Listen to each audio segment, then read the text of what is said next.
Oh, thanks, mister. Hey! You're a mean one, mister.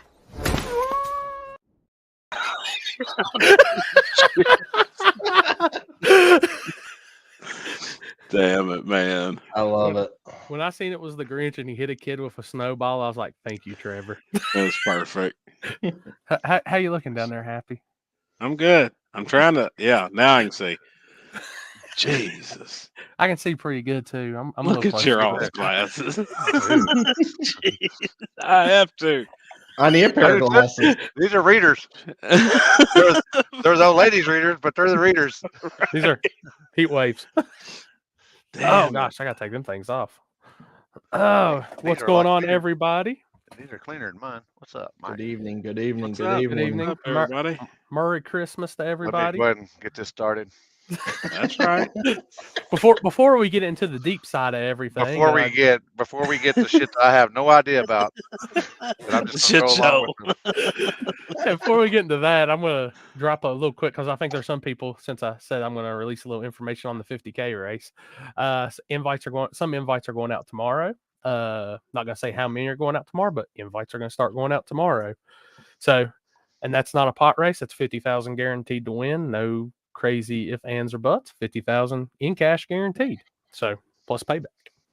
So if anybody was waiting to hear that, yes, since I made a comment or post yesterday, invites start going out tomorrow. So Chris. Hell yeah. Oh yeah, I need to get. What's up, Robert? What's up, Robert? What's going If I on, get- You Robert? like my festive ugly sweater I'm wearing? I do look like like- it, man. I wanted one too. You I look like wanted to ho get ho the ho. one with it said Thug Ho, Life. ho, Looks ho. like you're naked and it says Thug Life across your stomach. Man, I wanted one of them so bad, but I couldn't find one. Let's see. We got Jonathan. He's hanging out in the green room at the moment. The Limpy special green room. Man, I told him 7:30. Look at him. He's on time. He's ready He's for it. He's ain't he? ready. What's up, Luke?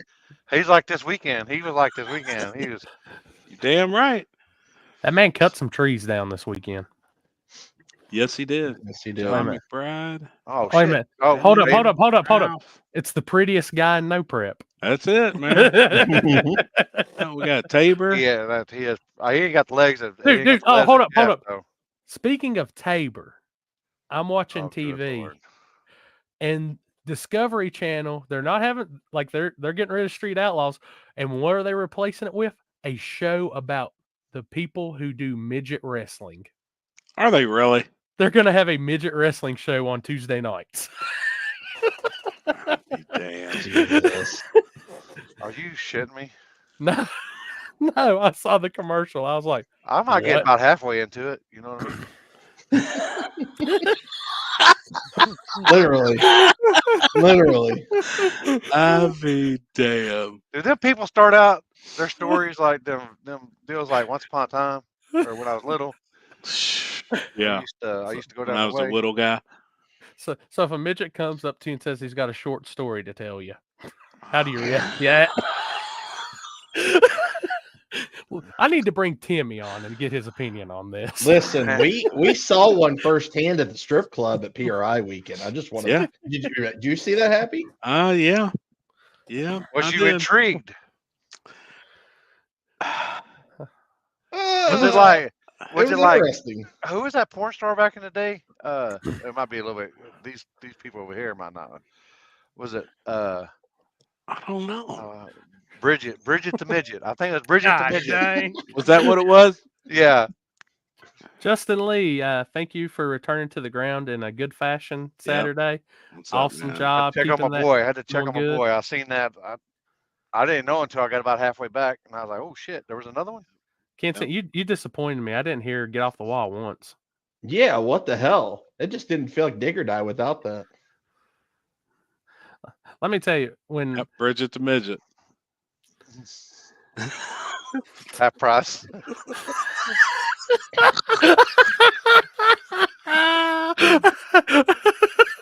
Oh my god! Did y'all see Jeff riding that little midget horse on his birthday? Yeah, I Yeah. did. dude, that was awesome. Dude, Jeff's comment, that was the best one of the weekend, I think, when I looked at it and said, so how'd you feel how'd you feel? What was your first time in a turbo car? How'd it feel? And he just looked at me and said, slow. I was like, holy shit. He said, I know what it feels like to be gay now. I mean, damn. He was pretty rough. He was pretty rough about it. He's funny as hell, man. Hold up. I see Kenton saying he was sorry he got Saturday sick midday, been in bed since then. Damn, you got that. We'll let it slide once. Damn. That It's sucks. he Appreciate that, he man. brought he you, got bud. the Thank you. PRI sickness, but I guess it might be the dig or die sickness now. No shit. I Right. think know. everybody's sick. I'm I don't know, so man. far I'm good. It was Yeah. 85 degrees where I was at, man. I don't know about y'all. I was fucking Oh I shit. was living life. Whew. Except they don't I fucking know, street it was race out there, nice. man. They don't street race out there in What? Arizona. Let me ask you, the place you were actually at, was that a street that was closed down or like What's an up, Brent? airport or Oh, what? it's an old it's like it's an airport, but it's like for them the crop dusters. So it's kind of rough. Brent was out there. He knows it. It's pretty rough. Bumps, you know, just basically like everything else. Yes, it was. Yeah. Dude, I was Saturday wasn't bad, but Friday fucking was Dave. miserable. Yeah, y'all Dude, look like y'all are Dave. hating life on Friday. Dude, It was bad. how thick? Like, It was cold. if you really want to know that we were into that race, come by after it was done and watch us as we're loading up the Explorer, knocking frost and ice off of all of the gear, Yeah. put it back in the cases, and All the bags were froze. I mean, everything. The bags just sitting on the table was That covered one in ice. year I was down there for Christmas, my big end camera, man, it was I guess it got condensation or whatever, and then it was fucking cold as shit. And all that stuff was my YOLO, Icy. all my it had like a little film a Yep. thin film of ice. Sorry. Yep. This pen's already talking to me. which I can say for anybody that missed their top end angle for the first round, a big tire, my bad. Didn't realize that the Canon cameras will not work off the Jackery box, so had to improvise. Dude, it would not power it. No. Nope. Had to improvise. Had to take the Sony camera down to the big end and swap and put the Canon on top of the box. That's all I have is Sony stuff. So I'm gonna switch over. I'm gonna buy 2 more Sonys and switch them it little over. cheap ones, the little Yep. $100 jobs, they work. They work fine. They work with everything because that's what I got. Yeah, I think the ones I was looking at, And they're then like I got the $220 each. yeah, I There got she I is. got the big 4K. I got the big 4K one too.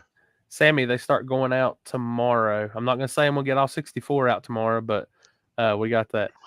I don't care what you say, Chris. Your last name's Pegleg. It is. Look. It is. That's Pegleg for life. Oh, I thought you said peg legs. Justin hits it right. Okay. Yeah, it's cheaper when people steal them Sonys, not them Canons. It's shit. Happy had icicles coming out. What does it say? Happy had icicles coming out of his nose. I'm telling you. Hey, I I'm seen him telling take you. Didn't you? You had the shirt off. Yeah, Yeah. It didn't say Louisville. It said Louisville. Louisville. Caught this man mid t-shirt off.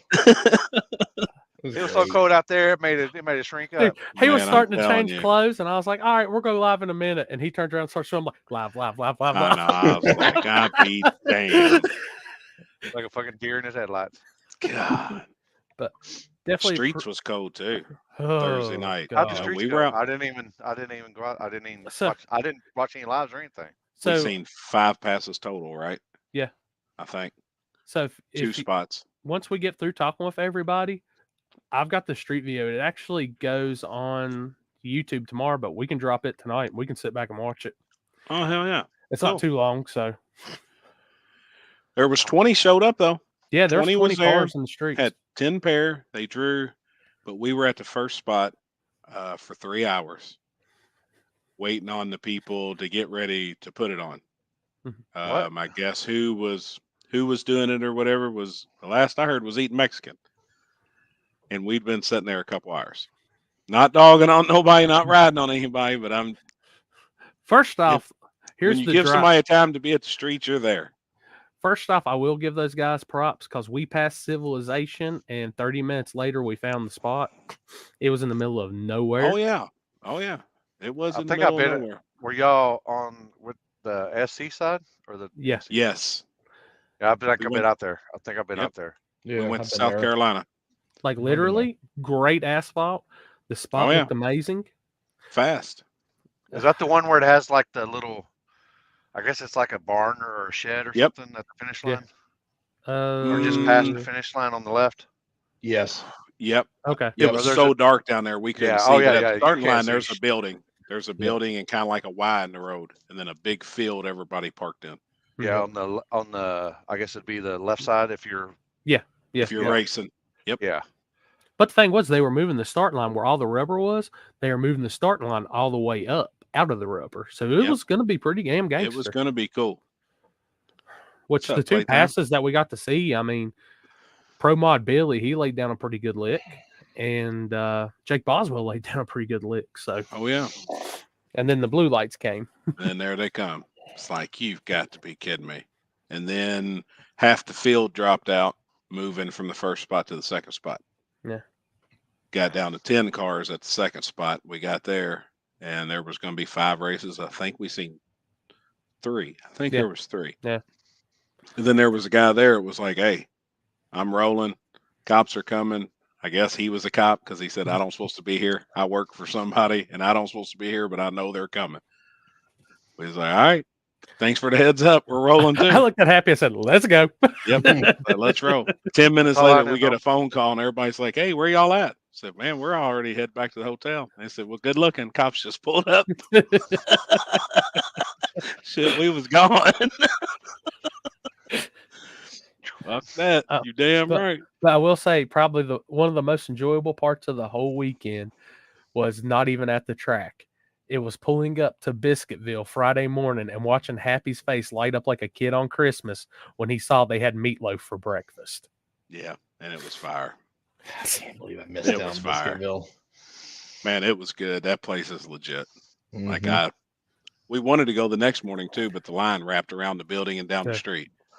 Yeah, couldn't even get in. I was going to look Justin's deal. I seen that they were fucking making all kinds of passes out there by the track. So when we got to the track, we unloaded and went out there to do pictures and stuff as they were testing. We were out there 2 hours straight? Oh yeah, nonstop. Like, and they're going 3 different angles, going cars testing. Like, holy shit! Like the most. They had a line, Limpy. Yeah, no, that's what I was like. I was like, line. God dang! It looked like a pit road. They were going every direction. Yeah, he said 3 different ways. Yeah, 3 different ways. Well, every time I see a picture, somebody had posted a picture, I could tell because I've been out there. I was like, well, where they was headed. Headed. That's out there. You go out there to track, make a left, make a right, and that's right there. And then you go out there and you make coming the other way, coming down the track, or you go the other way. Back going the other way. Seriously, Jacob, that'd probably been the best idea. No shit. For as many passes as there were, I'm going to tell you. Talked about that too. The right lane, as you first pulled out of the track, going towards the interstate. Yeah, you could have sent anything on that. Anything. Oh yeah. Oh yeah. The other 2 were not as good, but they were still pretty good. Like, holy shit. And then we rode back in afterwards because I told him, I was like, hey, I'm going to go ahead and start setting up the live feed. Y'all can take the golf cart and come back up here. We go down there to get our golf cart pass, and Eric tells us, y'all timed that good because they just sent somebody up there to tell them the state boys were en route. State boys were coming to shut that shit down. And then we didn't hear no cars for a little bit. About an hour later, you hear somebody making another hit out on the street. And I was like, well, there they go. I love it. Yeah, because I seen Yoshi. I don't know if they still named it Yoshi. I guess out there. He was like, I was like, yeah. And then somebody else out there. Yeah, somebody else was doing a test the other way, and the other one was going the other way, and I was like, this is literally what it was. I would take a picture of what was coming one way, and I tell Happy and them, we ain't walking. Get on. Let's go over here now. And then you'd watch 3 or 4 from that way. Then you'd see which cars were going this way. All right, switch back to this side. Like, that was actually kind of cool, man. Like I was like, this is pretty cool. But hell, if they got out of the rubber, they could actually race. move it up a little bit, got to a virgin spot. And you could have a couple cars race. In all my years of going, all my years of going down there, I've never seen it that crazy, like cars coming out to test. Yep. Never. David Ray messaged me and he goes, "Hey, I got an idea for tonight." Well, then we bumped into each other out there testing. He said, "You in for flagging like an 8-car shootout, $500 a car?" I said, "You damn right." I said, "I know we're going to be in here doing live feed and shit, but I'll definitely go out there and make that shit happen. I promise you." Everybody'd already be at the track, do it while they're racing. I'll tell you, if there was anybody that was willing to do that Friday night after we got done, holy shit. Man, it was 27 degrees. And like at that point, I was already froze. That's no trailer season right there. That's no trailer racing. God, it was cold. There was a guy going out to make a hit when I left early before you guys did. And there was a guy out there getting ready to go make a hit out there. And I'm like, you're crazy. Was he really? Yeah. It was nonstop. What are we talking about, Tyler? I see pineapple juice. What we got going on over here? We talking. Mike's not on yet, so we can't be talking about pineapples. Right. He's getting his dog in line there. I'm gonna tell y'all, no shit. I really thought about it on the way back, going to church and making sure the world wasn't going to end, because Mike made 3 passes and didn't smoke the tires once. Man, he looked great. He looked great. Damn. Man, it looked great. Damn, Brandon. I shaved. I had to cut all my beard and shit off. Mike's shit looked killer. Yeah. Yep. Oh, yeah. That's what a lot of people was doing, Justin. We had guys come up to us and tell us they were in the staging lanes and was watching the live feed to keep up with what was going on the track. Which is pretty cool. Good. Ron went good. I can't tell you how many comments. A couple little mishaps, but all right. How many comments did we read about them just hoping there'd be a kid in the lanes and Trevor would just go out there and fuss at them or some shit? A lot. A lot. Yeah, I know. Did he lose oil pressure again out there? He said, "Fuck it." He was going to send it. It wasn't. Okay, so he did. I heard that he did, but I didn't know if it like dropped all the way down or. No, it still had, I think, 30, 40-ish pounds, which, I mean, it was still good, but I think he's used to that thing being like 80, 90, 100 pounds. Yeah. And me and Jeff Thomas both was like, fuck, that's great. Fuck it. You know, when you got 5s, when it's time to worry. Fuck that. Shit, that's 5 perfect. total. Right. Right. Like, no, shit, you're good. He's like, well, I'm going to send it. Trevor done good too. Mm-hmm. Yep. We still got a little bit of oil rolling on them. I'm damn right.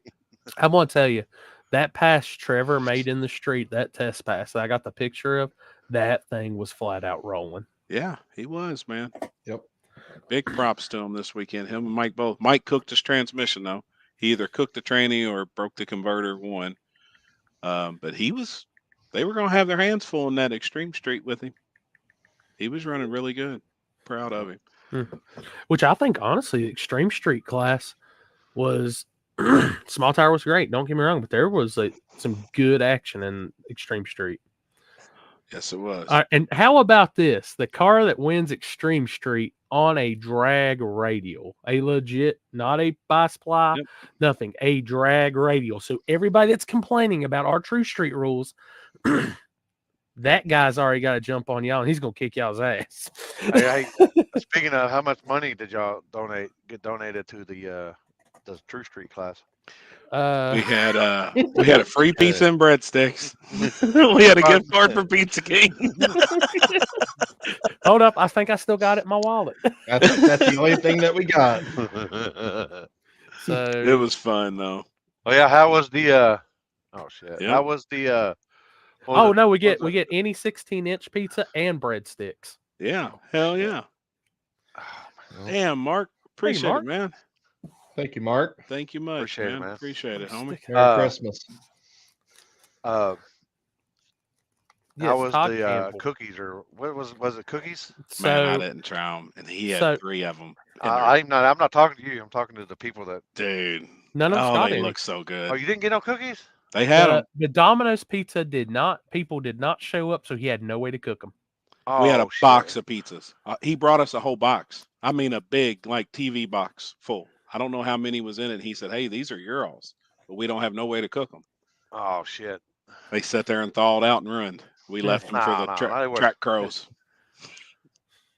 Like Sucks, man. we were thinking about somehow getting them in the car, but if we could have somebody fit had a them smoker out there, in you could there, have smoked them.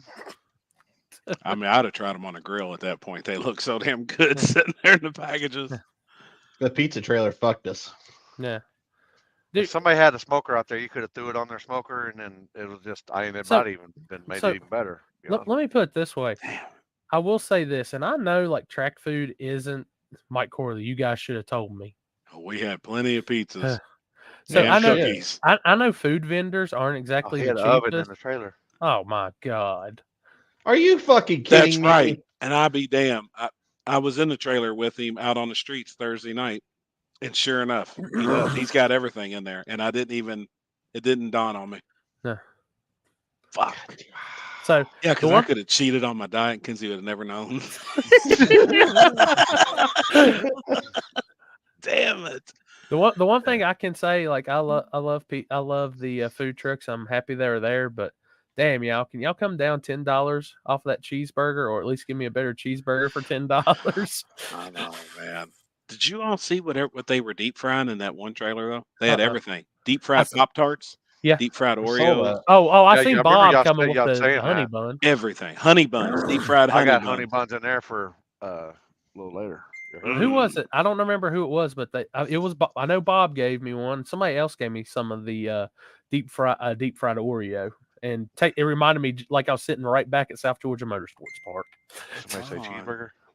Chelsea, she got my attention. I'm going to do pork egg roll and cheese. I'm in. I seen egg roll, pork roll, egg. Now I've read. You don't know about pork roll. I don't know about pork roll. You ain't got to buy the egg roll. You just get a rubber for him down there and just shove it in there. Spring roll. What is it? Pork roll? What else does they call it? I think it's Taylor ham or something like that. Yep. Damn, $24 for a Philly cheesesteak? Holy shit. But it looked unreal. It looked good though. It looked. I'm telling you that the best shit I've ever had at track was the boudin egg roll. Man, I still want one of them. God dang. Because man, like I know it's good. I know it's good. I've had some bomb ass food at tracks before, but man, God dang. That's them Northerners right there. Pork roll. I don't call it Taylor ham, Chelsea. That's just the other name that I've heard it by. I just look at it as ham. It's like Canadian bacon. It's all ham. All right, now we're on food. What in the hell is this pork roll? Look it up. Look it up. It's pretty much like a ham. That's barbecue on that mac and cheese was fire. Yeah, I think I invented that like back in the day. Egg and cheese. There it is, right there. New Jersey thing. Yeah. Popular breakfast sandwich in New Jersey. Yeah, I'm not disrespecting. Oh, shit, that looks. I know you. Sandwich. I've never been and stuff. I don't. At least I don't go around here. But y'all like state fairs? Do they have like the weird food? Yeah. At all of them, at every state. Okay, I was wondering. Yeah, I was wondering about if that was just. Oh no! Get out of there with that Jack Sparrow. Scrabble. Scrambled eggs and cheese. No, Scrabble. Scrabble. Ugh. What the hell is Scrabble? Like that's terrible. It's like liverish shit. Mix everything. It's kind of like liver mush. I tried once. Hey, we need to get Happy to try one of them little. Remember that deal on TikTok back when everybody's all He knows what's up. You know what I'm talking about? What is it? I'm down for. I'm always down for a bologna sandwich. The thicker the better. God. Y'all like Jack Sparrows. Y'all really eat Scrapple? Really? What the hell is Scrapple? Dude, look it up. It's not. Is it mushy or something? It's really fried out. I'm telling you, it's the same thing as liver mush. It's kind of like a paste, then they fry it. Yeah. I'm gonna tell you one thing I did enjoy was them Canadian chips. Holy shit. The Canadians were 100% correct. They do have better potato chips than us. Damn it, Poland. Hold on a minute here. I like where this going. What I missed. He said he got 100 if I ate one of those hot chips. Live on the table. The old fucking Red Dragon gonna be Oh, boy. breathing all kinds of fire. Oh God. All right. Smell like beef and cheese. You don't smell like Santa. Okay.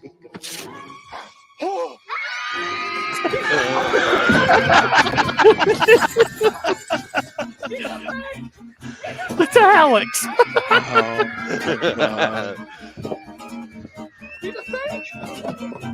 All right.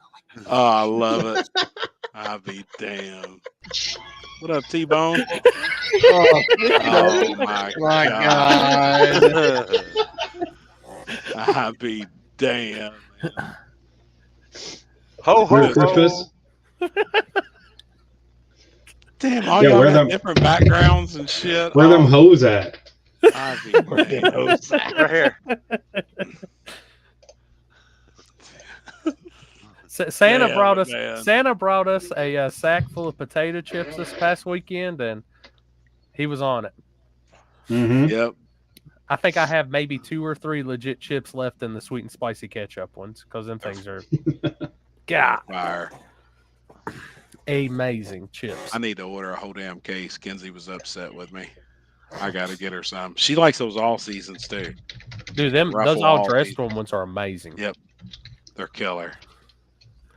Like my camera guy has never had nothing like that, and he tried it, and he was like, "These are the best chips I've ever had." That's messed up looking. Oh shit! He just dressed up as Santa. I forgot about that. This is what I'm wearing is so hot right now. I was looking just for a hat. We couldn't even find a hat. Yeah, I don't think I've got one either. I'm telling you, we did good this year. It says "Let's get lit" on our front door, and that's it. That's what. Hell yeah.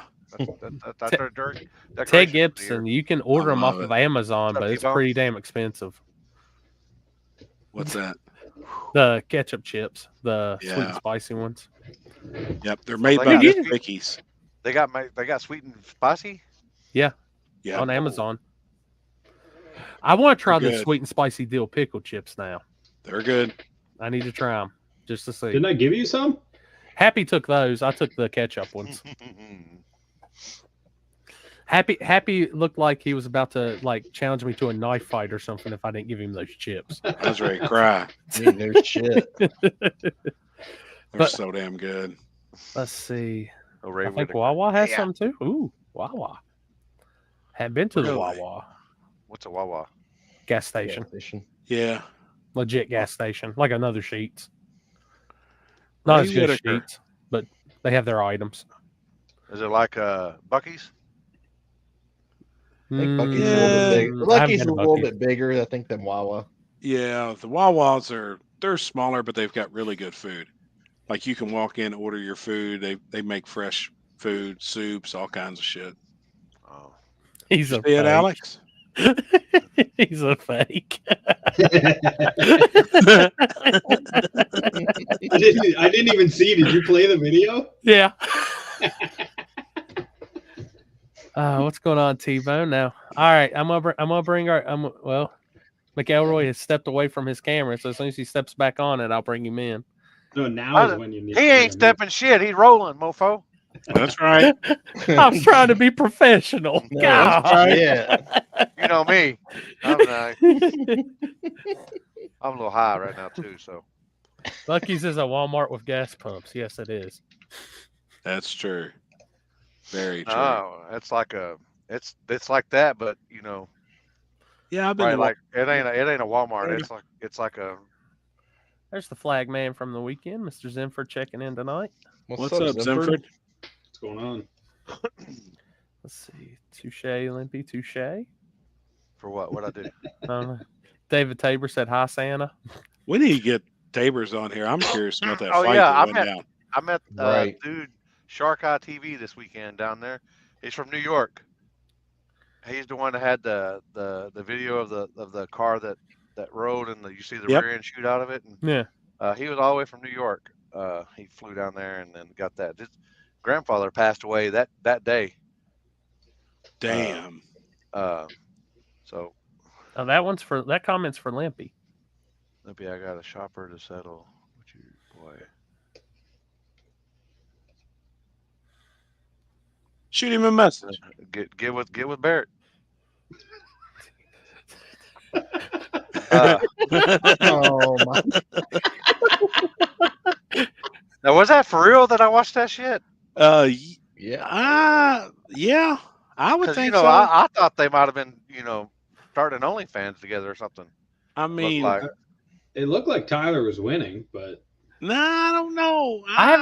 I haven't watched it. I know Dave. We ought to play it. I know Dave was. yeah, in we the should guard. just play it right now. Dave was in the guard, but All right. What's up, homie? This fucking headset. There's my number one help. This fucking headset. That's what's up. Oh, hey.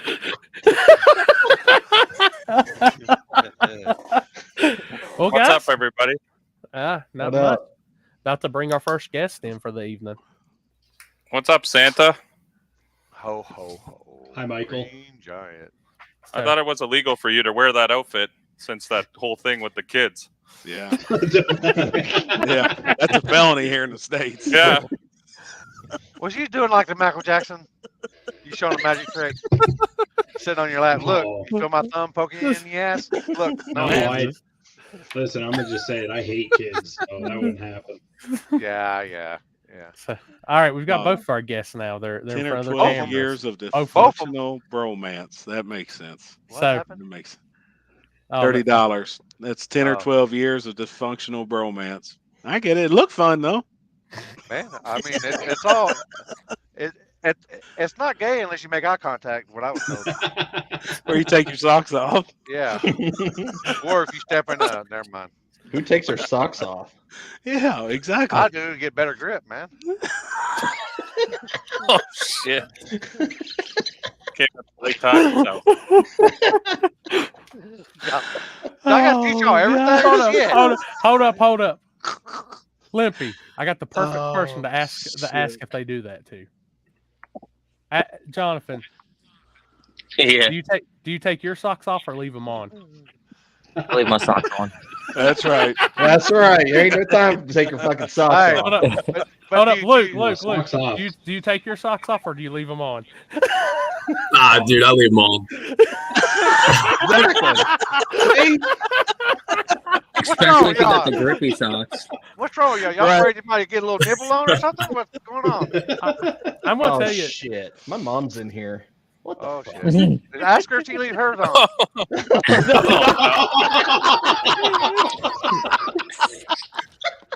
If Miss she Lane, answers Miss Lane, that, you leave your socks on when you're Oh my god. Lippy, shut up.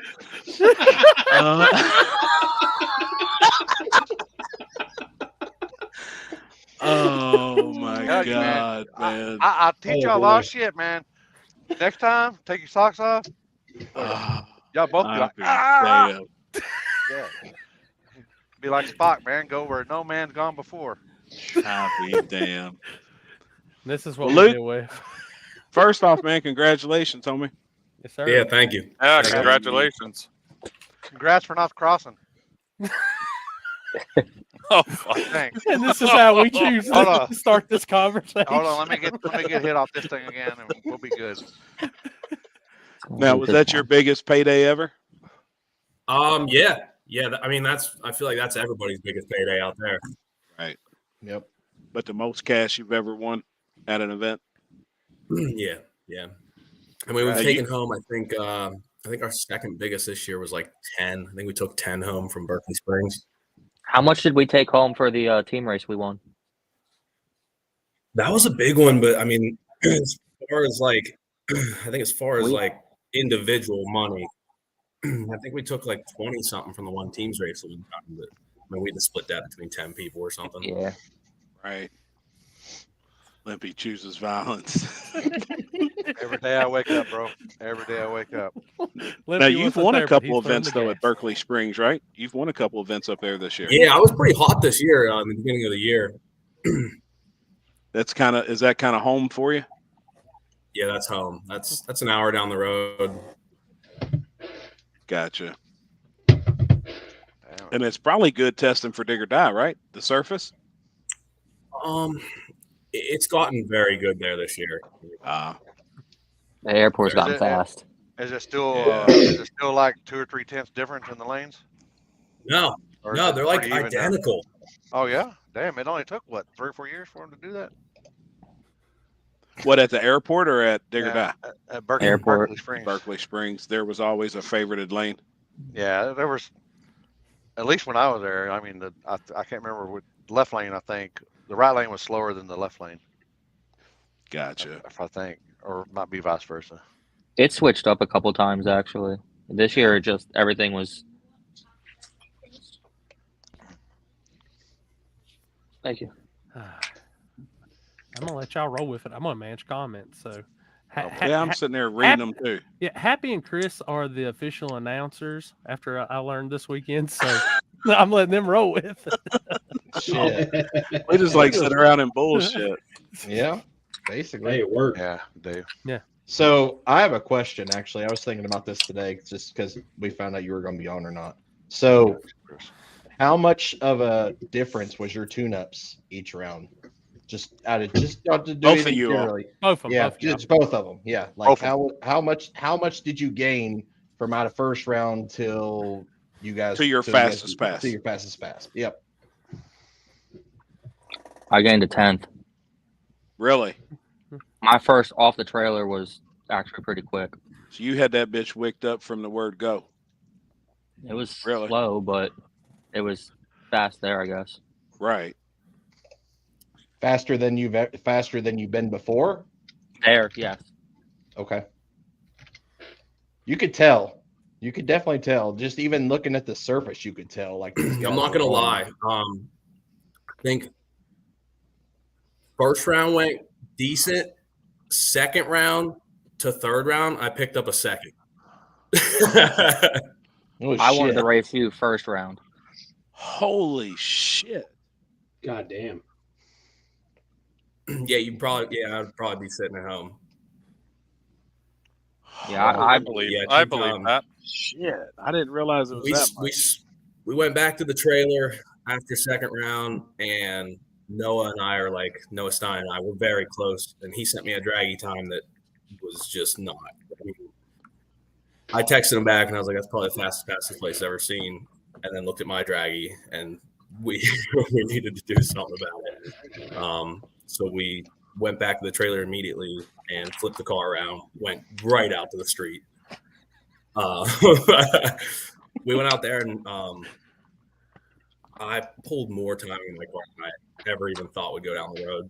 And we all looked at the draggy and was just very satisfied. Ever since that third round pass, it was just maintaining, really. Damn. Hell yeah. Damn, that's crazy though, the improvement from a first round hit to then and to pick up that much. Tire or anything in the first round or the first pass, or was it just that slow? What was that? Dude, first round went great. First round was, decent for me. And then going into the second round, I didn't even touch the 60 foot, nothing in the 60 foot, and right away it kicked the tire for me. And that's when we started really watching the DA there, and the DA got crazy. Yeah, I mean, I think Luke and I shared my times with him throughout the whole race, so he knows what I was running. Right.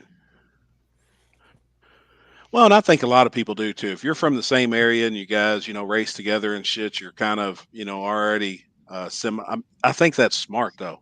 You don't have to be a certain, like a so-called team or something, but I mean that's smart.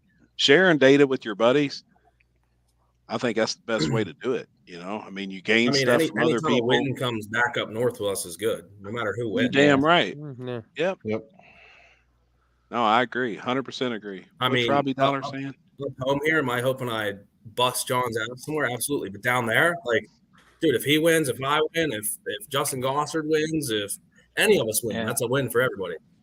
Right. Yeah, we got a good group that we hang out with. Around here, we want to bust each other's ass, but when we go out of town, we want to bust everybody else's ass.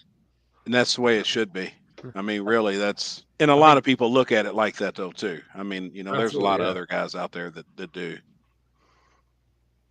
Hold on, somebody said something about the DO5s. Now, were either one of you guys Were you all running on the DO5? Fire. Well, Yeah, that I tells like the them. story there. Yeah. I do. Houston was on the DO5s, and it was. I actually made a test hit Friday on the CO7s. Went and changed to the DO5s. Went and found a tire shop. Changed to the DO5s. Made another test hit, and it picked up like 3/10. And I was like, all right, we're going to use these. Shit. Same tune, same everything? Same tune, same everything, same spot-ish. I don't know if anybody else made passes there. But then I started struggling for the rest of the weekend up until right after driver's meeting. Wow. Holy shit. And you was out there making lap after lap, or as many of them I as was you could trying. get in?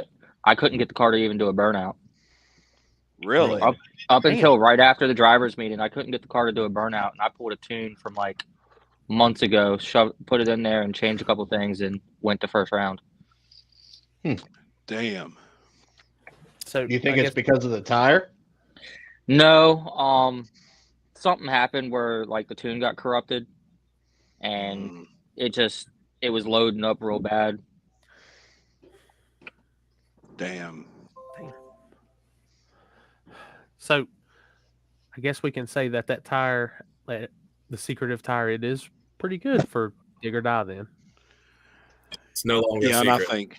and I think for a coarse surface, and that's what was already been talked about. You know, as soon as some of the very first people got them, they were like, "We really feel like it'll shine on a shit coarse, surface, just because of it being so soft." Which it's got to help. You may go through a set of tires in a weekend, but who gives a shit at that point? Hell, if I'm taking home 30 bands, I can buy plenty of DO5s. I promise you. That's how I feel, man. Every event I show up to, I'm on new tires, just because if I can get the pot there, my tires are paid for. I'm good. Yeah, it's cheap insurance the way I look at it. Yeah. Like that's a cheap insurance, plus you're keeping the same. You know exactly what that tire's going to do when it's fresh.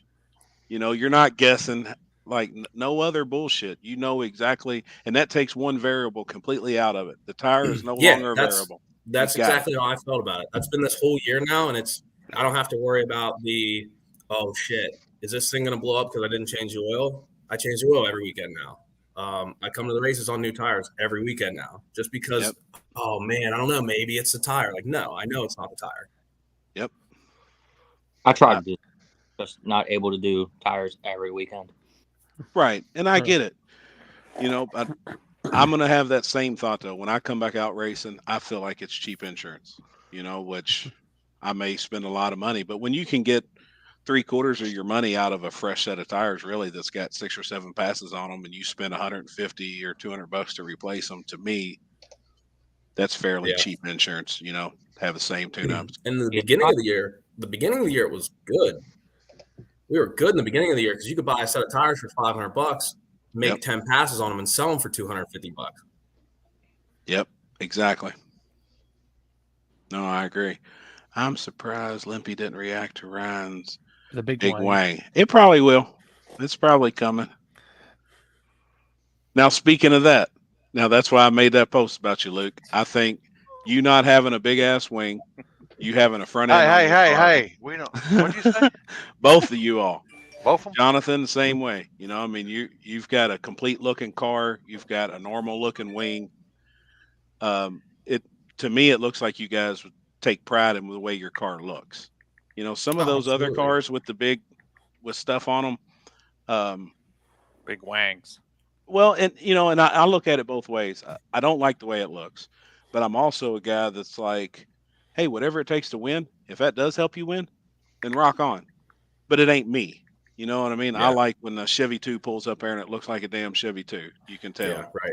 Jonathan, honestly, your car looks. I have a wing I have a hood for the car too, but every time I put that hood on the car at like 130, instant wheelie, like Casey Max stuff, like no good. Like the wheelie sensors caught it every time now, and it even caught it this past weekend too. I don't know what's out there on the back of Dig or Die, but everyone is like carrying the tire out back. My logs are insane. Just I think wheelie sensor. I think a lot of it's going uphill also has something to do with it. And then you almost crest. Sure. And then, Saturday we were dealing with a huge headwind. Yeah. You know, there was a certain point where I was watching the flags and it was going straight down the track. So you guys were and it's running not like I directly have a metric shit ton of weight. There's only 100 pounds in the car. There's 100 pounds of balance in the car. That's what I was going to ask you too. Yeah, but all your stuff's in the trunk, so that helps. Yeah, I want to know what the your bias is. What did that change when you converted everything back? I'm not going to sit here and say it's a game changer. Just yet. I mean, I have 8 passes on the. I had 8 passes on the car before we came down to Digger now with all the new setup. And if I told you guys the RPM I was leaving on, you guys would think I'm nuts. Like, they're big 80/80s on it, and I cannot. It's a big motor in the car too. I cannot get it to spool and keep the boost. I put the E-gate on the car. That has been a game changer for me. The E-gate is amazing. Oh, yeah. But I mean, you're talking. I got to leave on 4,300 RPM out there, like, which I never thought would work. Never thought would work. Wow, that's a lot. If I even try to like go for like 4,000 RPM or something, it'll make the boost and then just drop off.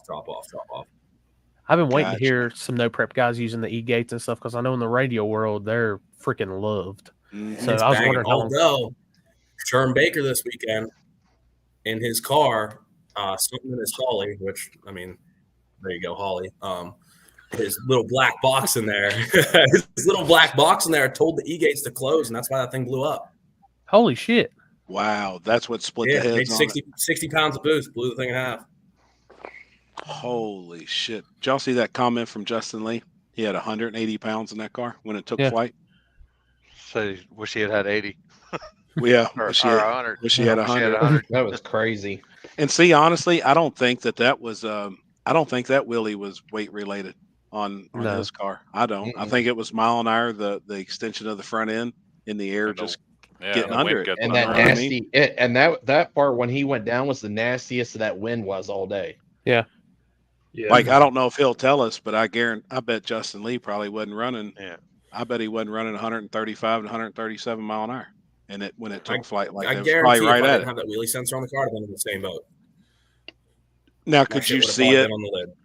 Could you see it catching it and yanking power out of it? Yep. From like 4 seconds on, it was just sitting there yanking. I put weights on the A-arms trying to keep it to come down. Yep. I wanted to take weight out of the back, but that's I don't. If I come to an event with a certain amount of weight, I am not taking the weight out. 4-lane car, no. Oh, look at this. Holy shit. So, yeah, well, I mean, I wasn't too far off. I said 135 to 137. Can you all see the comments? Yeah. Yeah. Went 139, 572. That was off the trailer, and that wasn't many passes in, too. What pair was you, Justin? He was just a couple pair in. Yeah. I want to say that was 4th pair. I think so, too, man. I remember that. It wasn't many in. Gosh, damn, that's a hell of a pass off the trailer. A hell of a 10, and plus a 10 mile an hour headwind. So how much is that robbing you as well? Yeah. 5th pair. 5th pair. I knew it was early. Holy shit. Man, that's killer mile an hour to be that early. I bet there wasn't many went that fast first round. Pics of the drag you're lying. Exactly. I believe it. Stop it right now. I believe it. Yeah, I can believe that. I believe it. Dude, when him and Patches came by us at 200, 250 foot, they were rolling. Justin was rolling out the big end. You could see it was moving on the big end. Damn. Austin Shepard. What mile an hour was first round? I missed it. 139. I'll repeat it now because that shit's been posted. Austin was probably doing that on the back tires, though, wasn't he? Yeah. Oh, shit. Hold up, Justin. Who can I send it to? Look at Patches in here. You can send it to me on Messenger or Limpy on Messenger. Yeah. He'll get it. Look, Charles is like, would y'all shut the fuck up? Sneaking in here like we wouldn't notice. No shit, man. the Burnett's over here. Well, how fast did Luke go?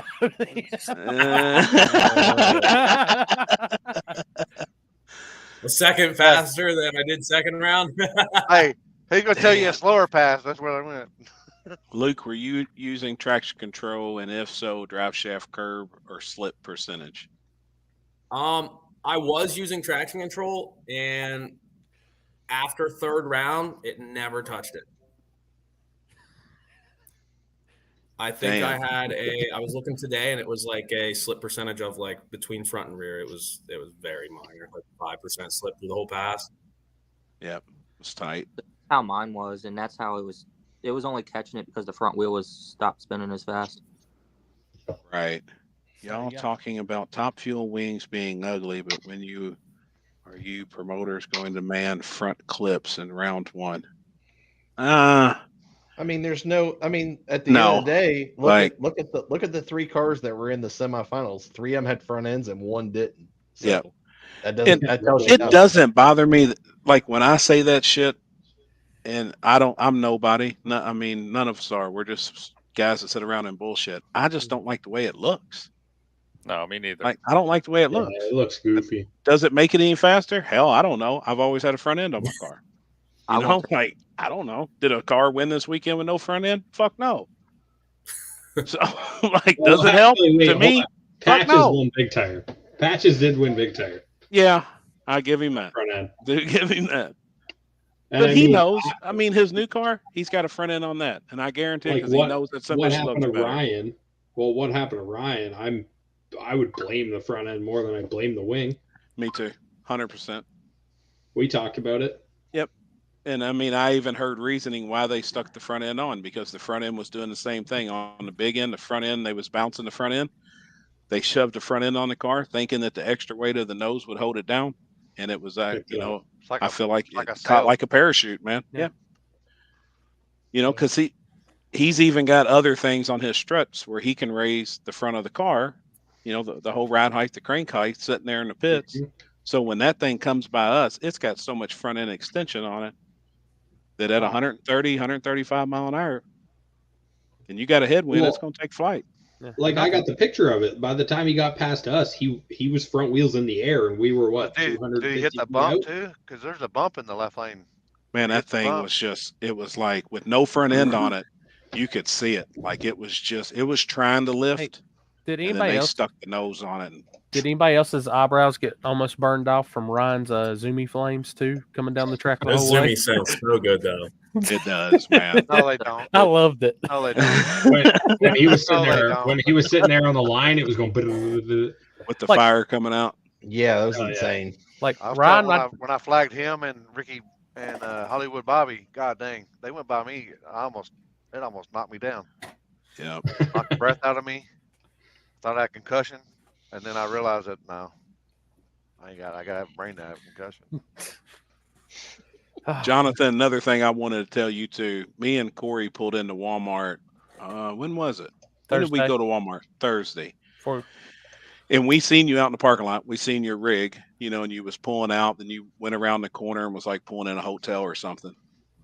But then after this weekend, I noticed all the big ass toters, all the big ass stackers, all the big ass living quarter trailers, and here you are, man. I ain't gonna say your tow vehicle's clapped out, but you don't have a new late model truck. You got an open trailer. You know what I mean? And I was like, dude, that dude was out there just absolutely fucking killing it. Like, you was living your best life this weekend. I feel like, man. You know what I mean? And it don't take the big budgets at an event like that. It's definitely a clapped out vehicle. I've had it forever. But no, I work with what I got. Yep. I don't complain about it though, ever. Yep. No, I wanted to give you a shout out because, I noticed that shit. You know what I mean? And I noticed that I know you've been putting in work, and you fucking ground through a killer ass field this weekend where money is getting involved. We all know that. You know what I mean? We all see it coming. We seen these rigs pulling in that look like NHRA Pro top fuel rigs. Oh yeah, it's discouraging a little bit too. Sure. No, I get it. But then you pull in, having a ball, and to go that many rounds when you were coming back up the pit road, when it was started getting later rounds and you was romping the throttle and shit on the car, I was actually trying to turn our live feed on me so people could see you coming behind us. Because I know you was probably in that car happier than a motherfucker. It was after I beat Bradshaw, I started doing that. I started pulling up to my pit. Yep. I started pulling I up. love it. I was like, I don't need to cool this car down. I'm just going to drive it back down and send them up to get the fuel. I leave my chair down at the starting line. So I have to sit there until my chair comes to me. I'm like, man, fuck, I'm driving back down. I loved it, man. If it wasn't for the size of the fuel cell, I could straight drive the car. I loved it, man. Yeah. Oh, I can see that. Feedback. Yeah, I hear a little bit. So, Jonathan, how fast did it go at Ledbetter on Thursday night? It didn't go fast at all. It was like an ice skating ring. I let go of the button. I was confused. I thought I broke something. Dude, 26-degree street racing. It was that cold. Oh yeah, not the bad. Yeah. thing. Yeah. Fuck yeah. Ledbetter was scary. I was like, I hit the light and I turned sideways. I was nervous. That road's tight. That road is crazy tight. And then people are out here bitching that there's a dotted line on the track you can't cross. Oh God, here we go. Hold on. It's gonna get there eventually. There we go. Andrew Blanton, Jonathan straight put it on me. Bad man for sure. And he had me worried. Andrew. He's a bad son of a bitch. Yep. I made a small adjustment after second round when I raced him. It was losing the tire right off the hit, just a little bit, and then I made a small adjustment. And when I made the pass against him, I was like, okay, I think we could go a couple more. I think he's freezing up a little bit. Yeah. Who's listening to Facebook on their feed? Yeah, who's got it going in the background? It's not me. Yeah, I can hear it. Yeah. It's not me. It's got to be. Hold on. Austin Shepard Is that still you, Jonathan? hurt. I didn't get to make it past Thursday night. Somebody's got Facebook going in the background. It was colder down there than here in New York. Yeah, I mean, it was cold.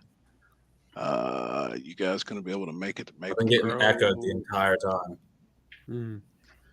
You hometown boys doubled my pockets in the quarterfinals. Chris Hole. Andrew Blanton. I pulled Pyre and still wasn't even close to enough. Great work this weekend. Thanks. What's Robbie Dollar saying there? Deposit surface will be just as fast as March. Yeah, what do you guys think of that? I would like it to. I bet you do. It'd be great. It'd be great if we could just do that again. Yeah, I'd love to put the same tune-up back in. Just work. Yeah.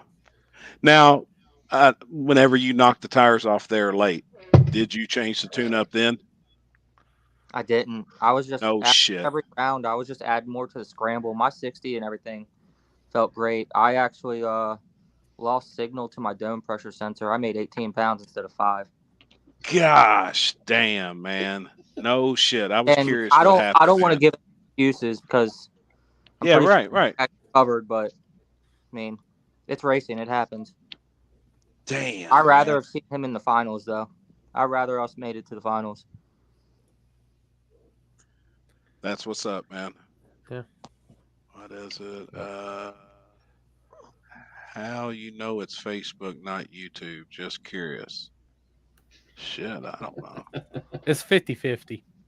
It could be an Instagram since Chris is live on Instagram. Yeah, it could be Instagram too. Yeah, could be. My Instagram was going nuts earlier, but I fixed that. So Justin Lee, they must be running 540s to win at Dig or Die. I say something like that. He said 539. I say that's 5 what? Real accurate guess. Somewhere in the 540s. Yeah, no comment. Right. Yeah. Right. I don't blame you one bit. Yeah. I know Luke was a little faster than me, but what you have split Luke and John in the finals? I would say they're gonna run for a bunch of it. I wasn't in the finals. How did that work? Now, see, I heard somebody say that one. I don't know. Yeah, Y'all can they correct me said if I'm 4 wrong, because people you guys, split. yeah, you guys were there.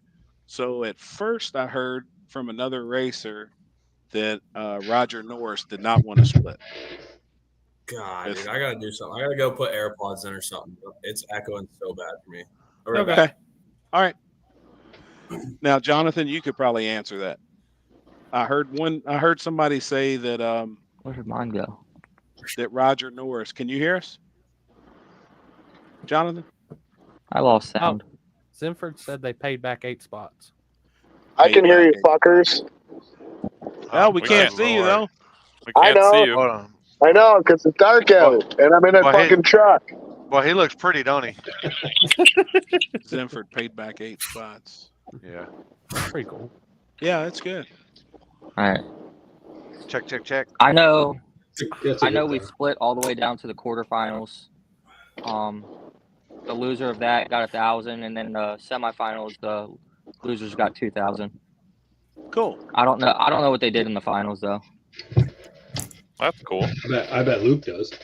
It was nice to leave there with something for once. Sure. Absolutely. 100%, man. Yeah, when the pot's that big, it makes sense. That's what I was saying on Sunday. He's probably having to convert his sound over. Now Roger said he never said he didn't want to split. Oh, okay. I think I got you. Now guys. that was just somebody else talking then. So that's what I was curious on. Roger Norris said IRS being here live. Perfect. Yep. They're hacking our live stream right now. We leave that up to the racers. If I Luke's agree. house wasn't so big, it wouldn't echo. I agree with that. Get the fuck out of here. Your kitchen's bigger than my apartment, Luke. Now, if the racers didn't come up with a split, that was all one pot, correct? Yeah. I mean, that's all. If the racers said no, we're going to run for it. Now it would have been winner take all, right? That's how that works. Or was it up to the track to split it out 8 spots, 8 ways?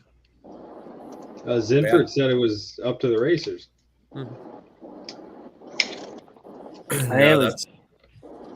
Johnny came up to me and asked me in the quarterfinals. That's like a racer discretion there, and honestly, in my opinion, if you're not gonna split, like, you're just greedy. Something's bound to happen. Something no good's gonna happen. I've seen it happen Whether you a lot jump, of times. you cross. Look at all the variables there that can happen. I mean, anything. Like, there are so many variables of something to happen. And I know there is racers out there that won't split. The stuff that I've seen the past couple of days on Facebook and the whole, oh man, he would have won, he should have won, blah blah blah. Like, dude, there's too many variables. Like, there's every day. You get a flat tire Way too many. staging. Oh boy, right there, you're done. My say sensor failing, that didn't help anything. So Did somebody say it? That's a variable. Yeah, exactly. Oh shit. The biggest thing that I've seen that's kind of aggravated me the past couple of days on social media is people saying that so and so deserved this or so and so deserved that. I feel like the 4 guys there in the semifinals, no, they're the ones who deserved it. Right. Luke deserved to win. You know what I mean? Technically, everybody on the property deserved a chance at it, and you got it. But the guys at the end of it, you earned it. You don't deserve shit. You earned that. Nobody deserves shit. Not one person deserves anything. No, you earn it. And Luke, you earned it. Jonathan, you earned where you got, you know what I mean? And the money you got, like, everybody deserved a chance when you roll in. You know, everybody deserves a fair, honest chance at a pot. But after that, you don't deserve a fucking thing. You earn it.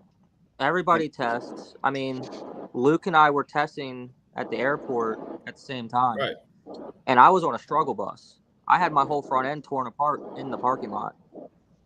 I mean, Luke, he wasn't doing the best he could, and we all struggled a little bit testing. It's just, it all matters how you put it down. And yeah. 100%, man. I went to North Carolina 3 weeks prior to Digger Die to go testing, and I didn't get the test. I was about to say, how'd that work out? I pulled the engine in my car 5 fucking times. How's that? I know, that's what I said, 5 fucking times. God. That's dedication. And then I ran out of money, so I wasn't able to buy new tires like Luke there. So I went there with tires of 40 hits. That was stupid. Well, I heard that you lost oil pressure, and I said, again? Out there? Dude, you should have let me know. I'd have let you some 10-pass takeoffs. Hey, Luke, you gained a second. My first pass to my third pass, I lost 1.4 seconds. Oh, no. I'm gonna say I had a set of CO7s in the trailer or on the trailer. Yeah, been there though. Chat, Been there. It's after the fact now. It don't matter. Them fools left the group chat after round 2. I think on my third pass, I tried pinning the wastegate shut, and I carried like a 18 to 22% slip all the way down the track. Damn, man. It's all good. Live and learn, man. Live and learn. That's all. That's all this is. That'll work some places, but not there. Not there. No, hell no. Oh, they love it. Right. I had a great time. I mean, everybody there. I mean, everybody's awesome, right? The cruise was awesome. All the hits out on the street were good. Actually, I probably shouldn't have did any hits on the street. That's probably what killed them over the edge, those tires. Damn. Did Trevor blow it up again? Nope. No, it drove in the trailer. I think it's got a little less oil pressure than when he started, but it's still running. It's actually good there now for some reason. Back? Yeah, it's good. David Ray. Look at that. The man of the hour. How much money did he win this weekend is the real question. I thought there was some money lost during the night. Round I raced Poppy, and someone was trying to gamble. And he was like, I was like, dude, I don't know. I don't have any money on me at all. He's like, oh, you got money, and just like nudged me. He's like, I got you.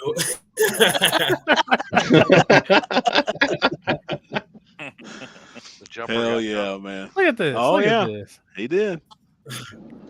Damn. David Ray, 9120. David Ray bet against me a couple times. Oh, I bet he did. He may have learned. The draws you had. Especially that one race. Bradshaw bet. How much money did everybody lose on the Bradshaw race? I bet there was odds a given bunch. out. I heard there was 5,500 lost from a couple people in two passes. Wow. Hopefully not for me. Hey, it's part of it though. That's why you race. That's why you race. You never know. Never know. Did that guy pay you back yet, Jake? Meanest looking nice guy you will find. Oh yeah, David Ray. That's the truth. He said he lost 500 on that race. Damn. Hey, Luke, you coming to the pad? I heard it's canceled. Oh, is it? Oh, God. Yeah. Yes. Again? No, my shit will do a backflip there.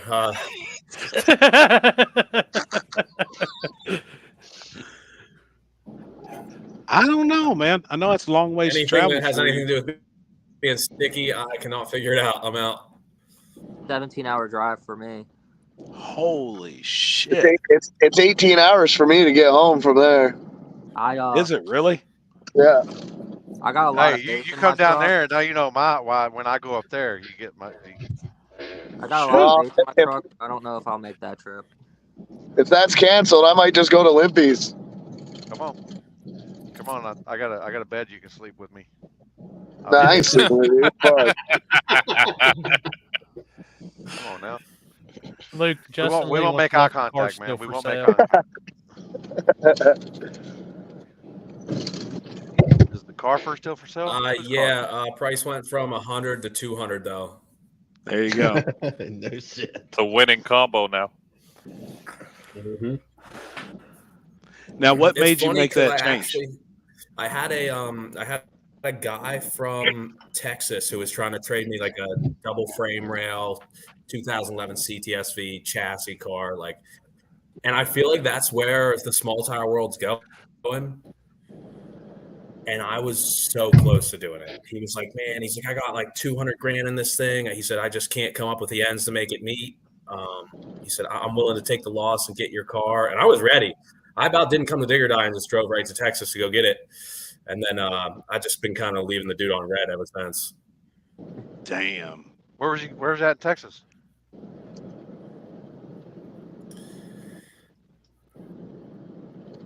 Luke's got a little bit of a delay. Houston? I got you. Damn. Yeah, it was yeah, I definitely have a delay. I'm in my AirPods and I got my phone playing because my computer's so laggy or something. Gotcha. Yeah, that little blazer. Invest in some better internet or something. I don't know. That purple blazer was on a tear. It was no slouch. Yes, sir. I was very surprised with that blazer. I'm going to say that. Yep. That motherfucker was rolling.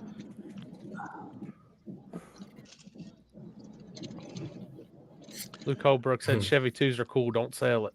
That's right. That's facts. That's right.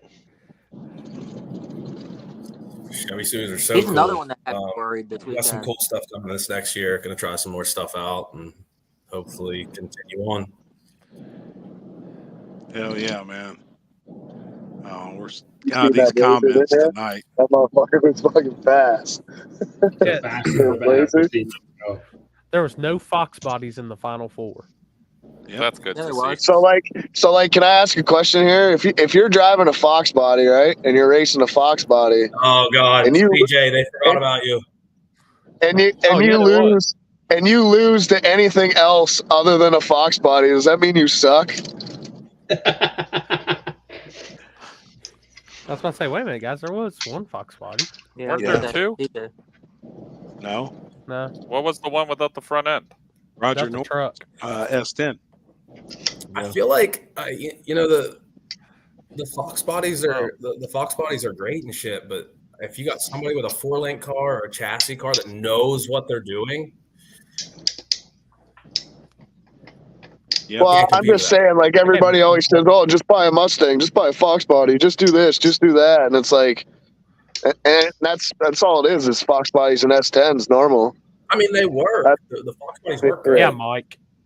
That's why I like seeing you in the final, right? Way more Fox bodies than S10s. It's starting to come around. More S10s now too. That red S10 was working really well there. It was rolling too. It didn't move around at all. It didn't do none of that dumb shit. Like it was nice, smooth A to B passes. Yep. And Jeff Thomas was saying that was a fairly fresh build. Roger Norris's S10, like it was pretty fresh. It was all new. I like how Luke was the only one testing his trans brake before he got in the burnout pit every time. What do you think that was for? It was just to make sure it's working. I was having big issues getting the trans up to temp, so I wasn't sure. When we looked back at the log from second round, I noticed that the trans wasn't hardly warm at all. I mean, it was like 80, 90 degrees, and I wasn't sure if that's what made it lose the tire or not. So we just started testing it every time, just making sure it was up to temp, making sure everything was as controllable as we could possibly make it. Smart. Very smart. Yep. You know, if we can get into the burnout box and have 130 degree trans temp every time, that's definitely ideal. Yeah, that's something I noticed too. I couldn't get mine over 90 degrees, even by the end of the run, if I didn't warm it up before I went down. I could. Yeah, yours got hot, didn't it, Mike? Yeah, I got fucked on that deal. Ted and here commenting, but couldn't make the race. I don't have a gauge. I don't know what mine was at. You don't monitor it? I probably have less sensors than 90% of the people there. Yeah. I know a lot of people that do that too. Consistency is the key. Mm-hmm. Mike had Maxwell looking like E.T. with that outfit on. I'm telling you, me and Maxwell, we're gonna start a stud service. Oh yeah, Happy was. I was eating that shit up. Fishing with Maxwell up and down the. Me and Maxwell went for that walk. I had every chick at Dig or Die was coming. Oh up to me. I was offering stud services for him and me. Mackenzie's gonna kick your ass. He's giving you the lipstick on your dipstick. Huh? I want you to take that comment off the screen. So, already. have y'all talked about the cross? Wanting to hear y'all. David Ray asked. If David Ray asks, I'm giving in on it. We have hold on, David. There's nothing to talk about. There's nothing to talk about. He crossed. Simple. Yeah, that's what I said too. It's fucking clear as day. There's nothing to talk about. Nobody got robbed. The rules are stated. There's even video of Buddy standing on the bleachers saying, hey, the rules are you cross the white line, you're out. You cross the yellow line, you're out. That line, you're out. Does everybody agree with that? Everybody said yes. Yeah, then he crossed the line. So, and they wouldn't even. I mean, people can say the optical illusion and all this shit. I was standing in the lane. I was standing in the lane and watched that bitch cross off the box.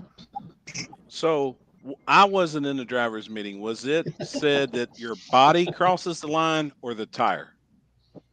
Jonathan and Luke would probably be able to answer that. They had it doesn't matter. His tire crossed. I know that, but I'm pretty sure it was any part of the car that crosses.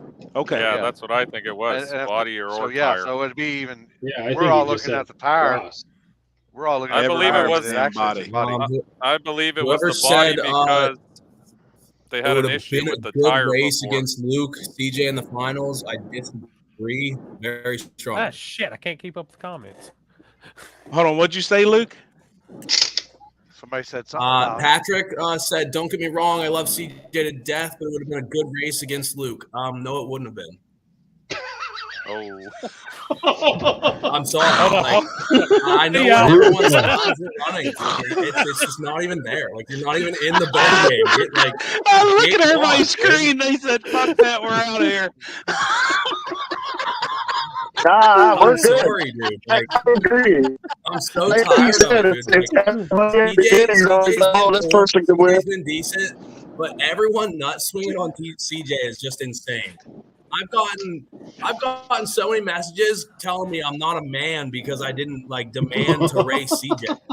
You probably got hate mail. Like you've been getting hate mail. What the fuck? Hey, did you check your lug nuts before you left? Dude, Luke, how many of those messages came from Ohio? CJ wasn't in the park. But it doesn't even matter if it was the tire or the body because they both were over the line. Exactly. And at the end of the day, y'all are killing Zenford Ben, the flag man, they were both over the line. Final call. It don't matter what anybody else has to fucking say. Whatever he calls, it don't fucking matter. That's it. His tire was over, his body was over, and his body was over. So, hey, at the beginning of the drivers' meeting, did everybody agree that the flagger has the final call no matter what? Guarantee they did. Yeah, done. 100%. Yes. Once they bought in, they agreed. Even if it's the right call or the wrong call, that don't is matter. the call. Yep. And that's what I try to tell people, And they're getting further away from respecting that shit. And that's fucked up. That's bullshit. Whatever that man calls, I guarantee he made that call to the best of his fucking ability. And that's it. Period. I do the same. Limpy does the same. It's because nobody talks back. Chris. Yeah, fuck that.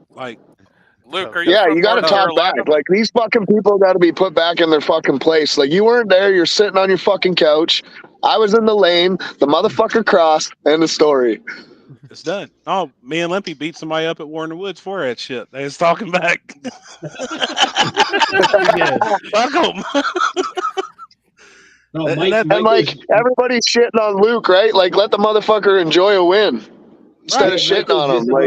Mike was just about to ask. So everyone is saying that CJ got local by the homies. To the point where it wasn't even the local in the finals. Even been a close I know. race. Is Luke I'll local? play the draggy game. No. If you want to do a $10,000 cash days for your draggy, your fastest pass of the event, put it up.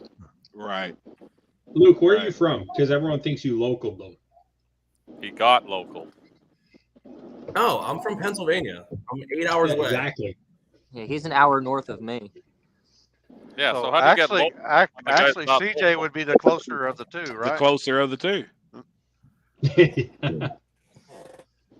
Yeah, and even like I felt bad for Roger Norris because everybody was right. Like he doesn't bashing deserve that to be fucking there. guy. Yeah, like bullshit. That guy earned his way to be there. Like, you know, like if CJ would have somehow snuck his way into the finals, there's no way I would have split money. I would have gambled the 37 grand, whatever it was, and just because of that. Just because of. I mean, yeah, could I have jumped? Sure. Could I have crossed? Sure. Could something have happened to my car? Sure. But at that point, that was fine. Yeah, but CJ deserved the win. Yeah, right. Man, fire me up, dude. You want to know what? If anybody fucking deserved anything, I'm going to say it was me. I went through hell the last 2 weeks trying to get that motherfucker to fucking DOD. And I went 3 rounds. And I got put on the trailer by one of my own customers. Fuck. Right. Yeah, like, you know, and I mean that too. The bashing that I think what bothers me the most is bullshit. like, I mean, if you're gonna talk about like crossing the line and like how it's not fair and whatever else, like we had guys from our camp cross. Justin Gossard crossed, didn't say a word. He had a fast car, right? William Dorsey crossed. He had a fast car. Noah Stein, he sent me his draggy, his second class down, and I said it was the fastest I've ever seen. Crossed, didn't say a word. Nobody's crying except for like these people that aren't even there, really. Wait a minute. CJ, was he upset about the whole thing? I'm sure, but you know, like this is life. This is racing. Take your loss, move on. Like, y'all said, hey, Pro Mod Billy crossed. He drove right over to the right lane. I'm blaming the wing. That's 3 guys from our camp, and you didn't hear a word from it. That's the way it should be. Yep. I mean, that's the way, you know, rules are there for a reason. Some people don't agree with them, but and all the people that hasn't agreed with the rules, they weren't even fucking there. Yep. 100%. Yeah, you get Justin crossed against Jacob, and Jacob was on a fresh, like, he wasn't going to bitch about it. Justin came back down and helped me line up after he crossed. You know, the people that did cross too, that crossed over that white line at any other track in America, they would have crashed into a wall. They would have hit a wall. You know what I mean? So, like, I like that. You know, like, I didn't understand it at first. I thought the Zimmer. Yeah, I do too. And I like it because that keeps non-driving fucks. How far right are they going to go? Every time you see a car hit the wall, it's like 80% of the time they come into the next lane over after they hit the wall. Always. Yep. 100%. I don't want to be there. Like over and hit me. I want all 32 feet though. I want all 32 feet of the lane. That way I can just do whatever the fuck I want. Right. Well, you drive a drift car. Well, you would start over there in the nasty shit. That's where you would start. Hey, that one lane, like just the left lane alone is like racing down the street without the lines. Like, fuck, do we need that much room? No. Right. Exactly. But and I really like it. Like I like that rule there. I like it too. We can make it short, skinnier. Right. Right. But I mean, at any other track in the country, if you cross that line, you're hitting a wall. So I mean, I really like it. Cars into one lane there and still have enough room. That's what I mean. Like we could have raced down the left lane and left the center lane or center line, and we could have went down 2 cars. We probably, you know what? Next time we should just do 4 wide. 4 wide. Oh my god! Fuck yeah! Let's do 4 wide. With Z-Max. Yeah. Now, what David say? Comments are going by so fast. It'd be like oh yeah, they're flying. It'd be like Vegas, you know, the track they do 4 wide. Right. The first dig or die 4 wide. Let's go. Oh my god. Yeah. I don't want no part of that. I'm sorry. I'm just going to stay back. I don't even want to say that it was necessarily like CJ crying, right? But he has this giant fan base back home, and his little nut slingers are going to be the death of me. The problem is if Billy and them just didn't make a dumbass post, none of this would be going on, unfortunately.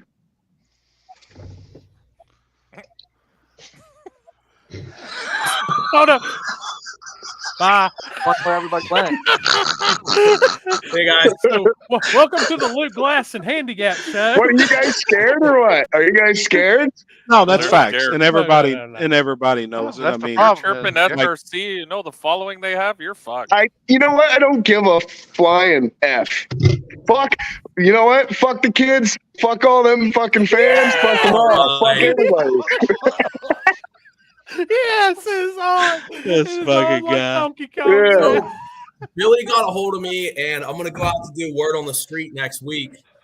So Hell yeah! I'm hoping his old man doesn't try to beat me up or something. But Now I seen you and him having words in on Facebook.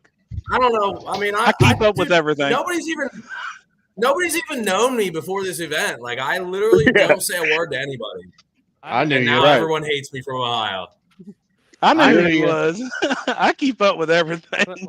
Hey, Like Luke, I'm Luke talking came and like, supported dude, my races I at go to Darlington. these He's a races, good I guy. keep my head down. Yeah.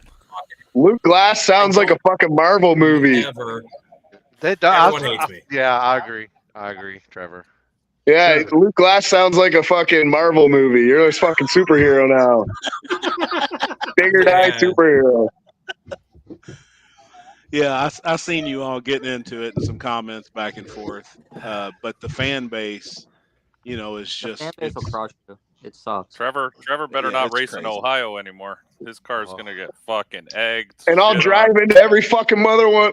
Never mind. I'll just keep that out there. Couldn't even say it. A lot of the fan base, dude, like they weren't there. They didn't even listen to the drivers' meeting. So they're like, "Oh, what do you mean he couldn't hit the wall and keep driving? Like, Right. he deserved that." Dig or die as bad as Well, like, Big Night injury. sorry. Right. No, it's probably bigger. I mean, people need to understand, like, the camera when you're sitting on your couch eating potato chips watching these races doesn't show you what the fuck's going on when we're all standing there. You Well, know? not only that, they were Oh, posting absolutely. pictures I'll tell you after what, the cross I could and saying, never. "Look, I don't know how these cross." guys from like Street Outlaws and stuff do it. I could never be famous. This is No. this is not for me. Was it? It was 2 years ago. I beat Billy on the street, and then he jumped on me, and I beat him first round at Dig or Die. I had so many people in my inbox saying he didn't jump. Oh, he didn't jump. Clean. This and that. Yeah. Yep. It is crazy. I mean, it's crazy. We always say it's like a cult following.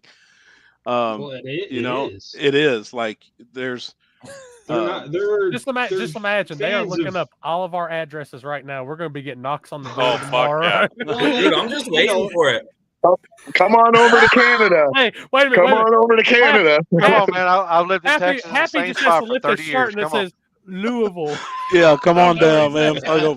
Well, like the thing is, and I've said it, and I'm not afraid to say it. Like their fans aren't necessarily racing fans. They're fans of Street Well, Outlaw that's what fans. the thing. They Well, just they're- don't yeah, know. because they They're fans video of their them. life. Yeah. Yeah, They're fans of them. They're fans of the They relate vlog to 'em. thing. They They're relate- fans they relate to of them, the people. They're not race fans at all.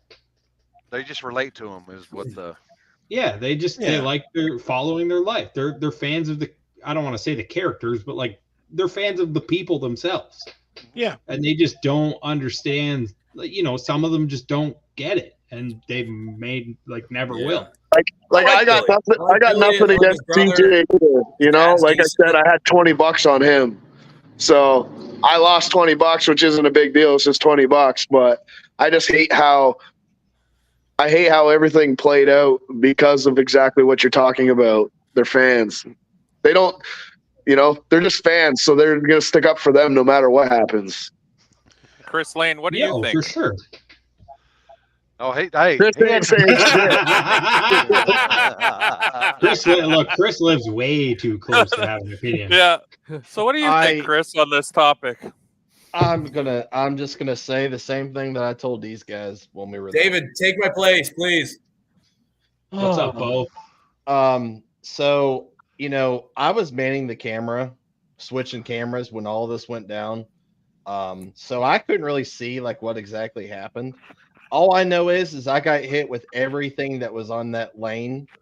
I don't know if it was outside the white line. I don't know if it was inside the white line, but all I just know is when he went by, there was shit flying everywhere. He was close. So much shit was hitting me, like hitting the back of me. It wasn't like, the tire that was doing it. It was the wind of the car that was. I'm not sure. It was, but like I said, there was a lot of the stuff wind going of the on. car that was making a 650 pass. I'm not gonna watch it until Limpy reacts to it. What about Ben? Like, what about Ben? Ben's got a good camera angle of that. He was standing right in the lane. Who does? Didn't we already settle this? Pro Tree Was that the Video. dude that I said, who's that guy right there that had the racing jacket on? I said that was who. That was who had the best angle. Pro Tree Video. I'm gonna message him, see if he is willing to share that now before he releases the video. Yeah, tell him to cut that shit. Clip it. I just found the video. It looked like a tire crack, and then you can't really tell. I thought the way they were taking pictures and stuff, the way they looked like, you could kind of see. Because I'm watching on a laptop, people. I'm not watching on your phone and stuff where you can zoom in. But it looked like you could kind of see the black mark. But after I'd already reacted to the video and everything, people brought it to my attention. Oh, you can see the black mark underneath. So I realized it wasn't his black mark. I think it was fucking that black mark. That was Lonnie.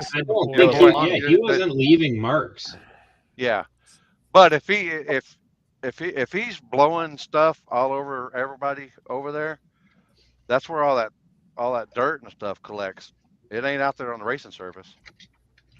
Yeah, like I said, there was a ton of stuff. Like even before the race, if you looked on that side of that wall, dude, there was sand. There was shit. I mean, there was so much shit there. So like, I don't know how close it was. At the end of the day, like, I just want the people that road racing understand this. The people that don't know the racing, that's, you know, like they're fans of the people, they're the problem at the end of the day.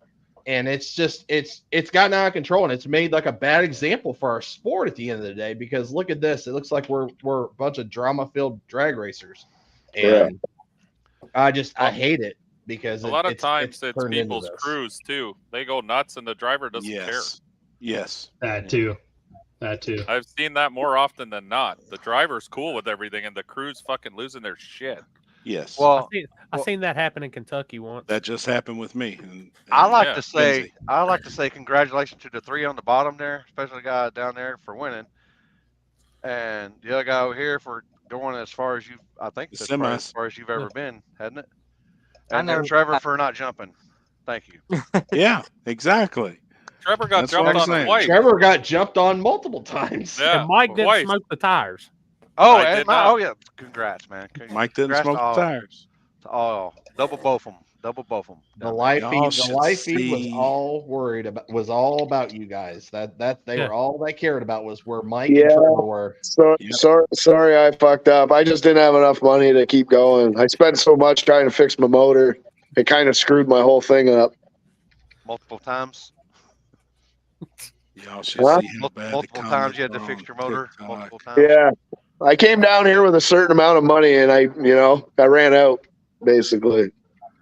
I got no problem with CJ. I was pulling for him. I wanted to win with small block 4 nitrous setup, but I have to stick to rules. Friends or not. No, and I overheard you even saying that. Like, I feel like you was as fair as it comes, and you were as honest as it comes, and that's. You can have friends before and after, but you can't have friends during. Hey, Rogue, I'm not going over the comments asking why the call got changed. They're going so fucking fast up, I can't keep up with them. Yeah, the comments on our end. If you don't like it, you need to seen them go. Damn, calm down, whiskey sour. I'm keeping up as much as I can. It's like, it literally looks like boom, boom. I can't even see the chat, which is probably a good thing. I was happy as fuck to see CJ going as far as he did, because he struggled all year, and Robert finally got his shit rolling. Like, I was happy. Like, oh yeah, all those guys, all you guys, because I know all you guys. Like, I was happy as fuck to see all of you.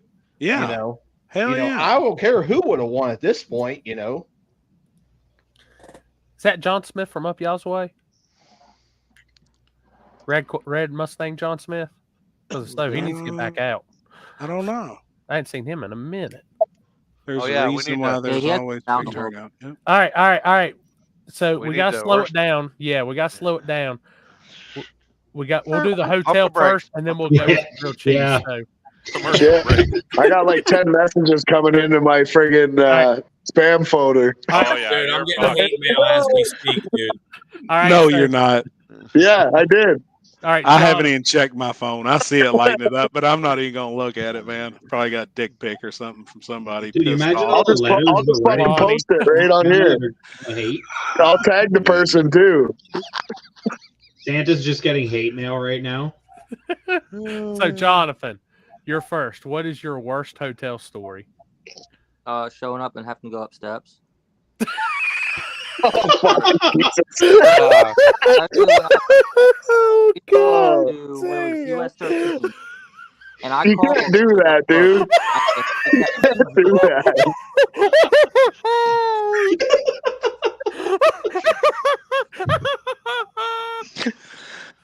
Oh man, dude, I'm glad that you joke. I'm like, what the fuck right now? We're not laughing at you. I just had a WTF come outside of my head. He knows what he said. Well, at least you didn't step into a loaded condom like yeah, no shit. camaraderie up north of you. Right. What hotel was that? We called, made sure, like, handicap room, like, I'm in a wheelchair. They hand me the card and they're like 20 something, and I was like, up steps, and they're like, yeah. I'm like, I'm at the thing. Like, they're like, yeah, it's upstairs. We took our stuff and left and went to a different hotel. They have an elevator? No, they just had a first floor. Oh, jeez. All right, Luke, what's your worst hotel story? What's that? What's your worst hotel story?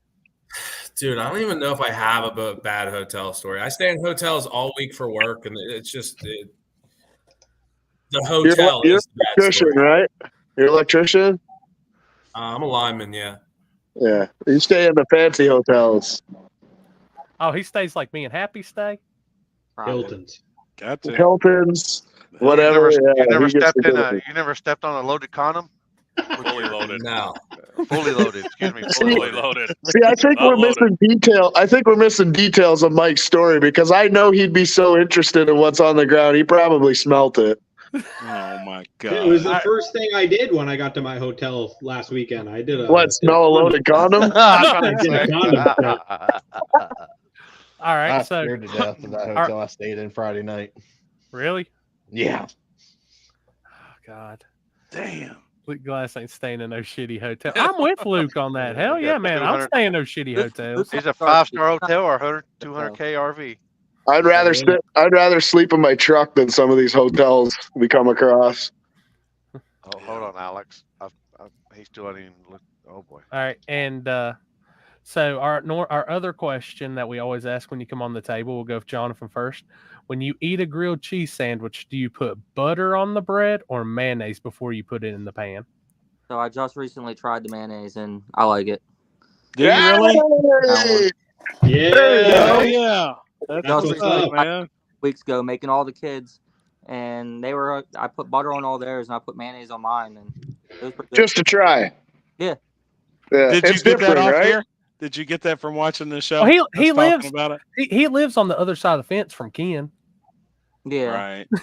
Right. Ken's about 20 minutes from me. Gotcha. All right, Luke, I just sent you the definitive video. Oh shit. That can Dude, end I'm it not all. putting mayo on that. You gotta try it. You gotta try. You gotta try. That's disgusting. You don't taste it. You don't even taste the mayo. That's the thing. Makes it cook better. He'll know mentally. Right. I don't know. I made some. I had 2 grilled cheeses for dinner tonight, and they were both butter. You know what we my girl fucked over up? here saying, "Say mayo, say mayo." Hey, you know what we fucked up this weekend? Is we should have just had the table and barbecued mayo fucking grilled cheeses and handed them out to everybody. Next event, we gotta do it. Yeah. I brought my own butter. Zenford said life changing. Canadian or American cheese? But we got to do what do you call that when you like video people's reactions when they're eating it? You got to do that too and incorporate it into a video. Right. A reaction video? Lippy can do it. It'll be like his side reacts. Oh, hold on. Oh boy. You got video? Oh boy. Oh, boy. Oh boy.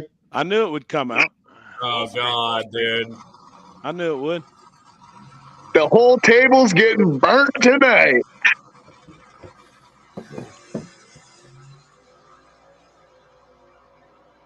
Oh, Oh, he did. So you see? Did you Nah, see he it, didn't. Marco? Nah, he didn't cross. No, never He crossed. didn't Listen cross. to him. No. Look. Hey, go back. No, look. And with I tried to stop Pennywise, it. Dude, that That is is the his best one tire I've going seen, over. dude. That is I've his never- tire. Come on. The tire, the No, body, he rode and over it. CJ himself crossed the line. I remember He Pennywise drove saying over. He drove over Lonnie's tire. Is what he just did. Yeah. Yeah, Ooh, okay, look okay. at that. The table breaking shit down. I knew it would come out, and I figured it would tonight. I mean, that's Hey, what pretty the hell of a pass, self-explanatory. That's rough right there. That's It happens, man. It happens to us all at some point. I think Roger deserves an apology since everybody deserves something this weekend. I think he deserves a fucking apology from a bunch of people just bashing that fucking poor guy in the 100%. ground.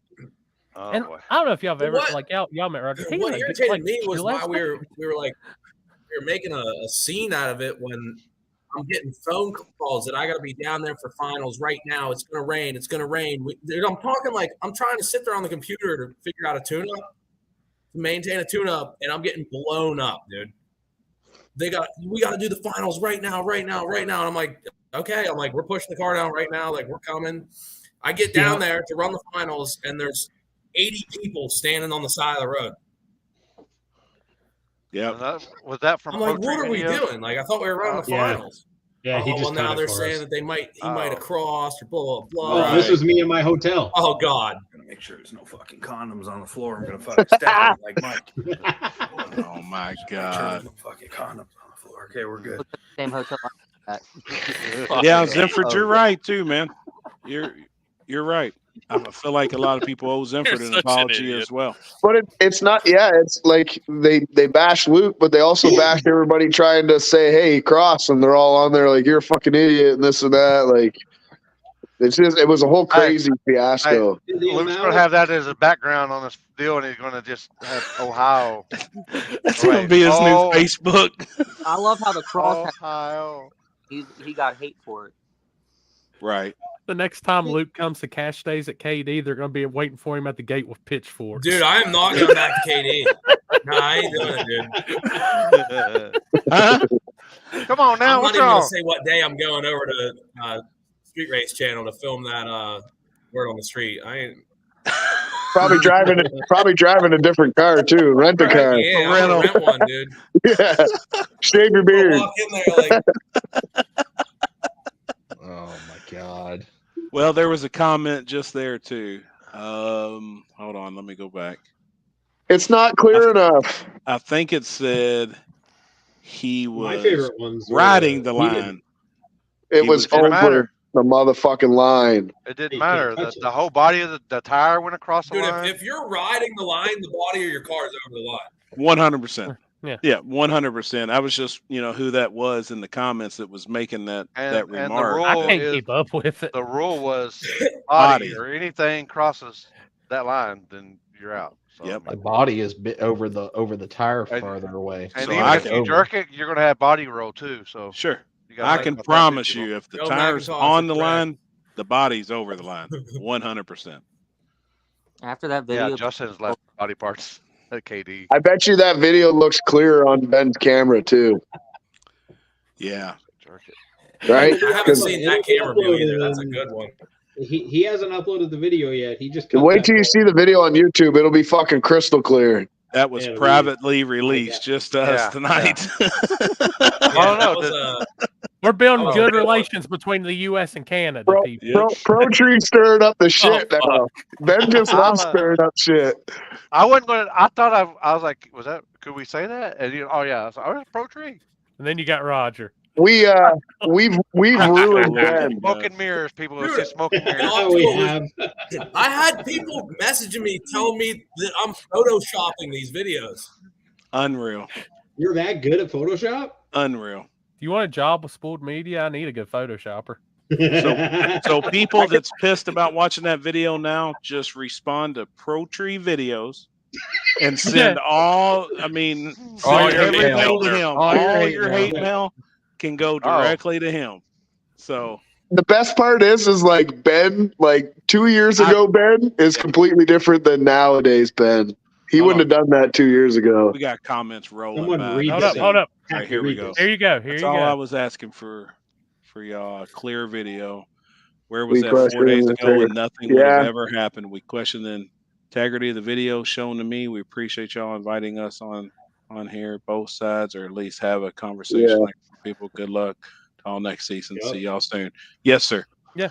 And I agree. I watched your video, CJ, and you wasn't bashing anybody. And I get it.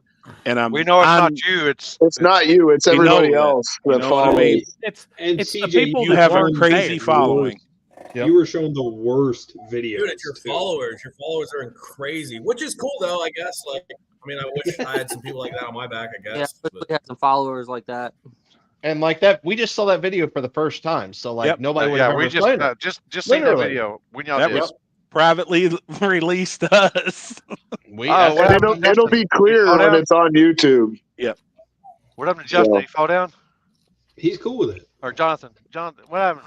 Oh, there he is. Oh, there he is. He fell down. Did you really say he fell down? This fucking guy. Jesus Christ. I was making sure, man. He might have, I don't know, he might have had a Hellacious 60 right there. And he look at Pro Trees. Flip backwards. Subscribe while you're hating. I love it. Facts right there. Oh, breaking news. No, and that was a very clear video. Like I said, I didn't hear the rules. I wasn't in the driver's meeting. I should have. I should have been down there. But if it was stated any part of the body, obviously that's crystal clear. Yep. You know. Yeah, we're all going to hell. Yeah. Like I've had a one-way ticket for many years. Fucking it's warm and I know people there. Now, wait a minute. Who filmed that? Was that Ben or Peg Leg? And I just used that so I could say Peg Leg one more time. For sure it was Ben. It was Ben. I think Chris was on GoPro duty. Yeah. One more time, just for the just in case somebody need a screenshot. So who released the video? Wait, yeah, keep that up there. Let me get a good picture of this. Hold on. Oh boy. Jim, I'm glad to know if you're coming back to Dig or Die, Happy. Am I coming back? Yeah. Fuck, I ain't gonna miss one. The way I was treated down there, the way everybody was appreciative of what we done, I won't miss it. So I will definitely be back in the spring. Yeah, let's play that back, Limpy. You know what? I might try and make March too. How about that? When is it? I don't think I'm gonna miss one, man. The 23rd, 24th. Normally at the end of March. I need to redeem my fucking self. I think it's the 23rd, 24th, I believe. Yeah, week after Carolina. I haven't missed a day or die in a long time. 22nd, 23rd. Yeah, one of them days. I don't even know what I've got going on. Let's hit play. Hold on. I'm glad of it. I'm glad something like. Oh, I ain't got nothing that weekend. I might have to pencil that in. You want? I hear you, Zenford. Oh wait. I mean, he was out, man. That was a good lick. Absolutely. Dude, can we play? And I agree with all this shit too. We're actually look at the leprechaun drug his ass. Like, you know, I seen all those comments. I agree with that. Like he did. I mean, he's way. You can tell just by right there. Look at that. The race was over right there. The tire was definitely over right there, but yeah, like you said, it's over with. DOD is faster, a lot faster. I guarantee it. This was my first time, and I really enjoyed it. But from what people told me in the previous years, the cars went. I heard draggies. I seen draggies. I know it has got faster. There was a couple guys that went faster first round than the last Dig or Die event winner in the finals. I believe that. You can see it. Yeah, I believe that too. I can tell y'all one thing. New equipment is on the way too in the live feed. If y'all thought it was good for this one, next one even better. Yeah. Oh yeah. Now, how many times have you been there, Jonathan? I've only missed one. Really? Yeah, I missed last Christmas. So you had good data going into it. I've only made the third round before. But get out of here for that shit, Flocka. I've only ever made it the third round. I've never made it. See, but that's the thing too, is like, even if you have data from the year before, if you change a converter, if you change tires, you change suspension and all that shit, I mean, most of your data is useless. Gone. Right. Yeah. Luke, how many times have you been there? I think we've been going the past 3 years now. But as usual, you show up, the surface is way different than it was. That surface down there is just insane, and the DA is incredible down there. It changes round by round. Right. But yeah, you know how it is, dude. As soon as you change something, the whole car changes, dude. If you have 100 pounds extra here, I moved the turbos, I don't know, 3 foot back when I put them into the firewall. That was a huge change. There goes all my data. Right. It's like everybody comes on a fresh setup because they're trying to go faster and faster and faster. My car was completely different from July to now. I've been fighting suspension all year. That son of a bitch looked like it was working this past weekend. I mean, it was working extremely well, man. When you come by us every time, it looked really, really good. You had everybody, pretty much everybody covered when you got by us. Like, you was already ahead of everybody. Did you ever come around anybody, or you was always out on whoever you was running, right? Besides maybe early. I was already out. I'm usually chopping their heads off, low probably. on the tree, but I was trying to be good on the tree this year. Like, yep, you was getting it done, man. The only thing that sucked CJ's past that DQ'd him was that he had full control of the car. It wasn't like he was trying to play hero, but a rule is a rule. The line was there, so nobody tried to play hero. Sucks for him, but that's the rule. 100%. And it doesn't matter what the rule was. If it was a rule and you break it, you're fucking out. Like, it don't matter. Same thing with Warren the Woods. If you touch the grass, if you touch the grass, you're out. in control. Like, if that car did that on the street we were racing at, he would be in the ditch. He would have crashed. Yeah. And if we were at another track, he would have hit the wall. I would almost put money on it. CJ was looking over to the right and not watching where he was going. It's done that to me. I did the same thing when I almost wrecked the car last time I was there against Mike Gunner. I tried to see where the car's at. Scramble button at the same time, almost wadded up. Driving like that. That's all it takes right there. That's all it takes. That little it. movement. I just started using the Hans device, and it's the straightest my car has ever went. Yeah, because you can only turn like this. Yeah, hold your head. I can't see a damn thing. Yep. That's glad that you got one of them too. That's smart. I think everybody should have one. Whenever I raced patches, all I could see was out of the corner of my eye. I saw him like half a car.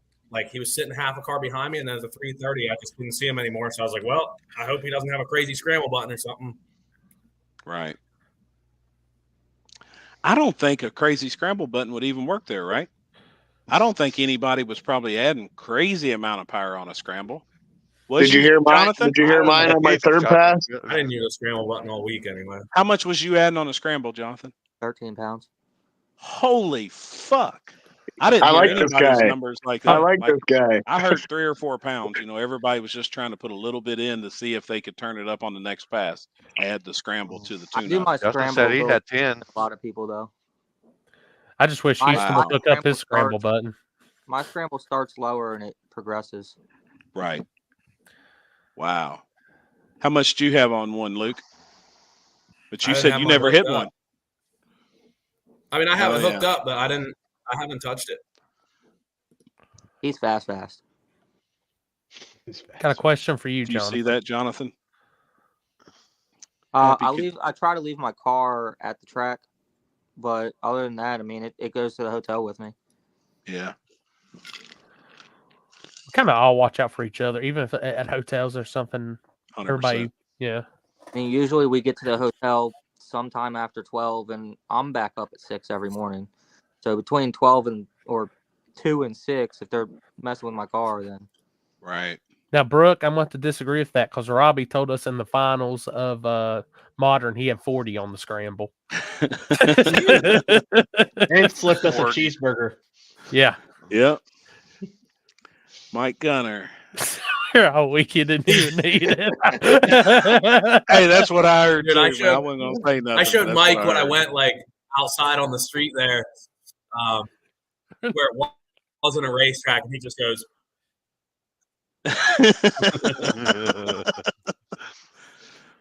Man, that's awesome.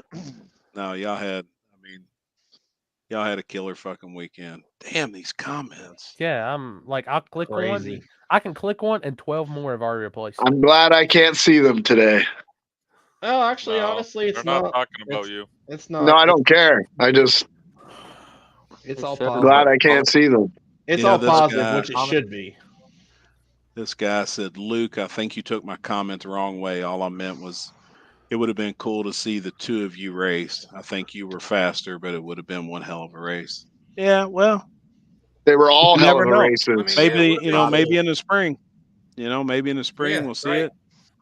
Maybe even be a first that round would be call out. I ideal. see it coming. Honestly, I would absolutely love to line up against them to just clear the air, but I'm not going to do a first round call out or anything because Right. honestly, if you're trying to win an event and you're doing first round call outs, there goes all That's your the day. dumbest Forget thing about you could possibly do. Just asking for it. Yep. That's the Unless it dumbest was for thing like you a could do. mass amount of money to where like it's going to make it worth it. Was there any? I like that side. Was there any callouts first round at all? No, No one Or called did out anyone. anybody try to do any callouts first round? no. Yeah, he tried. No. He asked.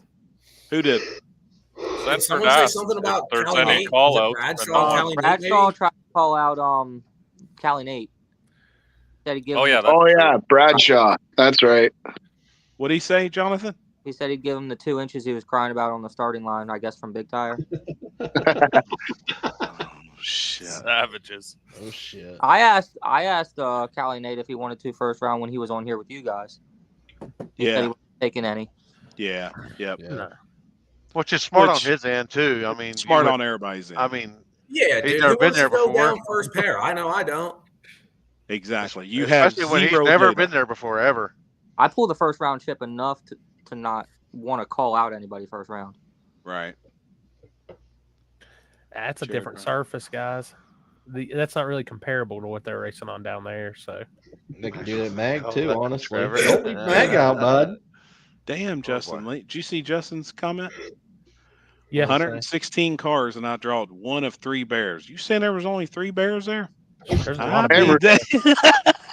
I He don't said know everybody about else that. was slow. I like it. See, I When- read shit different. When that round where all 3 of the Denver cars all went out, that was the Yeah. craziest thing Yeah, ever. it was. that's something you don't see. That was insane. And all I know is those boys, after they went out like that, they gonna come back strong. So Man, Like, there three was races so gonna be- many upsets. Like look at even Extreme Street. That S2000 fast as fuck. yeah. Right? Yeah. Catfish Billy, fast as Hold fuck for street car. Hold up. Since I got you on here, Trevor, and you're giving us hell about tires, what do you think about a true Pro 275 drag radial winning extreme? Winning that shit. On 240 with 4-link suspension. Thanks, though. It'd be all right. Still a radial. Yeah. Todd's got that And car. and it does like I'm IRS. It's completely different. That's why I said I cannot I'm use just them. saying, what do you think about radial winning on that surface? I think it's bad. I'm not doing that to bag on you at all. I It's think just- most I'm people asking could your have run a radial there. Yeah. That black S10's on a radial, and he was fucking fast as fuck too. Which That black- rat rod truck was on it. Yeah. The truck from Illinois. No, The rat not race that is on one. that. The black S10 that raced me in the third there. He's on a radial too. Eugene Ogle. Wow. Yeah, Eugene. He's on a radial. He's always on a radial. He's a radial on the street. I didn't know he was on Cool, though. radio. Yeah. I did Todd's not been know a that. close friend of mine for a long time. Him and Mitch got that car rolling right now. That 240? Yeah, he's That close bitch is bad. to. A friend of ours that actually passed away last year. It was his, and Todd bought it from the family. That's what I heard. Yep, I heard that story, man. 240 And sweet. yes, it Yeah. is. That car is fucking bad. That car's been around our area for a long time. Now, did they ever street with that car? Yeah, that's all he streeted a lot with that car. Gotcha, man. Hell yeah. He doesn't Sure street with it. maker. He doesn't street with it now because he's afraid something would happen to it because there's sentimental value to it now. But Yeah. or Right.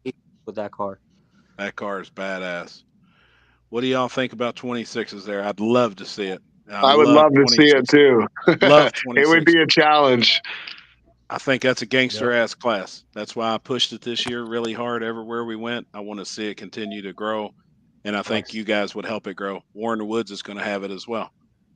I like to see the difference between. I will tell you, 28. I'm going to take one from Luke's book. Every big event from now on is going to have a brand new set of tires on there. I ain't even going to chance it. Yeah. Dude, that's not my book. Because you're right. I watched Word on the Street, dude. Peter Baum said that, and I was like, you know what? It's cheap insurance.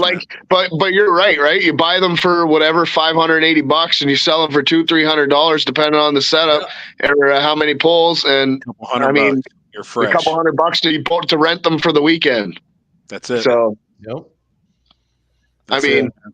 Yeah. That was a huge mistake on my part. I knew after the second hit, I was like, I'm done. I got nothing. Yeah.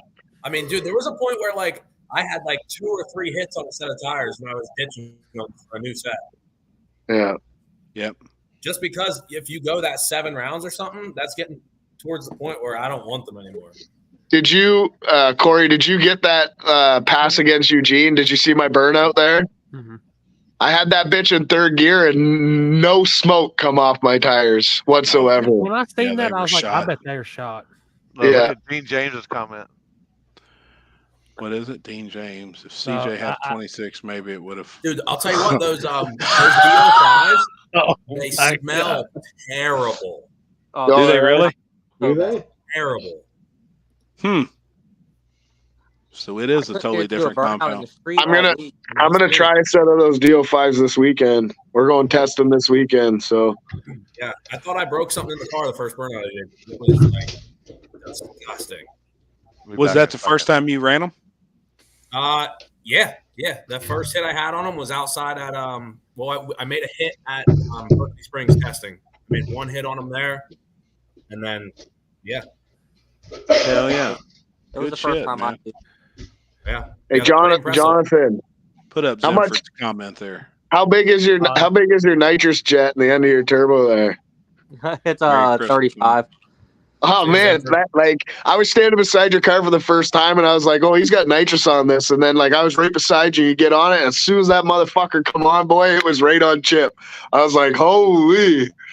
So I want to get some nitrous now to spool up my turbo. It's a stock 453. Like, there's nothing special about that motor. I need nitrous to spool that turbo. Yeah. Wow. What size turbo? It's a TDI from Jose. It's a 98. 98. 5. Hell yeah. Gary Sparks, send Luke a message. I'm sure he'll sell them.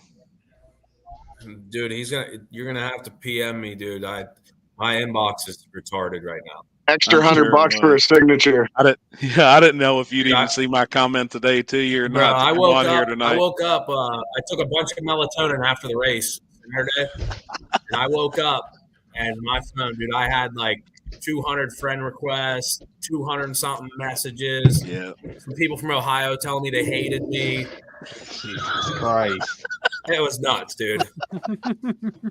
Ohio people need to fucking simmer the fuck down. I'm just telling you that. Yeah, go to Texas Roadhouse or something and eat some fucking cinnamon butter. Simmer down. I thought you were just gonna say buns. Make sure you get some buns. Yeah, gotta get the buns. Oh God. What do we call long buns in Canada? Breadsticks? A hoagie? Hot dog buns? Long buns. I had a tough Lizzie Holder. That's right. Trevor Whitaker, you're the man. Luke is the nicest dude out there.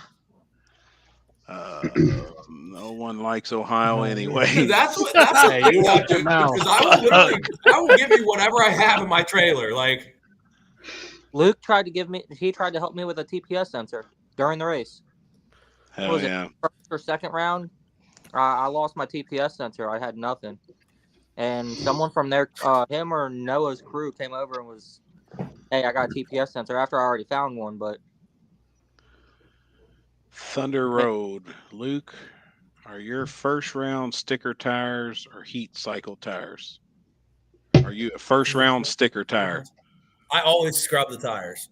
Yeah. Always. I agree. You have to. Yep. Yeah, either that or I'm doing a hellacious burnout. Later, Justin. I was hoping See to you, get a Justin. chance to talk to you about your hot rod, man. Just seeing if it was all right. See if we'll see you. Yeah, I got to get going too. My dinner's hot. I'm going to eat What'd you get? tacos. Taco Bell? No, homemade. My language. Are you home, Trevor? No, I'm at my buddy's house in Louisiana. Oh, okay. You went south. Are you gonna get some fried boudin or fried egg roll boudin? What the fuck is that? Hey, put Limpy on the full screen for this. Okay. Oh, fuck. I seen you was tuning that Malibu too. What's that mouth do? Yeah, Oh, they wait a minute. released the video, Trevor, Hold today. You tuning on that Monte Carlo. Yeah, that Monte Carlo. You won't let me get the layout. What am I hitting wrong? We did a bass tune on that Yoshi truck There we go. Hold a up, I gotta couple put weeks Limpy back ago. on the stage. But I'm new. there was I had 7 cars there, I think. That she was wrenching on or tuning on. Yeah. Hell yeah, man. With the Yoshi, we that Yoshi truck's been all over the road like since he got it. So we put new shocks in it at Dig or Die because we're like, maybe the shocks are blowing. And then we went out to the fucking street, and that's when he did a huge wheelie, come down and bent all the struts in the front. So we Brand tried new to, one?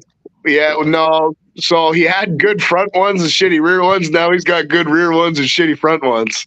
So we pulled him and gave him to Jeff while we were there. But we tried to get through first round, but that truck was all over the place with the busted struts. So It looked rough like first round. I knew something had to be up. Are you North or South Louisiana? I'm in. I probably shouldn't say it because I'll have everybody coming here from Ohio, but we're like near Monroe area. Okay. Gotcha. Hell yeah. I'm So sending a beacon right now. Hang on. Better you than me. You're like 5 or 5.5 hours from me. I might come if that shit's canceled. I'll probably come see you. It's canceled. Yeah, he's coming over for Christmas. Somebody else just said something in the comments. Yep, it's canceled. Well, fuck. I was in the group. They haven't said shit yet. Here, I need to send you wow. a message, fucker. I think it gets canceled every year, don't it? Yeah. Here, I He's just a went little- ahead. I just went he's ahead a and muted special. Trevor's mic. I got it now. There's the message. Jeez. Trevor's Yeah, so special. Fuck. I was waiting for you to get it. I don't Jeez, play hold on. jokes, bro. I don't play jokes. He's You gotta like, you test me. motherfuckers. And we're like, you motherfucker. Let me just keep. I don't care. I'm going to see Limpy now. Anyways, I made up my mind. Oh, hell yeah. Justin Lee. All parts will be here tomorrow and be at Cash Days Friday night. That's what's up, man. Good shit. Nice. We got to get some racing in Limpy. Hell yeah. I'll get you some runs. Get beat up by the 29.5-inch small tire. Yeah, you guys better around be here on sorry. 28s. You going big tire racing? I might see you soon. No, that's small tire here. That's a small tire in Texas. Man, you know how much work I had to do to fit 28s on my car? There ain't no way I'm putting 29s. You go to the gut. Right? I don't know if the guts be closed. Might be. I know it's supposed to rain here this like tonight and all the way until after Christmas. Damn. So I don't think no streets here this weekend. Yeah, we're trying to line up. Some guy around here posted a fucking post. He says, "I'll race anybody, anywhere, anytime for $1,000." So my buddy's like, "Hey, you want to race a street car?" They're like, "Send us a picture." They sent a picture, and he's like, "Nope, it's a fucking pro mod." Are you serious? I'll get you. Yeah, I'm like, this ain't no fucking pro mod. It's got stock 240 suspension in it, for fuck's sakes, and it's slow. Yeah.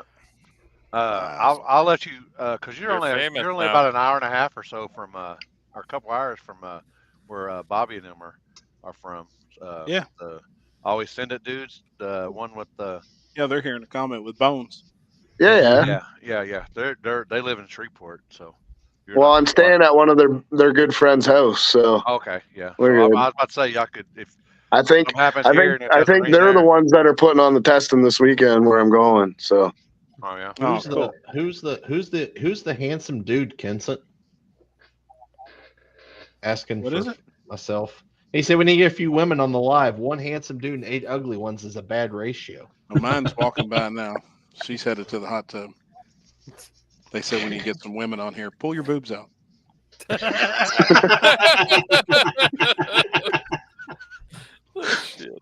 You just see her whack him upside the head. Oh, is that Q-tip or Laptop closed. AirPods or is that? No, that's Mama. Oh, okay, boy. Oh boy. You want to take a hit? Hit for hit? Yeah, now that she walked out. Yeah. Oh, She don't probably turn walked around. out when he Don't even said look that.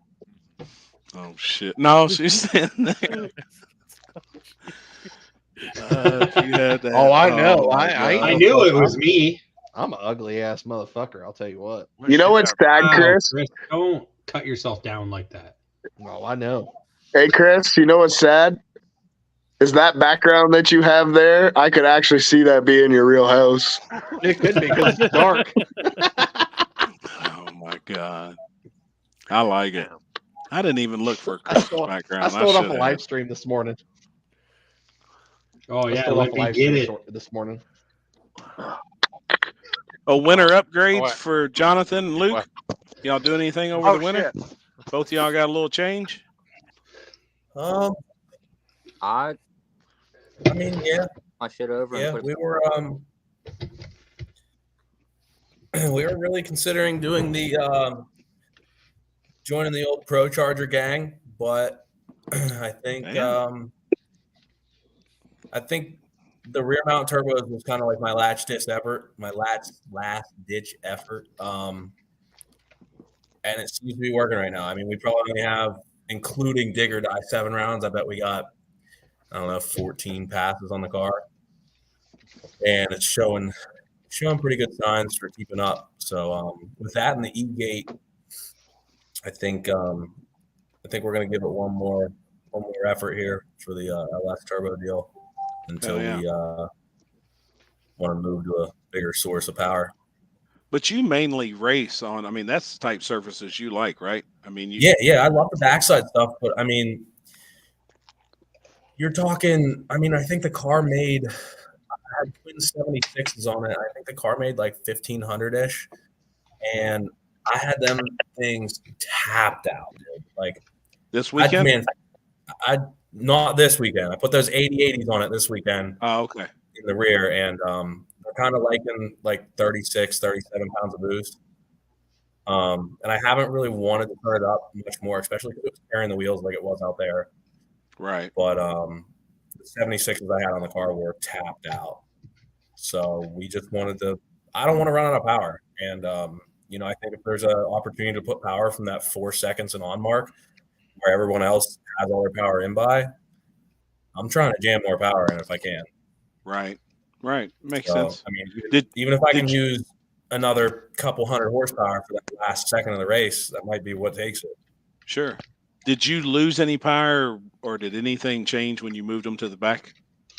Honestly, the only thing that really changed was spool up time, and it's still right there. Like I had the 76s coming up in like 1.8, and I think right now I have the 80/80s coming up at like 2.7. So it's Yeah, not it even seemed like your car was pretty snappy down low coming up on the brake. Yeah, that was like another big deal. Everyone was hating on me for the rear mounts. Everybody was real worried about them not being able to hold boost, spool good. Nah, they're working amazing. I love it. Like I like that ideal. If you're carrying the weight, why not put the weight where you need it? That's the way I look it was at nuts. everything. I mean, it was. We had. I remember me and one of my buddies were in the shop, and we had a month till digger died, and I was like, man, like I just ordered those 80/80s just to see, and then I realized I was like, you know what, dude, like they are oilless, like we could give it a shot in the rear, like you think we can get it done in a couple weeks here? And he's like, I don't know. You got it done like went for it and days. got it done as soon as possible. So what do? You put some grease in them every other pass, or how does that work? So I'm still learning like my greasing, like some people say a couple passes add a pump or two. But as far as I'm like seeing it, I would rather have them over grease than under grease. So I've been doing like probably like 5-6 passes, like 5 or 6 pumps in them every 5 passes. Hell yeah! I mean, it's So, like- dude. They give you a I need to call them and see if I can get a sponsor or something, dude. They have these little 3-ounce tubes of grease, and it's $190 for a thing. Holy shit! Yeah, yeah, it's pretty pricey. Damn.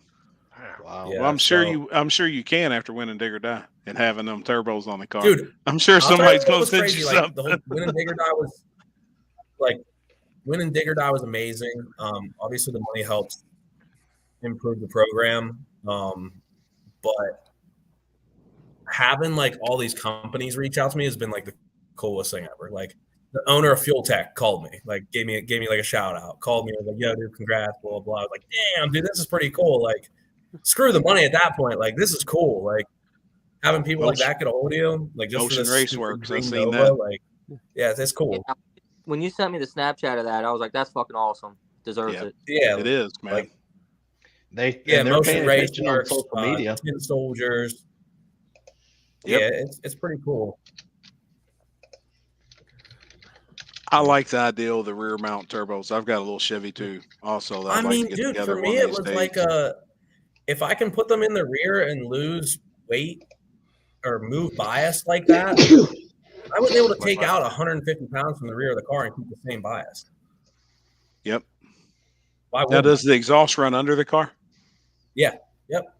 You run the Yeah, it exhaust runs under the car, I have and then full- you're full running 3-inch all the way back. cold side through the center of the car, like through the console or area or something. The charge piping? Yep. Yeah, the charge piping, I have it coming through my my rear firewall, and then it Y's inside, and then I have the E-gate on the charge pipe inside the car. Hell yeah. Yeah, no Cool, waste man. gates on the exhaust side at all. What size charge pipe did you use coming off the turbos? 3-inch, 2.5? I have 2.5 coming off, or I'm sorry, 3-inch. 3-inch coming off the turbos, and then it Y's into a 4-inch. Oh, okay. Hold on, you just said there's no waste gates anywhere on the exhaust side? There is no waste gates on the exhaust side. Shit, I've never heard of that. The car's snot rocket. Yeah, it's starting to be like a snot rocket. tuner. My tuner just hit me up about it. Derek Burton, he does like bootleg tune. Good ass dude. And right he there. was like, man, he's like, I think we should give this a try, you know, like, because I would always get like a little spike in mat pressure here, mat pressure there. Like, DA would be crazy with it. And ever since, it's been like pro charger good. Like, the boost control is like pin hair to what I want it to be. Wow. So it essentially just regulates like the charged air? Yeah. That's It's pretty crazy. impressive. Like, it is, and it's so wild. snappy. Like I did a test on it just to see what would happen. We made a hit on like relatively low boost, and I put another 5 on the scramble just to see what it would do. And it was like a straight line, and then the scramble hit, and the mat pressure literally followed it like to a T. It was nuts. Wow. Yeah, it's pretty cool data. I think anybody like is thinking about doing it, just do it. I mean, if you're gonna buy good wastegates and good blow off valves, I mean, my God, dude, tile 44s are what, $900? Mm-hmm. I know I just bought precision blow off valves before I made this move, and they were another $550. I think one of those E-gate 60s is like $1,100 or something. You're saving money. Yep. Mm-hmm. Mike, you like making changes? Do it. I'm already moving the turbos into the bed. You know Yeah, that. perfect That's why I time. was asking Perfect about time. the charge pipes. Yep. Yeah, and I think hearing it from somebody that's that just won an event, they see how it works. They see that it worked for you. I mean, I think Oh, yeah. everybody. I think there's going to be a lot of people Yeah. probably making a switch I mean, here I'm soon. not- I mean, I'm not going to sit here and say that like that's the reason the car is working as well as it did, because we did change other things. You know, I'm always changing suspension stuff, 4 links changes, like. Certainly a factor. though. But the combination of everything that I've changed is showing out pretty well right now. yeah, Luke's hell been yeah, man. fast, just making it faster. Yeah. Oh I've yeah. raced him. We've raced each other a few times. He's right there. He's always faster. Are you guys going to travel quite a bit this year? I just bought a boat not too long ago, so I think I'm I was getting towards my end of era of racing. I was thinking about selling the car, and I think I'm just going to try to call it quits for the summer. I think I'm going to race the spring and race the fall. Going down to Digger in the summer it's fun, but dude, I'm miserable. I have an RV too, and I'm miserable every time I go down there because even the RV, like, it's hard keeping up on how hot it is. Right. Yeah. I can Let see alone, that. I mean, it's like I go down there, dude. Even if I go to Berkeley Springs or something, dude. This past year, I remember like pouring water over my head in between rounds because I was just so hot. Being in the car, and then you're getting back, working on the car, changing this, changing that. Like, it never stops. Yeah, but you don't even have a chance to enjoy your own RV. No. Hey, you came to that New York race, right? Me and Mike talked about this not too long ago, didn't we, Mike? About it's what? just it just how, like, people don't see you're 20 hours a day working on your shit. When you're not working on building your business or at work, you're working on your car. When you're done racing, you're working on your car. When you're at the race, you're working on your car. For 5 seconds of fun. Yeah, exactly. And it's like I just told Mike, I'm like, I want to take a break this year too and focus on some other shit and get caught back up on everything that I've missed in the last 3 years or 4 years. It eats your whole life. It does. It's your whole life. If you are dedicated and you want to win, I'm sure Luke knows and Jonathan knows and Mike knows. It's constant work all day. You don't stop thinking about it. Even when you're sitting at home eating your fucking dinner, you're like, what do I got to do next? How do I get faster? How do I do this? And it's all day, all night. It's worse than drugs. What's up, Alex from Germany? My brain's always up, and that's like a it never blessing and a stops. curse all at once. Yeah. If I find a problem with the car, dude, I don't sleep. What we do here. Yeah, it's funny because I'll fuck a couple times this year I fucked my car up and I was like, you know what? I'm not even gonna touch it. I just drove 6 hours all the way home. The first thing I do, it's out the fucking trailer, the engine's out, it's apart, and I send all these guys picture like, oh, here it goes, I'm fixing it. Yep. I mean, I've had a few people hit me up. Yeah, I had a few guys hit me up and they're like, oh man, I'd love to buy the car. It just seems like it's working really well. It seems like it just does its job. And it's like, dude, it's doing its job because I left work this week. I had to drive 3.5 hours home every day instead of staying out of town to make it work. Yeah. Yeah, they don't just make I didn't just pull it out of the box and it's just working. Like, it's working because I just got 3 hours of sleep this week. That's why it's working. Mike Barr, I'm pretty sure it's Turbo Smart that makes those e-gates, right, Luke? Yeah, literally. Okay. This week, everybody's buying. Everybody's honestly, the only thing that scares me with those e-gates is Sherm's not the only one I've heard this happen to. Yeah, but I think it's everybody on Holly because Holly's Nah, I know one that was on Fuel Tech and it was just a small motor and it did the same thing. But that e-gate was on the hot side, not the cold side. And it did the same thing. Out of nowhere, it just fucking pinned that bitch shut and that was it. Since the Digger die win, I'm good. I'll just buy a couple more of these little LS motors and we'll just keep sending them. That's the only thing that scares me. Anything electrical. It's like my truck. I don't want any electronics. I want roll-up windows, all mechanical shit. Because then you can get by. But Sherm said his was a Holly issue. He said mine was a Holly issue. But for sure a Holly issue or just an electrical issue in general? Sherm, is yours on the hot side or cold side? I'm interested to see if they do anything for you. Yeah, I was in the hotel with Jeff whenever he called and, needing a set of heads. And I seen that picture of his heads.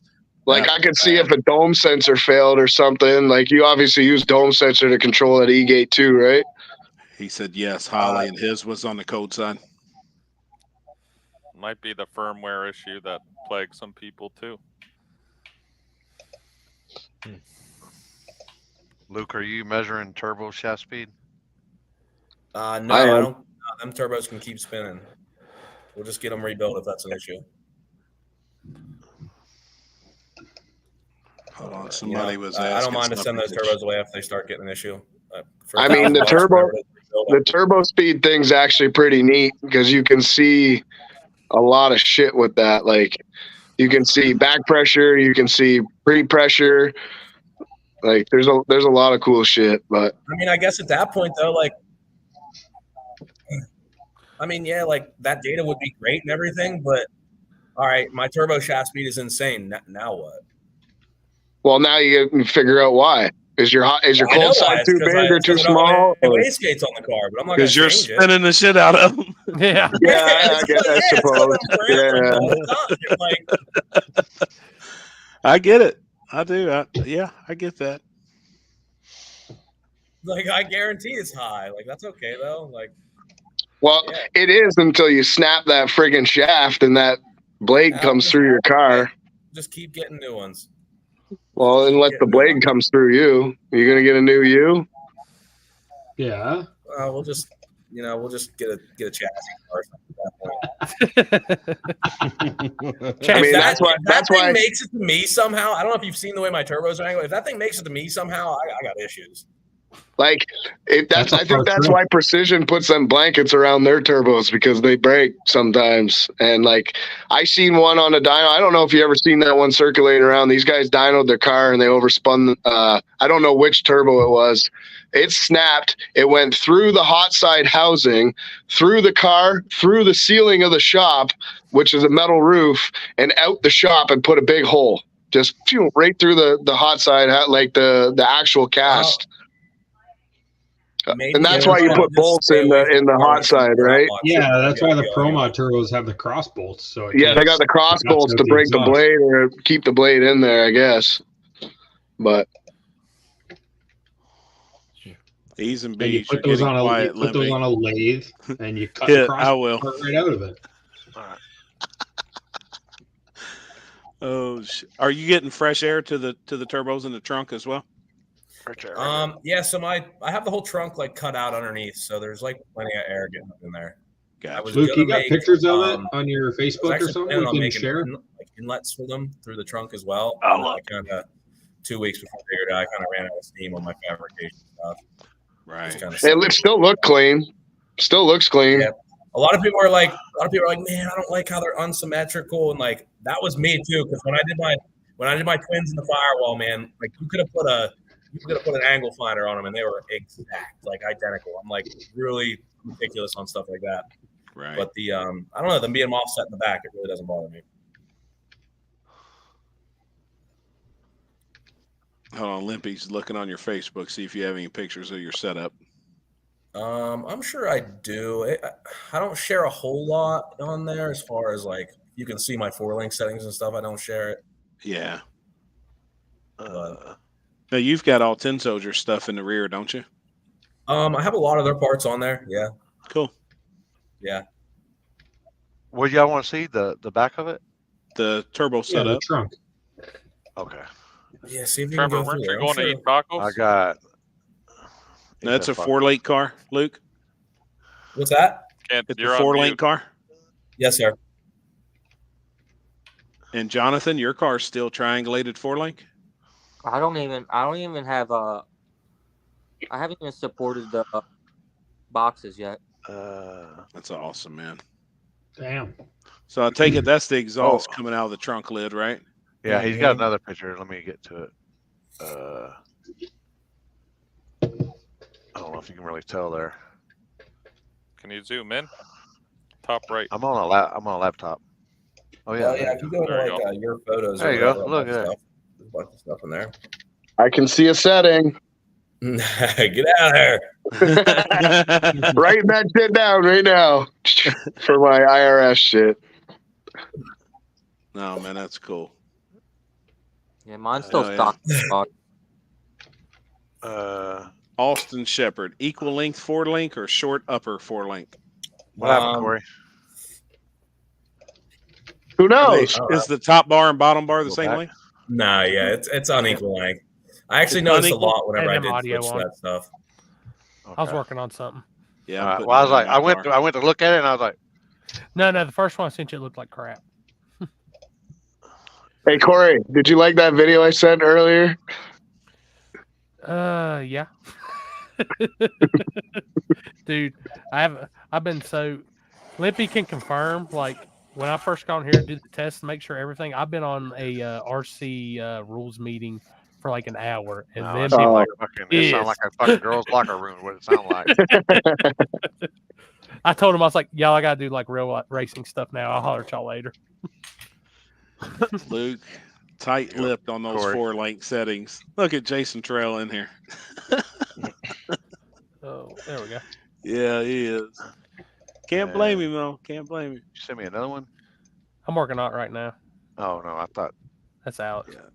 Let's see if you can zoom on that one. I can't. Yeah, make sure you zoom into the bottom portion.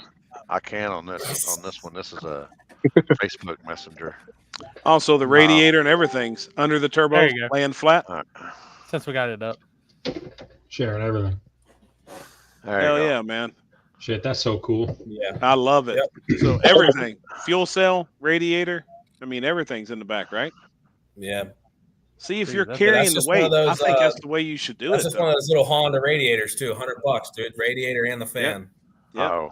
Trying to win. Well, Dick, here's the deal. Las Vegas Victory Lane for Fox Television. Ricky Bobby, today's big winner. A heck of a win for you today, but it seems as if you either win or crash the car trying to win. Well, Dick, here's the deal. I'm the best there is. Plain and simple. I mean, I wake up in the morning, I piss excellence, and nobody can handle my stuff. You know, I'm just a big, hairy American winning machine. You're laughing. That's, you know what I'm talking about? That phrase, that's trademark by trademark, right? Ricky Bobby. Ricky Bobby.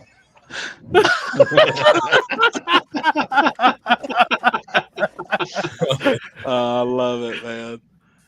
That's awesome. That Blazer with stock suspension. Hell yeah.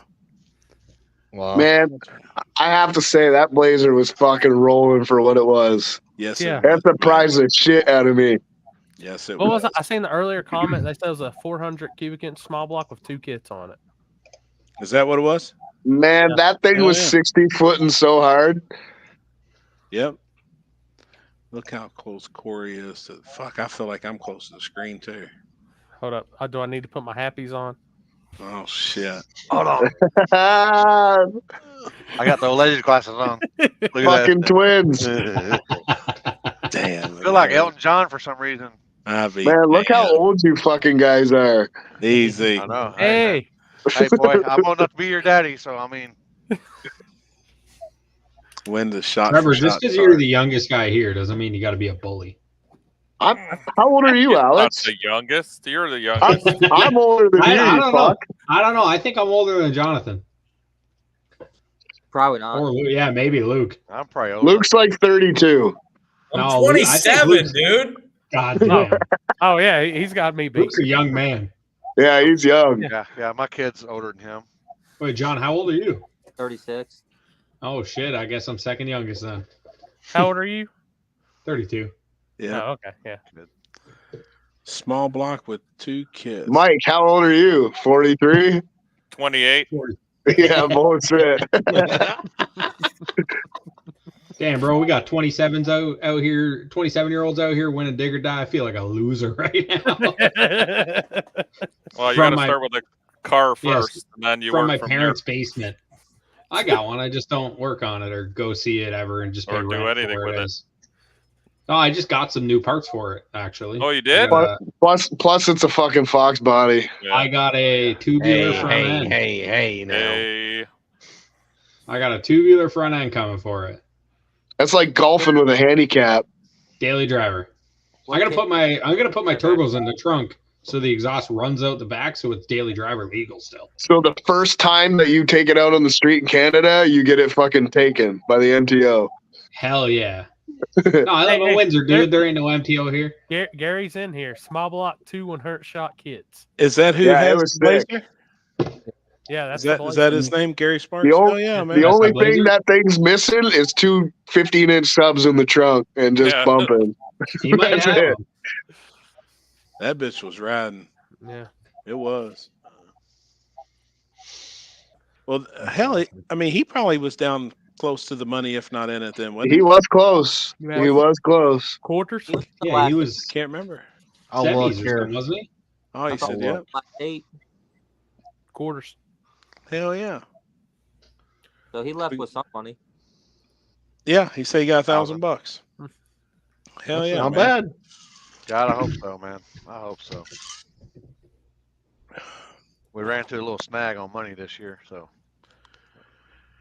It's part of it, man. We're gonna start a freaking donation for Limpy and Happy. Let's get the shit done, boys. Yeah, what the hell? What about me? Well, you guys got lots. You guys got lots of years left. These guys only got a couple, so. Hey, that's right. Facts. Fucking old as shit. I mean, when I got a kid as old as him, yeah. What? I'm just happy I wake up every morning and get to. We all are. We all are, buddy. Yeah, my next project's going to be moving the motor back. The engine just has to be moved. That's on which one of your 15 cars? The faster one, the lighter one, okay. The light car. I've got to get the engine moved back on that thing. Happy's problem is he's building 15 of them. Yeah, that's Happy's problem. Motor back in one, and motor in this one, and wheels on that one. Trimming all the nuts and bolts in this one so I can get out the extra quarter of a pound. I'm telling you. His bagged motorcycle. I know. It's sitting in the garage shit, too. You got a fucking car lot. He does. Like legit, his if you go to Happy's house, he legit has an armed guard watching his garage. Isn't your driveway like 600 feet long? We could do 330 hits in your driveway. Yeah. It's all concrete too. And it's for concrete, so you might be hitting the trees though when you're with the front of your car. No shit. You might be hitting limbs. That's right, Timothy. My dad is 81 and still racing. That's right. Remember wishing him a happy birthday. That's so awesome. God damn. God bless you. And won a Wally this year at 80. Yeah, but just to see how the times has changed and from when he used to.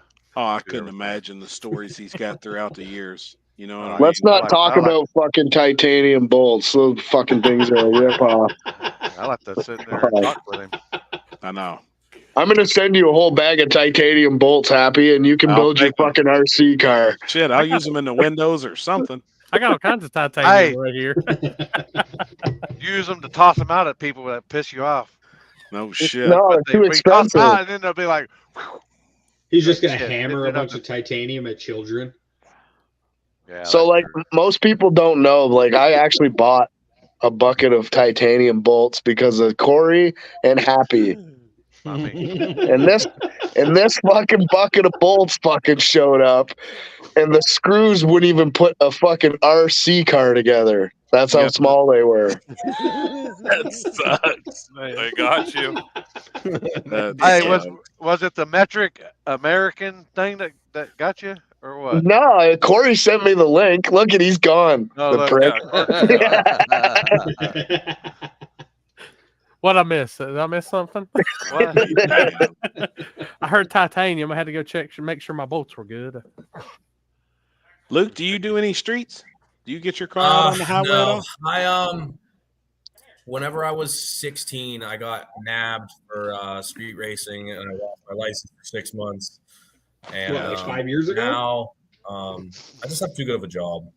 Yeah, I got too good of a I job, get it. man. Yep, totally get it. We went out a couple times down to West Virginia down there, and I just don't like it.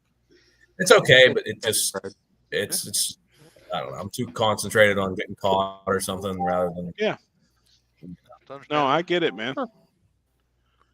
100%, man. Yeah, just Well, I'm a stupid idiot, and I love that shit. Me too, man. Yeah, I do too. We know Jonathan gets down in the streets. I love the street. But Yeah. I mean, I don't have nearly as much to lose when it comes to like job and stuff like that. Yeah, that's how I feel. I'm just like, I mean, really, if you're the cop that pulls up to Jonathan, are you really going to take the guy in the wheelchair to jail for street? They're like, how are you gonna get out of the car? And you're like, hold on.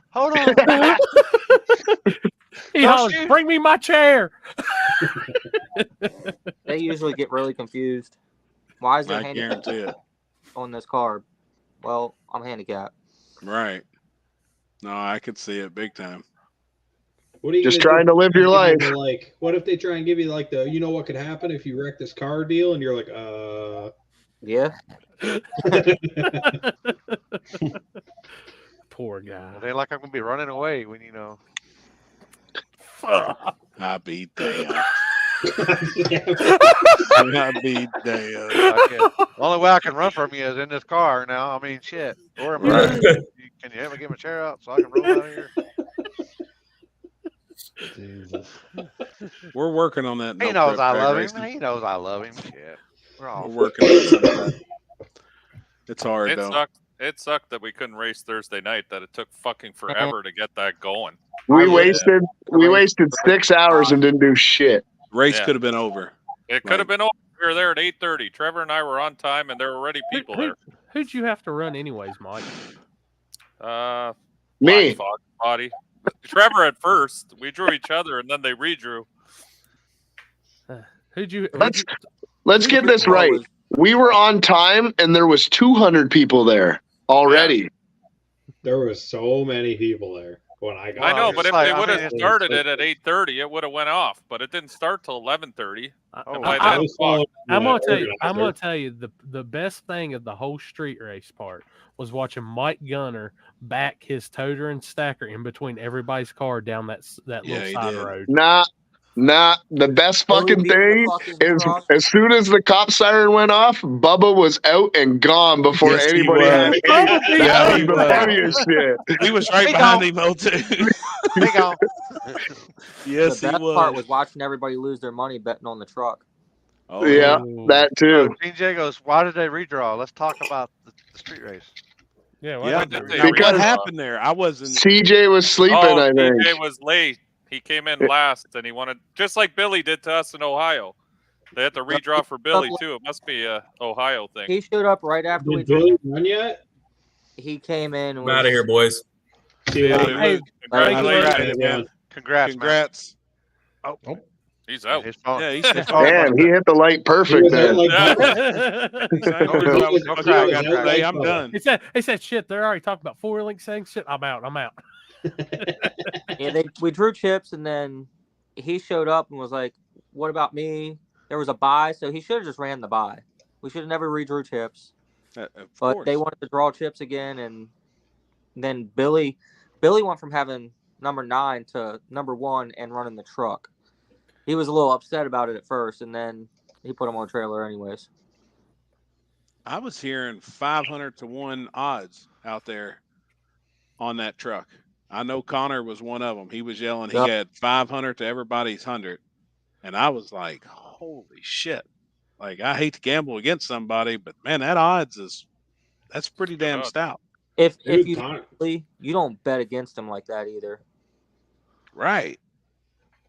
And he had one of those heavy ass wings on there, and I figured that car would go right down through there. 2024. That was put on last week. Really? Gang. You know what that thing weighs by chance? It's pretty heavy. It looked heavy. I mean, it looked heavy. What's Luke saying? Put that up there, Corey. Oh. Love y'all. Thanks for having me on. Finger slipped on the shut off button. Thanks for all the congrats. Have a good Christmas, everyone. Buddy. You too, man. Appreciate you coming on, man. For real. It was good chatting with you. We wasn't trying to pry information, but we was. That's all right. We got everything we need now. We got it all. Appreciate it. That draggy down there is from Justin Lee. Oh, you got it? He sent it? Yeah. This is first round when he took flight? I'm on it. I don't know when he took flight, but yeah, that was his only pass. First round, yeah. We can't really see it, but oh fuck. Oh bullshit, I can. Is that a 702? That's some bullshit. That's way bullshit. What's that little kid say on TikTok? I think I saw a similar draggy from somebody else too. A bullshit? A bullshit? Bullshit? You remember what I told you, Happy? About the first round? Yeah, that was the first round that buddy went there. I heard you say on the second one, keep an eye on this car.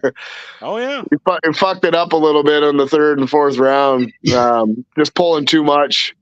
Right. Pulling too much timing, and the car was coughing on itself. But dude, that car's bad. I mean, for first time being there, Never been at like that guy only races around his hometown. Like he does not travel. So I mean that car's gonna be next year, that thing gonna be flying, I bet. Now that he's getting out and getting, knocking the jitters off, going to races and being out of town, I think he's gonna travel a little bit next year, I hope. Yep. No, that's a badass hot rod. Timothy, I don't know what you're talking about, man. It's canceled. Cancel. Yeah. Next week's Christmas. We're gonna be drinking eggnog. Bullshit. He said bullshit. I'm not. Hey, now I seen Fireball has their own egg. Chris will, but do they really? Yeah. Oh, that would be disgusting. Hey, Cookout's got eggnog milkshakes. Yeah. Oh no. I like eggnog. Trevor, I love eggnog. I bet you I love do. eggnog too. I bet you like it a little clumpy too, don't you? No, you do. I'm telling you right now. I ain't eating anything to slide. You're old enough. You probably had powdered eggnog when you were a kid. Powdered. Oh. Shake that shit up in some milk. No, but we've seen some strippers one time in Vegas. It looked like if you squeezed them, they would powder. Oh yeah, I promise you. 0.75 on the 10 scale. Yep, they were flat. Corey, explain to me the cheer wine thing that everyone was talking about, and I had some, and it was disgusting. I loved That's all they drink in North Carolina. Cheer wine. I had it at Biscuitville. It was disgusting. Now, do you have regular cheer wine or I don't cheer know. wine zero? No, cheer wine. Cheer wine is the Wish.com Dr. Pepper. Right, that's what cheer wine is. I was about to say, somebody learn me what this shit is. I introduced Happy to cheer wine on Thursday night. It almost tastes like Big Red. Tastes almost kind of like a big. Oh my god! Nah, it tastes like a cheap. It tastes like a cheap version of Dr. Pepper. Listen, that's I'm what. willing to So bet like a that the pib, Mountain kind of like a pib. Thunder- Then It's a very Kind of, but cherry. carbonated soda. Mr. Pibb, too. But kinda cherry. like a Mr. Pibb. Yep, like a cherry Mr. Pibb kind Mr. of. Pibb. What are Is these? it I've only never in heard the of these. South? Mike, I gotta No, get you they've got some. it. They've got Big it on Red. the East Coast. Yeah, I gotta No, if try you ever that. go to Waffle House, they got Pibb at Waffle House. I think that's all they got. Pibb? Yeah. Mr. Pibb. Pibb. Yeah, never heard of that. Man, It's Yeah, like but have you heard of it's the Mountain Wish Lightning? version of Dr. Pepper. Okay. Dr. cherry Thunder? wine tastes like. Alex, what was Pepper. that shit you found? Dr. Thunder and Mountain Lightning at Walmart. I should've bought some. Mountain Lightning. Jesus Christ. That's the Justin, worst. I gotta What know. knockoff shit Yo. is that? Wait. You just made me remember something. So we were in Walmart. We were in Walmart getting pop, and I was walking down, and I remember the Dr. Thunder, and the freaking Walmart employee was stacking pop, and I was asking my buddy, I'm like, I wonder if that's like a cheap version of Dr. Pepper. And the Walmart employee looked at me. He says, "You don't want that shit." He said.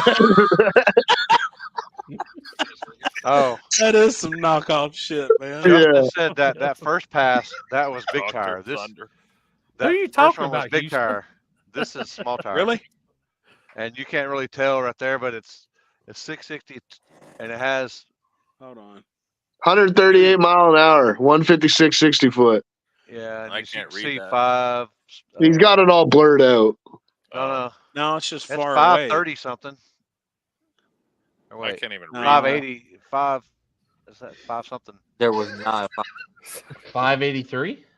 580. He's got it blurred out, boys. No, it ain't. Yeah, you I can read see it. I just No, can't you read can it. 533 at 138.08. Hold on a minute. What does the DA say?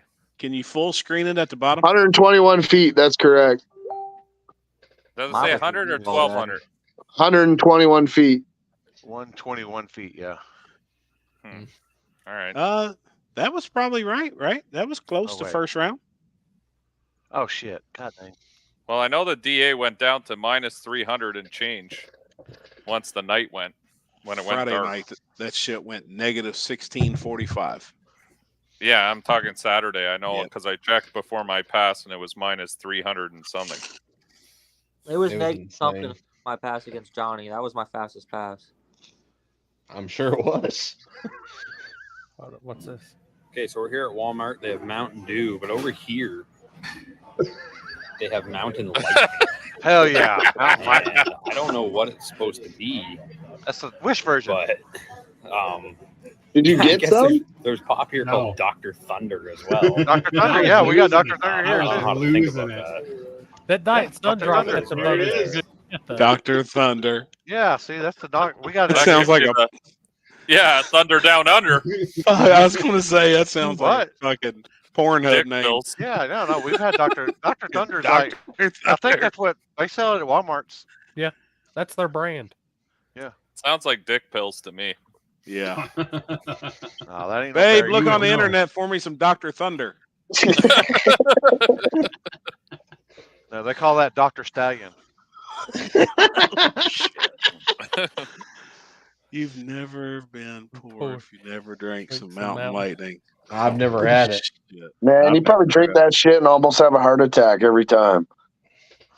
If it's like Mountain Dew, then that's probably what it is. It's the I'm willing to try it. She says she's on it. On it, Dr. Thunder. Mountain Lightning is It's fire. probably it's y'all got it's probably. Do you get your drinks at Walmart and stuff? Because it's probably Yeah. Well, like, I might have to try some. What if they got Dr. Thunder Zero? Look at Enjoyed Tim's comment. Dig or Die. My body vibrated so hard at the track. Paul, easy now, bud. Oh, Yeah, he's seeing the light. There's Happy's brother. Oh boy. Oh, this fucking guy. We ought to put his drift show That's up DK. there. Yeah, he's the new DK. I heard. He said he thought he was crying about safety prep, and then now he's crying that he needs safety prep. Yeah, exactly. Exactly. Hey, Dig or Die called. They want their cone back. He took it all the way back to the pits with him. I didn't realize that they had weights in it, that it was weighted. Yeah. That shit went through his bumper, through his radiator. That fucking finish line cone. Wow. It busted the radiator, everything. Hey, Hey, I want a piece of the front bumper, Lonnie. That's That why I keep Malibu- mine a little I heavy want on to see the it. buyout, but Send it to me. You The haven't seen it Malibu yet? that crashed, the No. red one, I mean, it's only cosmetic, it looks like. God, that bitch was bad. Yeah. You know what happened? You know what I think happened now that I'm thinking about it? Do you remember seeing the one wheel peel? Yeah. I think what happened is the one wheel, I think the rear end broke. I think something broke in the rear, and then it was one wheel peeling, and that's when Callie Jeff pulled away, and thankfully he did, because if he didn't, he would have got hit. Right. Oh, yeah. So what I think what happened is the one wheel started. The car was weird the pass before. I don't know if you got to see it because you're at the side. It was like G bodying, but not G bodying. It was like stuck over, like one tire was powering the car. So then this time the one tire, it got so much wheel speed, I think something broke, and then the right tire started driving, and it drove the car into the left lane. Is what I think happened. He hasn't pulled it apart yet, but it only looks like it's cosmetic at this point, which that's good. I mean, but Listen, we wrecked a saw brand some new set of doors. We saw Did some the wheel shit this come weekend. off or something? Yeah. Yeah, when it hit the wall, it broke the wheel right off the hub. Ooh. Yeah. Man, there was another Malibu there too that was badass. There was a gray Malibu that I'd never seen before, a nitrous car, and that son of a bitch was making some laps. Scott Huff. I'll talk to you guys later. Thank See you, you. Jonathan. See you, Thank Jonathan. you, man. Jonathan. See you guys. We'll see you soon, brother. Yeah, Like- that was Lonnie that took out the cone. My buddy's wife there, when he was like going back and forth, she had my arm, like she was squeezing my motherfucking arm, man, and she was dragging me all over back and forth, like, I'm like, he's okay, and then he smashed the wall, and we seen all the sparks and thought it was on fire. I'm like, he might not be okay. I'm like, shit. I told her afterwards, I'm like, I thought it was on fire. I'm 230 pounds, bro. And she was tossing me around, like screaming, no. I'm like, holy shit. I really did. I thought that car was on fire, but it was just like the Shire. It looked spark. like it was on fire. Yeah. Hold up, we have confirmation. Yes, Lonnie did bring the cone all the way back to the pit. He was two over from him. Yeah. Send me the Man, there's a Airbnb. lot of crazy shit this weekend. You said his name was Scott Huff, Chris? Yeah. Where's he from? I feel he's like right on the Ohio, Kentucky, or Ohio, West Virginia border. Oh, okay. Man, that car was getting down. That was another one I runs- paid attention to. He runs at KD a lot. That car actually used to be like a dark green. Gotcha. Yep. I fucking love Malibus. The way they look, I do all too, that man. shit. do I would too. have one. You couldn't miss a sticker on the front of his car. Golly, Jeff. Golly, Jeff. Oh, What's up, homie? Golly, Jeff. That's right. What's happening, fellas? Not What's up? shit. Sitting on Hey. here bullshitting. All right. Did you smash Yoshi's shocks for me yet, or what? Yeah, hold on. Let me shut this welder off. Yeah, you see, you just got done welding them up. Now I'm out, but boy, I got to make that money. That's right. All right, Oh, you got Jeff. some brackets. Oh, look at that. Jeff, we want your true opinion, play-by-play of what it felt like to drive a turbo car. Once I got the penis out of my mouth, it was all good. Oh wow! Damn.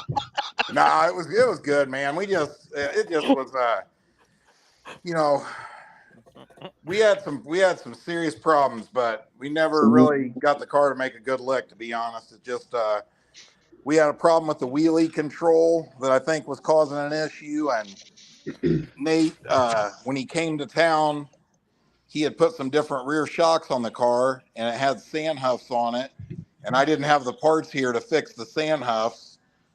So we were running those, and they're just ridiculously stiff. I mean, I had them on full soft, and it was too stiff. So I don't know. You know what I'm saying, man? Untested, you know. The good side of it was I adapted to the turbo car, no problem. I mean, I have no problem staging the car or doing nothing like shit, you know. Y'all can't see, but I can't see any of that. That's 138. Oh yeah. And then he's got that's the 702 is the big tire pass. Yep. And all there the it other is. ones is 138 mile an hour when it took flight. Yep. Wow. He says Jeff. He says that he's got he's sending his shocks to you. Who's that? Justin. Oh Justin Lee. yeah. I talked to Justin already. Yeah, we're gonna get him set up. He's a good dude. Yep. Yep. Hey That's man, crazy. that race though was I'm not gonna get in the middle. I try to stay out of all that kind of crap, you know. I mean, I got my own opinions too, just like everybody else. But hey, I thought they did a good job at the race. You know what I mean? I think Digger Die gets a bad rap sometimes, and I mean, you know, there might be a few things that need addressed, like every place else, including my own races. But for the most part, you know, I think people need to quit. You know, don't be saying negative shit about promoters that put an honest effort into doing a good job. I mean, that ain't good for the sport. You know, you all but a want some black place to cloud on race, it all. or you want to shit on everything. It's just stupid. You know. Yep. They did a killer job for 170 cars or something, Yeah, and we got damn it near all 200 done in on one Saturday. day. Yep. One day. I mean, it's got to be the best venue in the country for staging lanes and stuff. I mean, you can't hardly fuck that up there. You know what I mean? Like, I'd die to have that compared to Brown County, but I'm just saying, like, still it was an awesome race and good racing. And I mean, I'd like to have done better, but I mean, I'm just glad I didn't crash that car. You know, I mean, I told Nate, I said, dude, look, you know, I'm a little wild usually in my own cars, but I'm not. This thing starts to knock the tire off, I'm pedaling it and rolling back into it. You know what I'm saying? Man, I just said to them, I'm so glad you grabbed the scramble against the red, like my buddy's car there. And because he come when whatever happened, it just come right across left. He had no chance. It wasn't like he wasn't driving it out of control. It literally just went left. Well, like you want to hear what's instantly. crazy? Listen to this. I tried to fuck that up because I could see him coming at me. And my car was losing the back tire. I was sliding all over the place, and I was like, I'm gonna throw the chute and leave it pinned, and hopefully it'll go straight. You know what I'm saying? And I missed the parachute lever, and I stayed in the throttle. And if I would have pulled the chute, it might have slowed me down just enough where he definitely would have got tangled in the chute or something. You know what I mean? But when I got back, they're like, "Holy shit, dude! He missed you by an inch." Yep. He was. He's a very good driver, that guy. Like, he races some pretty serious shit. And, like, he said it just fucking come out of nowhere. It just went left, and then he was just driving it. Break or something? Or did he? That's what I was saying. I think if you watch the video of my buddy has on his phone, the driver's side tire was spinning. Like, I think something broke in the rear end, and it was one wheel peeling. And then all of a sudden it stopped. And then the car just shot left. So I think what happened is something broke in the rear end, and then the right tire started driving. Right. And as soon as it started driving, it just turned it left. So Makes sense. We don't know Got an yet. axle- Like he's got gonna an axle or something. Yeah, he's gonna pull it apart and have a look at it. But other than that, like, when do you ever see a car drive that hard left so fast? It's when something breaks. If something breaks or they have a flat, or a blowout or something. See, I was thinking Patrick Swayze, he did say that. After he got the penis out of his mouth, it wasn't too bad. Yeah. I do know why now, like, so many turbo cars pass me right at the finish line. Yeah. That thing, when it hooks, it don't stop pulling down there, that's for sure. What kind of weak axles are in that thing to break on that surface? Yeah, I mean, but it can happen anywhere. Mm-hmm. It's not weak axles, man. These fucking cars have thousands of poles on them from all over the place. Oh boy! And that specific car had a big block with nitrous on it before, so it's probably 60-footed pretty good at some sticky tracks. Justin Lee said, "Jeff, let me borrow a big block for Warren Woods." I got him, Corey. On it. Oh boy! When that turbo hits, oh my god! Oh my god! You hear that fart? You hear the fart? Oh, look at Jeff in there. I mean, they nailed the sound of the Subaru perfect. You hear that? Oh my god! Like bubble guts. Oh my man! Hey, the one of me on the horse now. Jesus. Oh no, I forgot. You need to play that again, I think. That's good shit. I haven't seen this one. That's you haven't seen this, Trevor? Oh shit! This is because yesterday was Jeff's birthday. Happy birthday again, Jeff. Happy birthday, Jeff. Happy birthday, Thanks, Jeff. fellas. Again, brother. So I made this post because his fiance or his girlfriend posted up a picture in the deal, and I said one more. I said first picture, and then second picture is 10 seconds. Oh wait, you can't hear it. Shit. You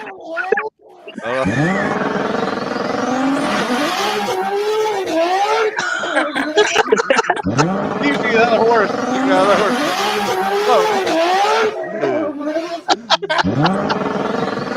Oh my god, man. That's badass. How does it feel to have TRS equipped cars winning Everywhere? DRD? Everywhere. In DOD. Hey, that was awesome, man. I mean, I gotten to know Luke just a little bit from helping him with shocks and stuff. And, one thing I've noticed from doing what I do is I can tell you this, dude, the guys that win, the guys that are really hard to beat, they all got one thing in common. They outwork every other guy. That's it. Okay? It ain't money. So all you bitches out there whining about, I don't have Ryan Mitchell money. Ryan Mitchell ain't rich. He outworks your ass. He probably at home fixing that car right now and going to gap the first person he lines up with when he puts it back out there. And probably don't have $1,000 in his bank account when he lines up. You know what I'm saying? So, and that's what I'm saying. Like, I know Luke, that guy, he does what he has to do. That's why you've seen that, I mean, he was the class of the field down there. Him and I don't know, you all know Noah Stein. They're buddies, and Noah is another one, man. He's on it. That car was rolling. Oh shit. Flying. Yes. Yeah. But but it's pretty friggin' cool, man. 3 of the 4 cars in the semifinals had my shocks on them, and that was awesome. Yep. I wish I could have been the 4th one or Nate, but it just didn't work out. And buddy, let me tell you, I've lost more than I've won, and it's always going to be that way. And I'm not good with it, but we got out of there with the car in one piece, and it was a good weekend. Yep. I agree. Oh shit. Oh Oh my god. Oh shit. Oh Jesus! You see both their heads; they both had the same head rub on the front of it. Dude, you guys ought to know better. I ain't getting in the back seat with this Pumper 5000. Oh shit! No shit. Man. Yeah, and like that's what I was saying to Jonathan McElroy too earlier. You know, I mean, he pulls in with I wasn't trying to pick on him, but a clapped out old ass like Tahoe or Suburban or whatever he had, and an open He said trailer. it himself. I mean, you can tell that the dude don't have no money, but he's been making lap after lap after lap, and to go that far in that car at dig or die, I mean, I think it's badass. So I mean, What's like the Cinderella story or whatever, you know? It is, man. I Like said me, on the way it is. home, it was worth going to that race to see the quarterfinal, the 2 rounds before the semis when he won them big races. I mean, that was pretty fucking cool. You know what I mean? Awesome, man. And that right there should really put all the whiners down. Like, dude, that like I just heard him on there. Stock torque boxes that aren't even braced. I mean, that dude's he outworked you to go that fast. That's all. Yep. Yep. And doing it, with without the use of his. I mean, that's pretty badass. Yeah, Talk it about is. no excuses. That dude showed up to fucking race. That's it. Yep. I was happy as fuck for him. $500 Jeep, $800 trailer, $60,000 car. That's true. Hey, if you I can vouch for Sammy. That poor Jeep has lived a rough life, but man, he hauls every car he has on it and brings it to the track. No fucks given. Damn. First time a Fox body hasn't won dig or die. See, I didn't realize that, honestly. Yeah. Hey, why is Alex the only one in the Christmas spirit? Now that I was going to. So was Chris. Yeah. Look, he's got a sweater on, never shit up there. Oh, he does. I couldn't get my background to change. I was going to. I was looking for a hat, but I couldn't find none. And then so we found my old lady had some happy glasses. Yeah, trying to match my glasses. So. Hey, Alex, do you like my fireplace? A trailer park background, like a Christmas themed trailer park background. Oh, I wish I would have thought it. Well, I was full Santa when I come on here. You can't do trailer park background because you live with your fucking parents. Yeah, but sometimes I'm sitting outside of Mike's trailer, but Mike's in Canada. And why are you dressed like Santa? That's creepy. Oh, you should have seen when he came on. He doesn't fit Santa. What? Limpy, play the video again. Which one was it? The first one I sent you today. Oh, from the elf thing. My intro. What's this? Amber Alert Baby Blue Falcon. Oh, okay. That's Billy. That may or may not have a huge turbo on it. All right. When you say huge, are we talking 94 huge or 140 huge? So in between there, but over 100. Yeah. All right. I like beef and cheese. You don't smell like Santa. Okay.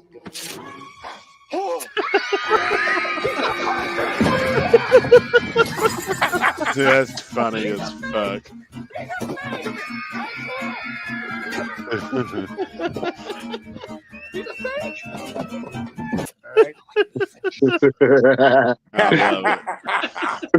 it. It's a Christmas episode. Why not? I love it, man. Fuck them kids. Good seeing you out there, Elton, too, by the way. Good seeing all y'all out there, Elton. Hey, I heard Mike bitching about the street race. I was waiting for him to go off the rails on that. Say fuck them street races or something. You want to know what the worst part was? Is like spectators are the worst fucking thing you could ever have at a street race. Like we had to park on the side that was completely full of fucking mud, and 4 fucking spectators parked their damn cars in the only spot that we could drive through that wasn't muddy, so they didn't get their fucking shoes dirty. Yep. You know? That's not even the worst part. That fucking dually cut me clean off when I was trying to get off the street and made me drive through the center of the mud hole with my truck on slicks, and it was getting hung up in the mud. Don't take this to heart, anybody watching, or you can take it to heart because I don't really give a fuck. But if you're gonna come and watch a fucking street race and you're not racing, have some fucking courtesy and use your brain and park out of the way so we can drive our cars through the spots with no fucking mud. Thank you. That shit was nasty. Hey, Jonathan said his feet never touched the ground. What are y'all talking about? Guarantee it. Guarantee it. We pulled in and I looked at Happy. I was like, holy shit, we're parking in a swamp. Yeah. It was. It's always like that. Every time you go out there for winter time, it's always like that. Swamp. And then the next day, all my shocks were full of mud and full of bullshit just because some asshole had to get his dually out quicker than I had to get my truck to the trailer. It's not fuck the spectators. It's just like use a little bit of your brain. Like we're all we need to get up to the line as fast as possible. We need to get off the fucking road as fast as possible. And everybody's blocking the only way we can get in and out. Like we're the ones racing. They scattered like rats. Nobody's getting arrested. Everybody just chill the fuck out. Dude, they've all seen Fast and the Furious. You have to run. Everybody starts running. Cars. I'm not gonna lie, bro. When they showed up, I ran and put my car in the freaking box as fast as possible, and then we stood there for a bit. I was trying to reverse because I was on the street, right in the middle of the street. We were the next pair up. And I know. I yelled at you. I said, "The cops are here." Yeah, I was trying to reverse, and all these spectators are ripping out in their Kias through the ditches. But you want to know what the best thing ever was? Is even though that was happened, Bubba still got his stacker and the trailer out of there while people were on the road. He was out. This happened out here where I was at. Not to show y'all, but yeah, I seen that. Yeah. Yeah, this was crazy. Bad. This is a bad one. I don't know if y'all can see it on the screen or not.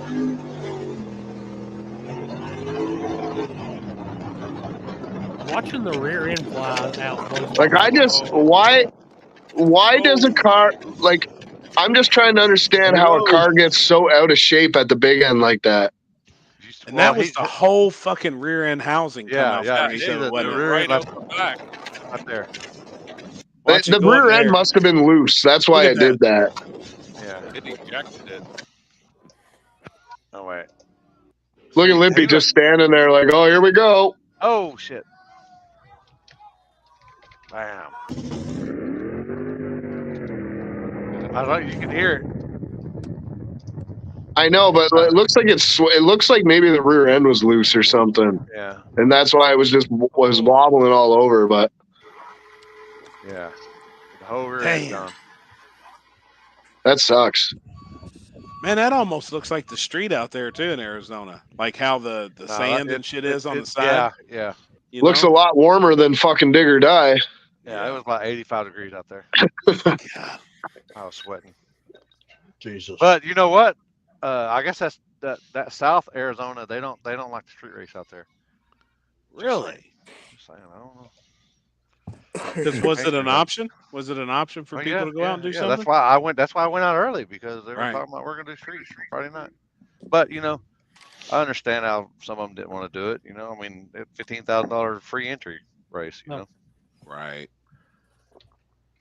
But man, I swear I'm just doing it for the run.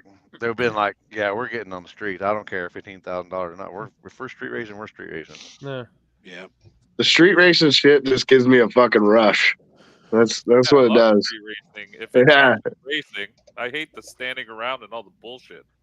Well, yeah. Like we were supposed to be there at what? 8:30, right? Yep. Yeah, we were rushing there. Remember? And at 8 o'clock, the fucking guys were. I mean, I guess he couldn't find people, but at 8 o'clock, he was still at the Mexican restaurant eating food. That sucked. Was that a Clifton race? Alex.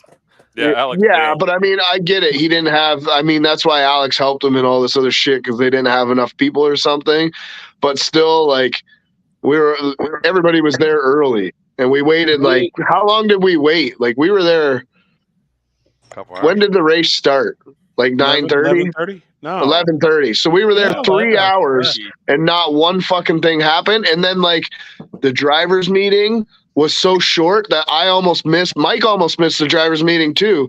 And they're like, if you guys aren't here, we're just gonna race without you. And it's like, man, we've been here 3 hours. Yeah, we were bullshitting trying to stay warm in Mike's trailer. And then a guy come knocked on the door and was like, hey, they're doing driver's meeting right now. And was like, what? I was trying to come up with all the $1 bills I could to buy Mike in. Like, he'd seen it. I had no money. I appreciate you. All our members were sitting in the parking lot of the gas station waiting on the second spot to be released, and they probably have like multiple videos of us going behind their building, taking a piss, and just waiting. we ended up just leaving. Like they were like, anybody wants to stay? And at that point, I can't remember what time it was. Was it like 1 o'clock, maybe 1:30? Yeah, it was almost 1:30. Yeah, and we're like, you know what? Like, the one local's like, the spot we're going is just gonna get busted. So I was like, fuck it, I'll just grab my money and go. And it did. Yeah, and it did. Yeah, exactly. That was like, we wasted a whole night. We could have just went testing somewhere. I'm telling you, I think the spot to do it at's right there in front of the track, and everybody stay in the fence. The cars stay in the fence. People stay right there. 2 cars at a time pull out in front, and make sure you could do 8 cars. Look out on each direction. Yeah. You can do 8 cars there, no fucking problem. $500 a car, and do something, gangster. That's $4,000 pot.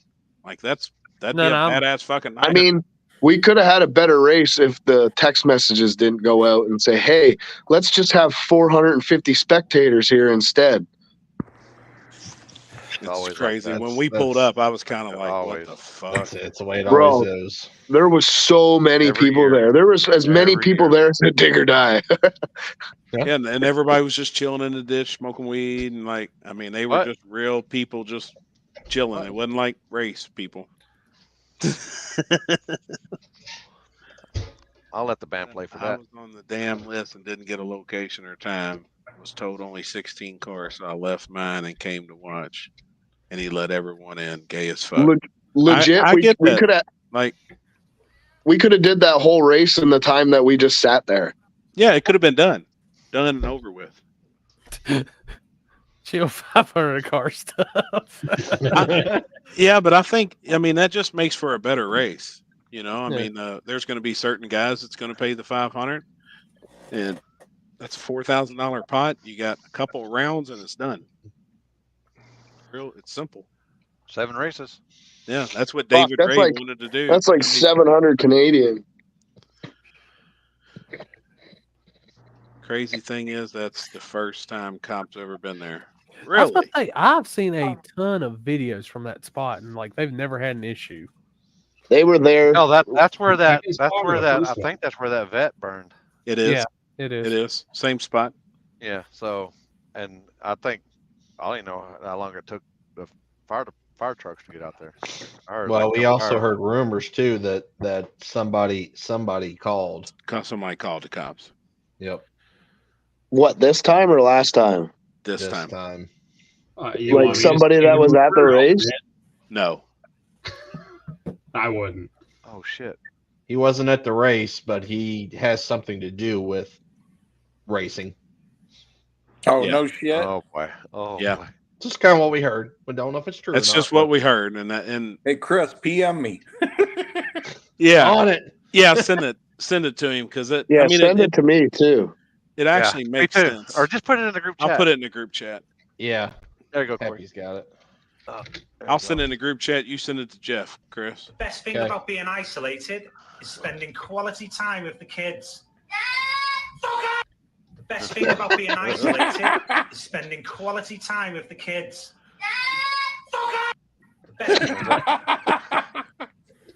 Oh wait, we got no audio. Hold on. About to Charlene and the kids. Hold on.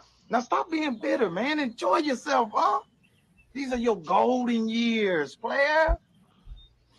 Now come on in the house and say bye to Charlene and the kids. Fuck them kids.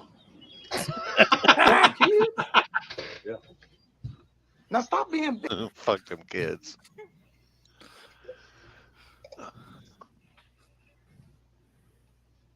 Oh, what happened? My audio quit working? No. Okay. No. All right, everybody. I got back on and I switched screens and I was like, nobody said nothing. I was like, oh shit. Put the bed out.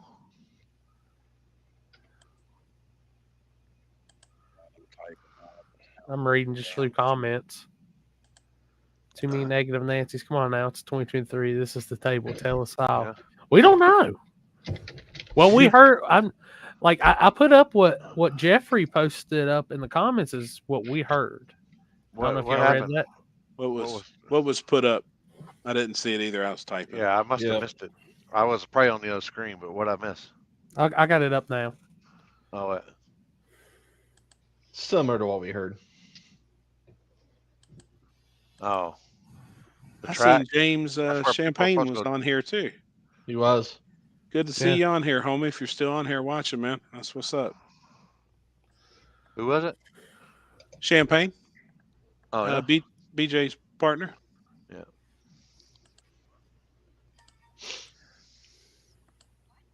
Yeah, we already know it's all canceled. That's what I heard. Yep. I don't know why Houston's taking us to this Airbnb that has its own airstrip, but I'm excited. That's a vacation for me. Fuck. Guess we're just going to hang out. I want to go make. We're going to fucking Limpy's. Limpy, send me your address in the comments, or not in the comments, in chat. Yeah. Corey and Chris are going for an air show. Yeah, I want to see how far it is from where I'm staying. The real question is, are we testing at this airport? Is the real question I have, because we can run a race there. Happy or Limpy can flag, or at Limpy can flag. Happy can do live feed. Where are we going, dude? Houston over here, big baller has his own damn airstrip at his Airbnb. Yeah, it's a. I heard that. It's a fucking airstrip. I just seen it. Can we just fly in? Yeah. No shit. Yeah, it's literally in the middle of the community. Fucking Dickel in the comments. Speedo is coming to every race I come to this year. Fucking. Oh boy. I'll be damn. What's this? How far away is the Airbnb from the track? Why didn't we use the airstrip in the first place? That's what I'm saying. You can fly in for sure. Justin Lee says he wants to race. I'm down. Reach out to Limpy. Well, what? reach out to the Texas folks. I need an invite we should definitely do a no trailer race, Limpy. Hey, I'm gonna put it this way, Happy. 16 cars at the spot we went to earlier this year, 500 a car. Yeah, I want to do it. I mean, I do, and I think it'd be fine. The thing is like, I mean, everybody else that is putting in the homework. Yeah. Like I said, we had the sheriff was there on the property. You had to fuck the sheriff. No, is that what he said? He was there on the property. I just heard I had to fuck the sheriff. That's we all weren't going to have any problems. He's an ex-state trooper. Is he saying the sheriff got dicked?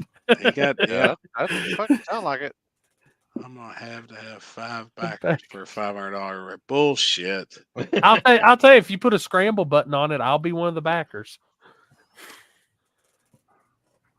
I hear you, Birdman, asshole. I'll put the fucking money up for you, bud. It's the least I can do. That's freaking great, Birdman. That's fucking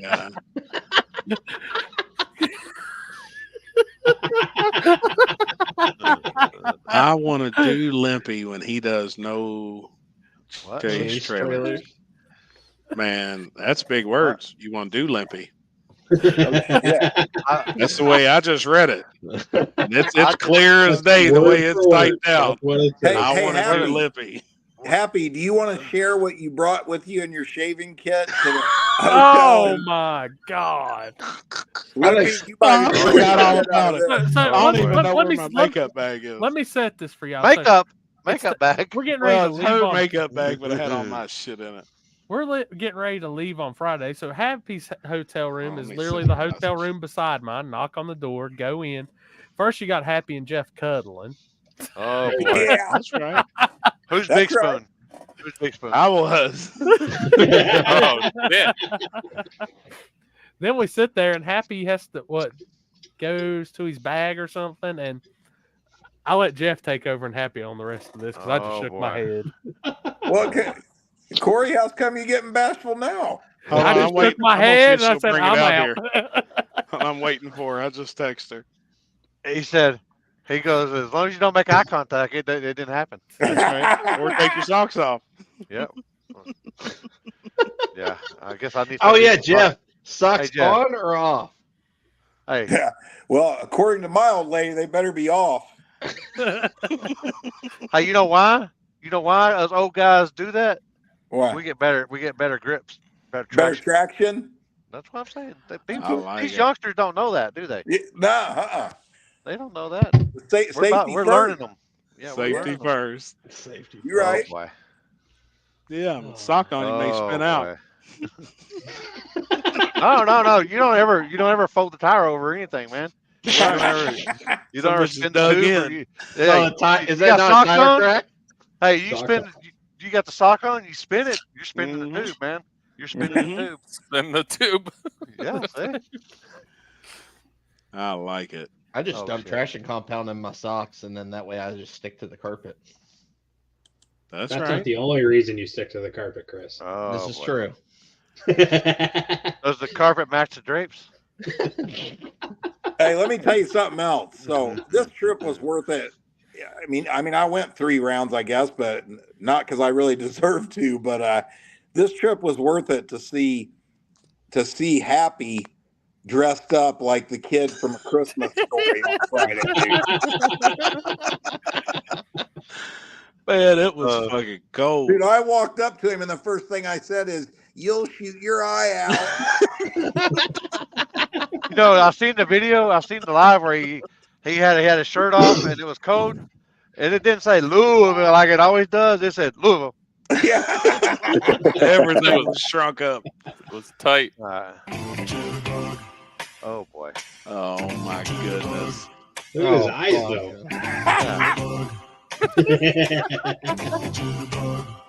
Oh my god. Oh boy. Oh, I love it. Hell yeah. I'm trying to see whose TikTok that is. Oh boy. Oh. Oh, shit. Hell yeah. Oh my. I'm telling. That's what I felt like. That's good shit. Y'all look bad. Y'all look bad shape this weekend. I ain't gonna lie. Y'all look like y'all were cold. It was cold. I bet y'all didn't see y'all's dick till fucking Tuesday, did y'all? I'm telling you, it was cold, man. Corey, I still need my battery back. I've got it. Yeah, we was wondering where the hell that come from. It's like, what the hell? I looked at it and said, "This yours?" He said, "No." I said, "Well, shit, I'll just throw it in here." Somebody. I plugged it in when you guys were gone. Yeah, Chris did for me, and I forgot to pick it up. I looked at it and I was like, I've never heard of this brand and have no idea what this is. That's Amazon's finest jacket battery. Okay, I'm out of here. All right, buddy. See ya. See you, Trev. See ya. Oh boy. Oh yeah. So everybody wants to hear the rest of the story that we didn't get to. I think Happy went to go get it. Oh Lord. Oh fuck. Yeah, so you can see this was Saturday night. That was the crew right there, wasn't it? Yeah. Even Limpy was there. Yeah. The ghost of Limpy's past. The ghost of Limpy past. As you can see, he's hovering over the table, the actual table of the table. Yeah, it's very tall. Yeah, that's because I wasn't as cold as y'all. I could still fucking stand on my dick, you know. Trevor. Oh man. Oh god, dude. It was like Friday night was miserable, but Saturday wasn't bad at all. Saturday wasn't bad. Friday was cold. Saturday was nice. Hey, what did Friday I night miss earlier? I'm sure you guys hashed out all the drama from. Didn't see the video? No, I was working. I didn't see shit. I got it. He's on it. So we had breaking news. We had breaking news earlier. Yep. It was first time ever released. Yeah, it was released on the show here tonight. Yep. And there it is. All right. Straight from Pro Tree Video.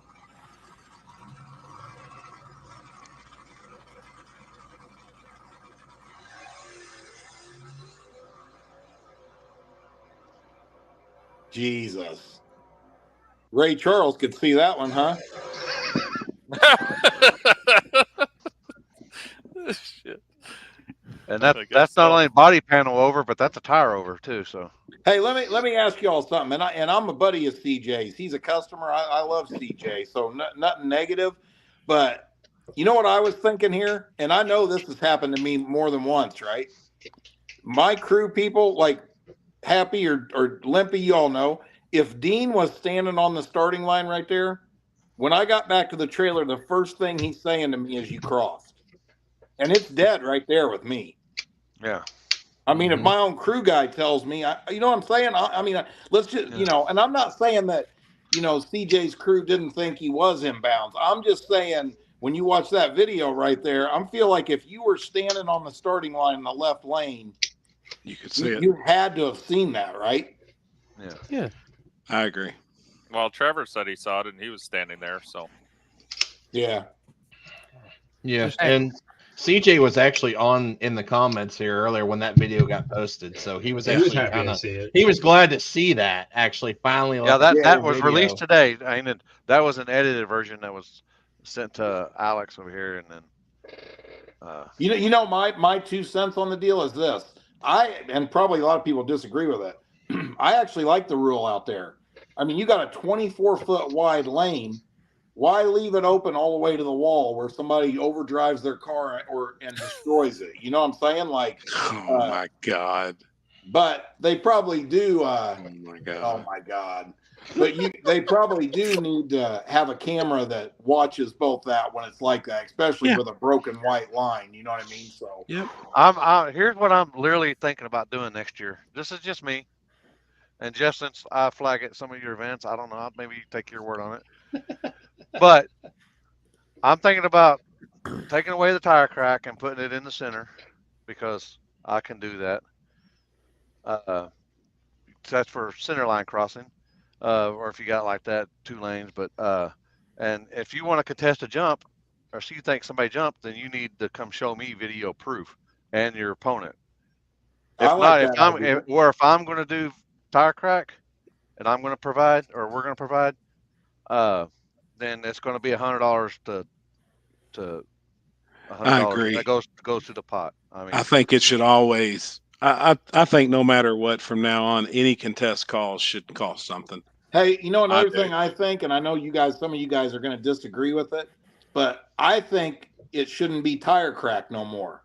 I think it should be the body of the car. And the only reason I'm saying that is it's so much easier to call that way. Fuck that tire crack. You know what I'm saying? Back in the day, we used to go by forward. What do you mean the body of the car? It has to roll forward? No, I mean, if the body of the car moves, it's a crack. If the car physically is moving before the light comes on, you're red. That's just my opinion, you know? Fuck the tire crack.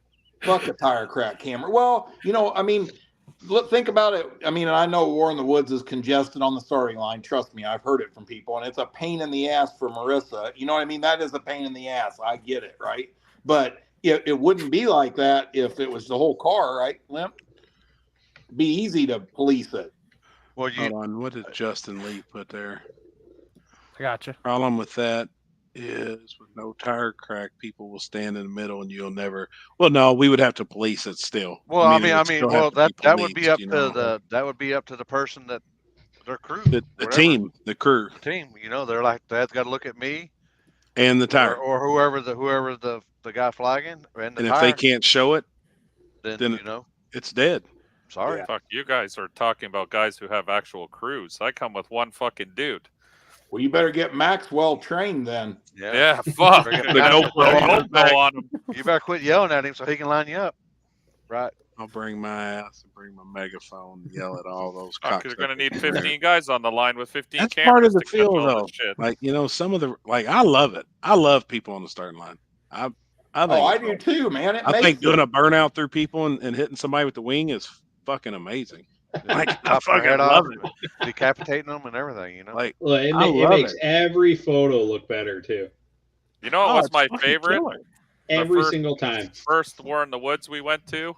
I've never done a burnout through a crowd of people like that. It was the sketchiest shit ever, but it was awesome at the same time.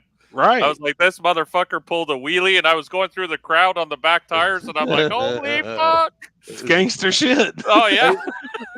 The best thing about War in the Woods is if you're ever lucky enough to get in, I mean, even not even late rounds. I mean, but in the late rounds, I think it's even more pronounced. Oh, going down the return road, man. Yeah, everyone's is just badass.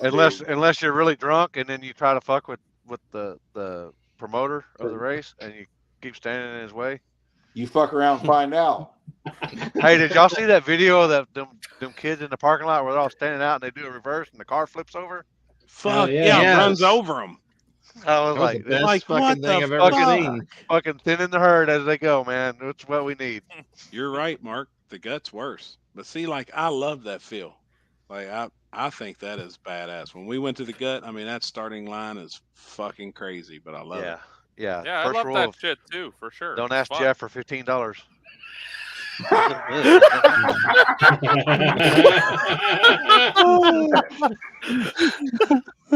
$15 is $15. Holy shit, Thomas! 3 people died in that. I can Holy see it. shit. I mean, that It fucking looked like van they were dead. rolled over top of them. Like that is the dumbest.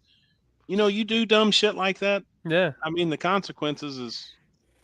Play that's stupid shit that games, get happens. stupid prizes. I mean, we all know the consequences when we line up and That's send it. it. I Yep. mean, Yep, eliminate know. more of these fucking takeover fucks. And it Hey, had Happy, to been at one of you them. ready to release the? That's the the news damn on what truth, you brought Jeff. with you to dig or I'm die? telling you, I'm going through my shit. I'm looking for shaving cream and a razor. I find the shaving cream. for never real, find the a razor. fucking $15 hamburgers at Digger Dog? Dude, they were Yeah, Oh, it yeah. was expensive there. Yep. Mother. Yeah, Well, the where's pulled they? pork How many sandwich was only food $8. vendors? How many There's food quite a vendors few. were there? They Oh, had a okay. I bunch. didn't know if they had kind of like they were they had the No, they greener had a crop. union meeting and set all the prices. Yeah. Yeah, and they How didn't much have was no the coffee? lemonade like War in the Woods either. No fucking diabetes lemonade. How much was one of the coffees? I That wanted shit one like of the crack. coffees, but How much Coffee was $4. It was $4 for a hot $4 for hot chocolate. So I chocolate. assume For hot chocolate. coffee No, that was was the good. same. I'm gonna tell you, you were a lifesaver with that though, Mike. That helped me Yeah. a ton. Yep, it Yeah, did, it was man. cold. Yep. I felt Hey. bad for you guys. You were standing there all night. Alex missed But out. apparently He wasn't there. they forgot you had an oven. I went and got one right after. Yeah, if anyone Could've got- needs a toaster oven, my trailer always has the oven in it. So I'll if you be get frozen damned. Well, pizzas, now we swing know. on Well, by. now we fucking Got a know. whole fucking box, Should've- man. And Should have told Alan we could have pizza. Well, Happy all knew. weekend. He was in my trailer Friday or Thursday night. He Yep. saw it all. Dude, Wasn't Saturday even night paying we would have attention. He kicked said your he seen door nothing open. but your bedroom. What you talking about? and Maxwell. I was chilling with Maxwell. Maxwell. Yeah. Hey, y'all let Happy tell you what he's What? got a lot better shit to talk about than Yeah. cheeseburgers and What shit. the fuck was in Happy's makeup bag? Well, I opened up one fucking zipper, and this is what. Holy, look at that thing. Hey, is that for AirPod? That definitely says the snug Snug plug. plug. So it is definitely a plug. It's It's still got new an in the anchor box. on it. Well, Hey, hey, I heard it all that's made Listen, sense so it to doesn't me. fall in.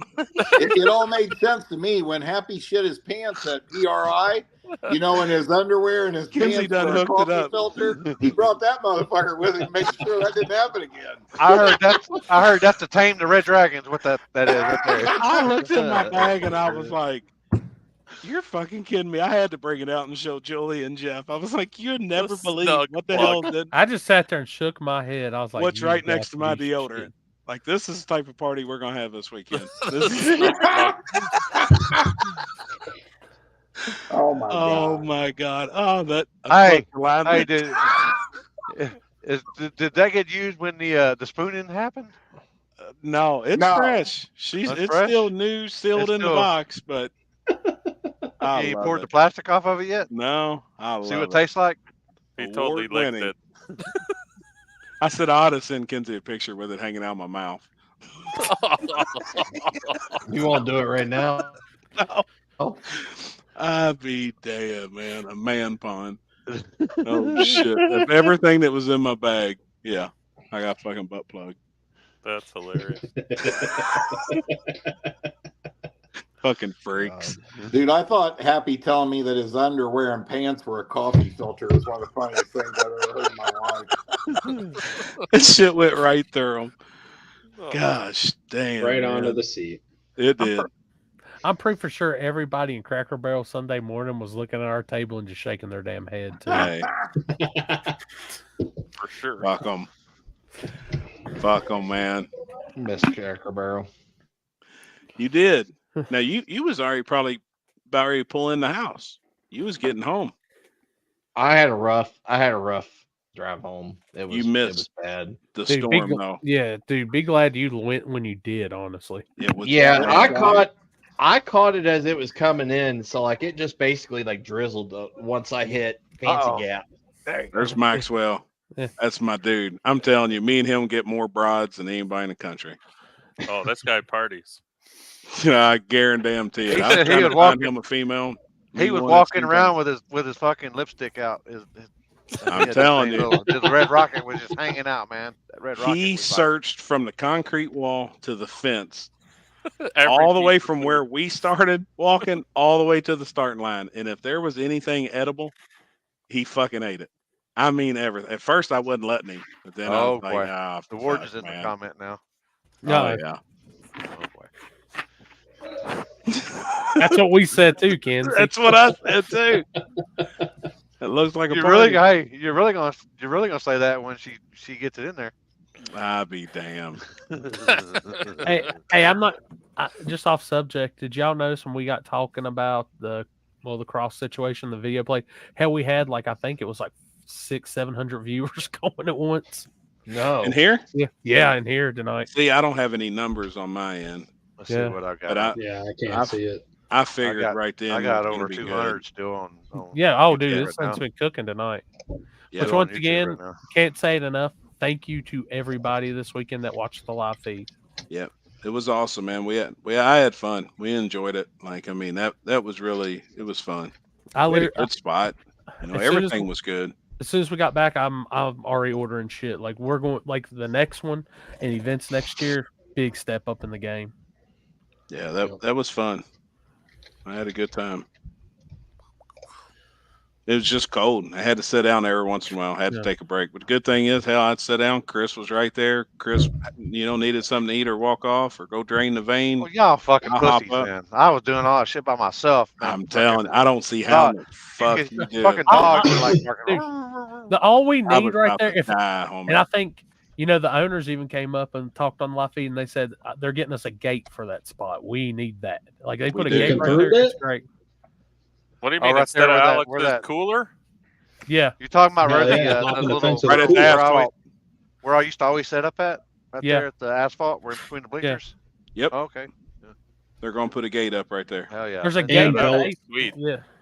and velvet ropes. Yeah. We're bringing. I am ordering some velvet Velvet rope for the rope. next time. Oh boy. We're Hey, we velvet should roping do off our area. We could do you should be able to do like a VIP, like a drawing. Say like a drawing. If you got the Dig or Die, if you're gonna be at Dig or Die, you can Come do over like and a bullshit or drawing something. and bullshit and hang out with the Yeah. inside the circle.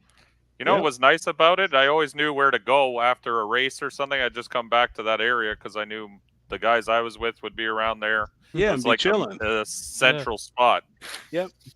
And And it was easy was to find good. There was people. always people there too. Like Oh, everybody was always. coming over and bullshitting, man. It So what was was- fucking cool. What fucking was going on behind y'all? Oh God, we had all kinds. Oh, of we people. had one time a party.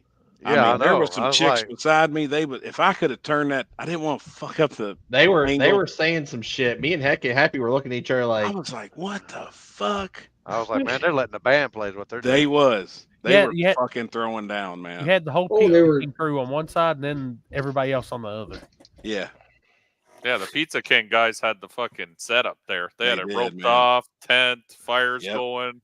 Yep. Full was the enclosure. place You to could be. walk in and get warm. Like Oh yeah. they were coming out of clothes over there. Not getting Yeah. naked, but they was coming out Oh. layers. No, ain't nobody get naked over I there. gotta watch everything I say on this fucking thing. What the fuck is going on with Happy? God damn. I'll smoke to that. Damn it, no I'll smoke to shit, man. Hit No, for it- hit. Here, I'm gonna hit mine this one. Fuck. No, it was a good time. It was a killer Yeah, it was time. a lot of fun. Yeah, it was. Couldn't bend turntable, but was stuck in one position. Was they mad as Kinsey? Yeah, there's multiple people wanting us to turn the camera around, and like when a couple of the wrecks happened, and it's like nothing you can do because they move it and it fucks everything else up. Yeah. I mean, even if you had a view down there, everything was going to be, they're going to be surrounded by people. So you ain't going to see shit anyway. I mean, look at my video. Put as soon as I go to like look in, I've got 4 people. I've got a guy with a cell phone. Yeah. I did feel really bad though, because we were obviously the feed was packed whenever Ryan was making a hit. We were all talking about it, and when he went by us, and then all of a sudden we just said, "Oh shit, oh shit, oh shit," and it went silent, and we walked away. I really feel bad for Megan because Megan was watching it. You know, I mean that she was on the live, and I can only imagine. He said he called her from inside his car. He did. He texted her from inside the car first and said, "I'm okay." And then after he got out, you know, he called her and was like, "Hey, look, like I'm all right. Did go for a ride." And we thought it went over the wall. Like I thought it was I thought the whole time. Walking down there with you, Happy. Yep. We walked down the track, went down there and checked on him and shit. And he was good. Like he was out and he was like, "Fuck, I'm fine. I did hit my knee on the dash bar, but fuck, I'm fine." Yeah. And the car rolled off the track. They hooked a 4-wheeler to it, pulled it off. I think they were talking about firing it when we got down there. I bet it would have. Probably. I mean, you know, the tire was rubbing on the headers a little bit when he turned it all the way, but I mean, really, it did look cosmetic. It went for a hell of a ride. I would think it's twisted. Like I would expect that car to be twisted up a little bit, but it may not be. I'm telling you, I've seen a lot of shit in my life, and I never expected to see something like that there. Never. Not there. No, man. Hell no. And then like Justin Lee's car doing the same thing. Like I would never expect something like that to happen there. I just how much you said also was what, a 10 or 15 mile an hour headwind? Yeah, at that point. So. Now when Ryan done it, I can't remember. I can't remember if there was much of a headwind or not. It was a little bit. Yeah, that was Friday night, right? Because that's when it was so cold. Yeah. So it wasn't too bad Friday night, but Saturday, you know, it was a headwind. And there was other cars that was. I mean, we had a lot of people say they were toting the tires on the big end. You know, it was bouncing across. I remember when Big Turbo John did it. What was it last year? Yep.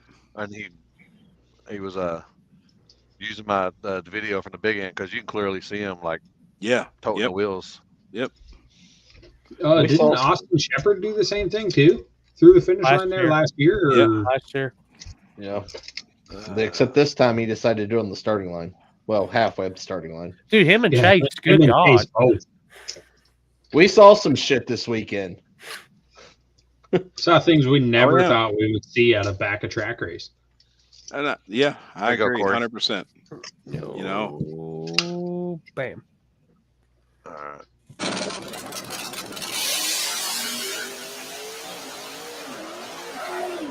Them header flames. Oof. I mean, just seeing it like that, I was like, oh, gone. That was unreal, man. Looked over. We'll watch it again. If I can stop it. Like, it completely backflipped. It landed on that left quarter. It lands. Completely on the driver's side. It's kind of like it's kind of like at an angle. I said it did a pirouette or some shit. I can't remember what I said. Silhouette. Yeah. Like, that's wild because it doesn't even look that fast. Well, you can hear his traction control. Like, just keeps lugging it down. But it wasn't that fast. I had already left the track. And I saw it on live feed, and I turned around and went back, and I went over and talked to Ryan for a little bit, and he showed me his draggy, and I'm like, how the fuck does this even happen? Blew you away, didn't it? Yep. I know what it went through, and it's crazy. His draggy time, I'm not going to, but I mean, I can say this: it wasn't over 140 mile an hour. Yep. Isn't that crazy? Yeah. I was just wondering if that headwind had any. I'm sure it had a factor too. Well, you know, he put the front end back on after that last round. And it was like a sail. Yep. Yeah, and all that air got trapped in there in the engine compartment. Justin Lee, I talked to him too. Luckily the Zeus fasteners ripped out of his, and the hood came off, or that thing was going over too. Yeah. Yep. 100%. Because as But soon the as that thing hood that's flew crazy, off, man, that bitch is went right back down. the thing that's crazy is, you know, like I'm not going to say stuff, but I don't even, that doesn't make any sense, dude. I mean, I went well over 140 mile an hour with the front end fully extended with a hood on with more weight in the car than cars that have done that. And that makes me really wonder what the fuck, you know what I'm saying? It's scary. I mean, yeah, just a combination of everything, likely. You must You know, have just got headwind, the right uphill. amount of traction. Yeah, uphill, headwind. Yeah, I don't really, know. he wasn't going that fast. Like, I mean, Yeah, Justin went 139. Yep. He was fucking rolling when he went past us. That's all I know. Yep. It's crazy to think about, but I think it's just a combo of everything. Cresting the hill with a headwind. Yeah. That's what I'm thinking. Yeah, that's the first time there's ever been that much of a headwind at that race. Yeah. Yeah. Trust me, we felt it. Yeah, fuck. Yeah. My nose, man, still raw. It's at Louisville. It's at Louisville. Is it back to Louisville? Yeah. Fuck, man. That shit was crazy. Yeah, I don't know. Now I keep seeing everybody talking about the wings and all this shit. And I guess Nick was going live tonight or made a video tonight talking about Nick Puniak was talking about wings and this and that and different shit. Man, I don't care. Fuck. It don't. 2024, the year of the big wang. I'm sure. I mean it. God, I've been reading this shit. You know what? I don't. Days. Why does anybody give a shit? Why don't everybody just worry about their own program? Their own. I could exactly. give two fucks less if you got a front end on your car, if you got a wing, if you don't have a wing. Why? Everybody's so fucking worried about everybody else's business. You know. Now, I think the butthurt bar maybe is a safety issue, but I mean those wings and shit. Who cares? Yeah. I like the innovation. Yeah, I think that's the coolest, I like to see where people things take it. about no prep racing. I'm gonna tell That's you. just like all the fags that want stock firewall and floorboards and frame rails. You know what I mean? Like old Mike can go out in the shop with a Sawzall for $6 a blade and cut the firewall out and move the motor back right next to Maxwell if he wants. Yep. Who gives a shit? That don't cost nothing.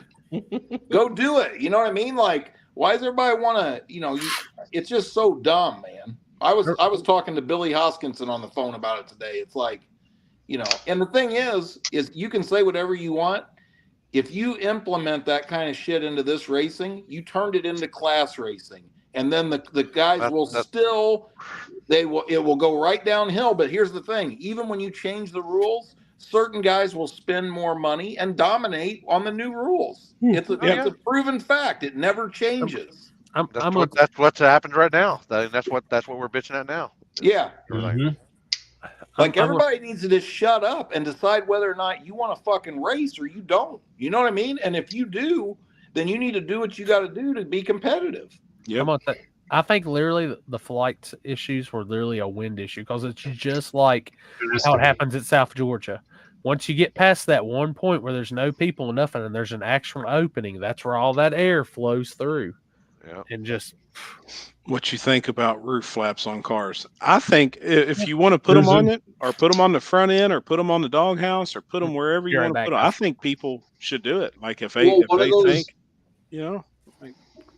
one of those builders is starting to do it on pro mods, like Tim McCamus or RJ or something. I saw a video where he's got flaps on the spoiler and he's got flaps on the roof, like NASCAR. Trails talked about it, and I Alex think got flaps in his pants. Yeah, I need one. Keep me a little cleaner. Oh boy. Jesus Christ. God. I said that the other day too. You need a trap door on the back of your PJ. He does. You never seen him? It's a little weird. Well, no, because every time room when Happy gets naked. I just say, now, Jeff, roll over and close your eyes. Sicko. Fuck. Hey, bend over and spell run. Remember what I told you? You know what they say in jail when they shut the lights off, right? That's right. Swiss roll for that butthole. That's right. Oh my God. You sure it ain't a Swiss bun? Oh, that's a Swiss. Oh yeah, bun. If you're in Canada, eh, bud? Swiss buns. Hey. But Hey, bud. hold on, he Hey, said, bud. but Ryan didn't use that wing at other races, and he won those races. Yeah, I mean, like He's trying. I mean, he was trying something, and that's what Ryan. I mean, winners are going to always try everything. That's exactly right. And losers are going to cry about everything. Honestly, Exactly I think right. if he kept the front end off, he likely would have at least been in the finals. Yeah, and see, he didn't beat that Chevy 2, did he? No, that he blue lost. Chevy 2 outran him. Yeah, I think. Yeah. I thought he. Yeah, I lost, don't think according he to the wasn't video. going very fast there. It wasn't. He was trying to figure it out. Yeah, he was trying to figure it out, and that's cool. He was struggling. Yeah. His first pass wasn't bad, was pretty good. His second pass just didn't seem like it was. Well, you can hear the traction control cutting the motor so hard. Yeah. It wasn't happy. Ryan said he made that wing over a year and a half ago and never put it on the car. Huh. Yeah. Damn. I think Big Chief was the inventor of the wing. Not the inventor, but that's the first time I saw one of those big wings on somebody's car. Somebody's Chief's car. Yeah, Big Chief's car there was the first time, and I was like, what the fuck is that? It looked like a Superbird. Well, somebody did shared you guys... a photo. Sorry. Go ahead, Chris. Yeah. Oh, you're fine. No, I was just saying, did somebody see a photo today of I think it was Don Garlitz had a wing over his engine? Yeah. And he was trying shit back then. That's in the fucking 60s. Yeah. You know, and that's what the guys are doing now. Like he was trying something then. That was pushing the center of the car down, trying to keep that motherfucker from taking flight. I mean, they've done this shit for years. 40 pounds of boost on big end was some of the issues. Yeah, I could see that, Justin. Like me personally, I just don't like the way it looks. But don't give a fuck. I could care less about them. I could give 2 fucks. Who runs one, who doesn't. I just like to see where people are going to take it. Like Limpy, I just sent you a picture. So what I heard about this car is that the wing's mounted to the rear end. Yeah, that's which is other car. Yeah, his other car. Is that true? Because if that is true, that's a pretty brilliant, cool idea. It's fucking brilliant. That is brilliant. And it looks like it could be just because of where it is. And if you look at it, it's not really like the Lexan back window or whatever isn't cut tight against the wing, so it looks like it can move.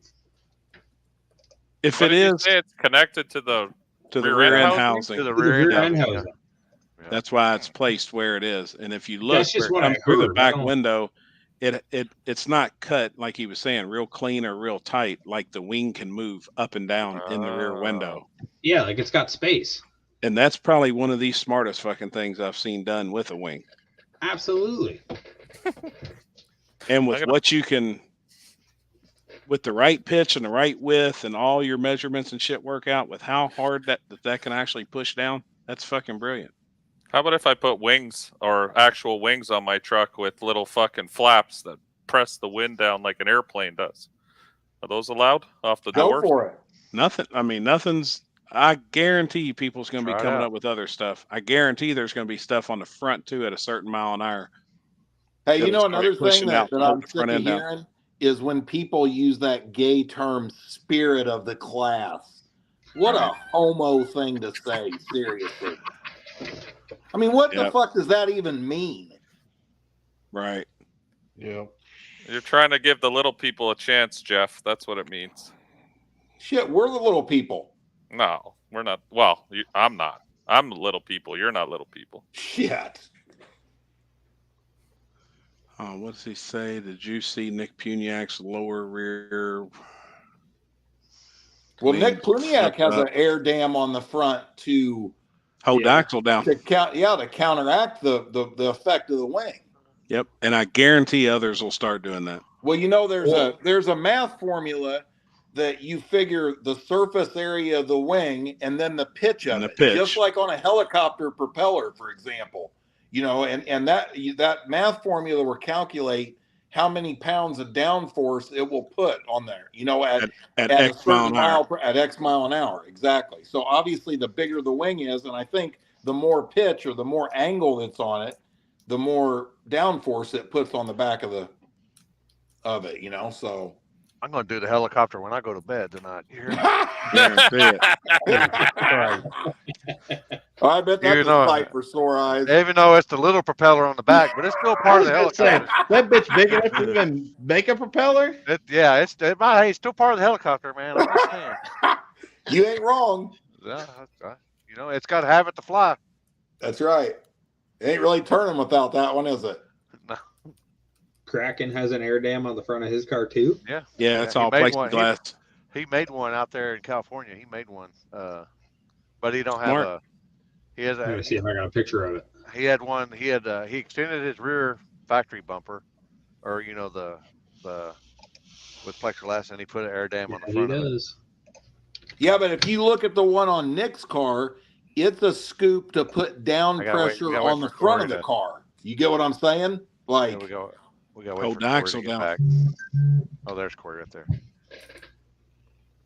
A small plane will take off at 85 mile an hour. Damn. That's going to be the shop truck soon. Some of them even less. Yep. So he extended his rear spoiler, and then he added that front piece right there on the split bumper, where the split bumper would be. Yeah, it's the only pictures I got of Nick. He doesn't have the air dam on when we were racing in New York. Oh, boy. We got a bot on here, too. That's awesome. We got Christine Haynes. One of those fake. Hello. There it is. How are you? Hell yeah. Hey, send me a picture of your tits. Hey, have you ever used that thing that Corey, that Happy got up there? Shad. No. That's an understatement, Shad. He did a killer job. Who said show us your tits? Who said that? Yeah, Christine. Hey, yeah. If you're happy to see everybody, send us invites and titty pics. We gotta make sure you're eligible to chat with us. Yeah, we need to make sure that when we ask to see your tits, you don't lift up the bottom of your shirt. I can't with you, Happy. Right?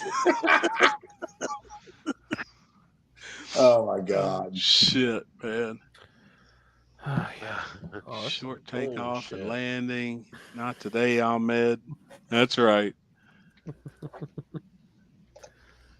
Neville's Ryan. Wing. Ryan said his wing was straight to the rear end also. Really? Now see, his was further back. Like it was kind of in an awkward spot, but it actually looked like it was well behind where the rear end housing is. But it could, maybe it was just. It could go forward though and connect. I mean, it could always go down and then tee off into it. Do a little zigzag or something. Yeah, like I think he got that off like an old. Somebody said it was like off an old Anglia or like an old altered. Altered. Mm-hmm. Yep, that's what it was. An old altered. Chris is looking at her profile. Yes, I am. Whose live feed is she on? To the chick with a dick. It came up on 2 different Facebook comments. Why not? Probably Chris's. I don't know whose live feed she's on. I don't think it's mine. Oh. No, it's definitely not mine. I'll be damned. Probably mine. My Instagram stream just cut off for some odd reason. Crank arms. It showed him. It showed. Are you only allowed to go 4 hours at a time or something? It says Instagram has disconnected the stream. They have an issue right now where it streams end after 1 hour. We've been on for longer than an hour. Yeah. 4 hours. That's what I said. Because Facebook, I think, is. Justin Lee said it's on Corey's. Corey, what are you doing over on Facebook? Yeah, fucking Corey. What the fuck? He's letting the band play right now. That's right. It is. Trying out that new. These damn little Debbie cakes be kicking. I was right going now. to say, I think he's eating something. Don't want the rest of us to screenshot him holding it up to his mouth. Man, I ate a fucking drumstick earlier. Like, and I don't give a shit. It might be on Corey's, but it was replying to Trevor. Oh, hey, Trevor. The hooker boots are tagging a lot of pages now. Yeah, I get it. We don't have Christmas tree cakes no more around here, so back to our just ate my last one. Shit. None. Just back to the OG stuff like Nutty Buddies and zebra cakes and shit. What was the guy talking about either about the podcast with Stevie Fast and Lyle. Something about talking shit on no prep street stuff. I can promise you though, I say Lyle wasn't, and I heard him. I did tune into Steve and Lyle Barnett's live feed last night, and Lyle was the one bringing up the wings and the weight in these cars and yada yada yada. But he's like, that's the innovation of the class. That's where it's going. Like, I did watch that. Now, Lyle was one of the first people that had a wing on the back, honestly. Yeah. Mm-hmm. He still does. You know, he still got rocks that one wing. Now, did you ever notice back in the day when Lyle had the weight bar, like you lift the weights with on top of the car? On the roof. Yeah. Yeah, and he was trying shit then. You know, that wasn't for a joke. I guarantee it. If anybody's smart out there and is going to try shit, it's definitely those guys. And if you notice a lot of the weight too, where people's putting it's not where you think it's. Where a lot of people do put weight. You know, when I look in the back of these cars, everybody's got them all the way up against the very back. Yep. Curl bar, that's what it was. Yep. A lot of people ain't thinking, I think, on where the weight needs to be. Notice that big time. No, but if there's a way to connect it all to the rear end housing, that'd be the best fucking thing you could do. So, my problem is all the weight's in the driver's seat. I can't do anything about that. I'm gonna tell you, you're gonna move those turbos to the back. That's gonna be a hell of a difference for you, bud. Oh yeah, I got S400s in the front, and they're heavy T4 fucking flanges on them. They are super. I remember installing them. I was like, these motherfuckers are heavy. Do you have room to get your motor back any? I do. No. Okay. With stock firewall, I do not. Fuck that firewall. Fuck a firewall. That's what I say too. If we say fuck that firewall, sure, I got plenty of room. I could put that motherfucker in the middle. Yep. That's going to be my next step here soon. I was body working my firewall and shit. It's all covered in mud, and I think I'm just going to hack that son of a bitch out. But like I said before, it depends on where we're going, because that's one of those things you can't go back from. Once it's done, it's done. Yeah, but Mike, what do you call it? Like, I haven't raced at one race in the last 2 years that had a stock firewall rule. That was the whole reason I bought my Fox body to start. That's the reason I built it.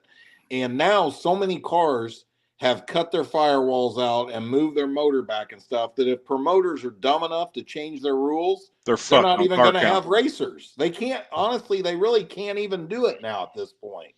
Nope. Yeah. I guess down south we have it different because we do have a stock firewall rule in the small. That's the only, I mean, Happy, what race did you go to this year that had stock firewall rule? Not one, did you? Never seen it. Nope. I guess not it's one. Gonna have to change then eventually. Yeah. I'll send you I don't know. Sawzall blades for Christmas, bud. Oh, I got plenty. Don't you worry. We got lots of Sawzall and grinder blades.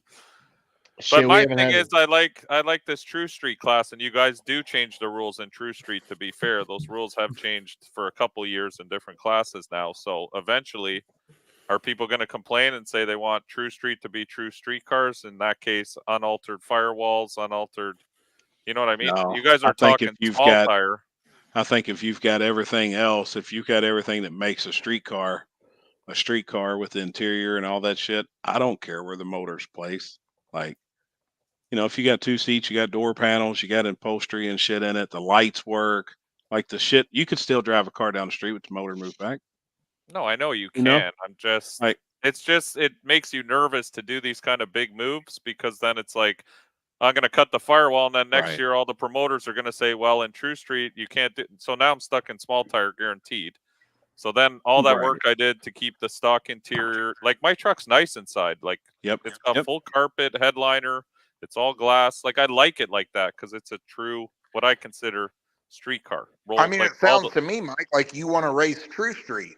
I do. So my suggestion would be, I would think that some promoters would be anti-cut the firewall out in True Street.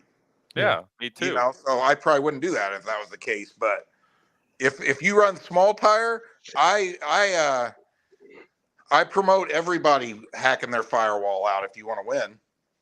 No, and I agree with that for small tire, 100%. But I think if I were to race, or if I wanted to dedicate my life to just small tire racing, then I would find a new chassis, to be honest, because this chassis is not the one for that. Yeah. Right.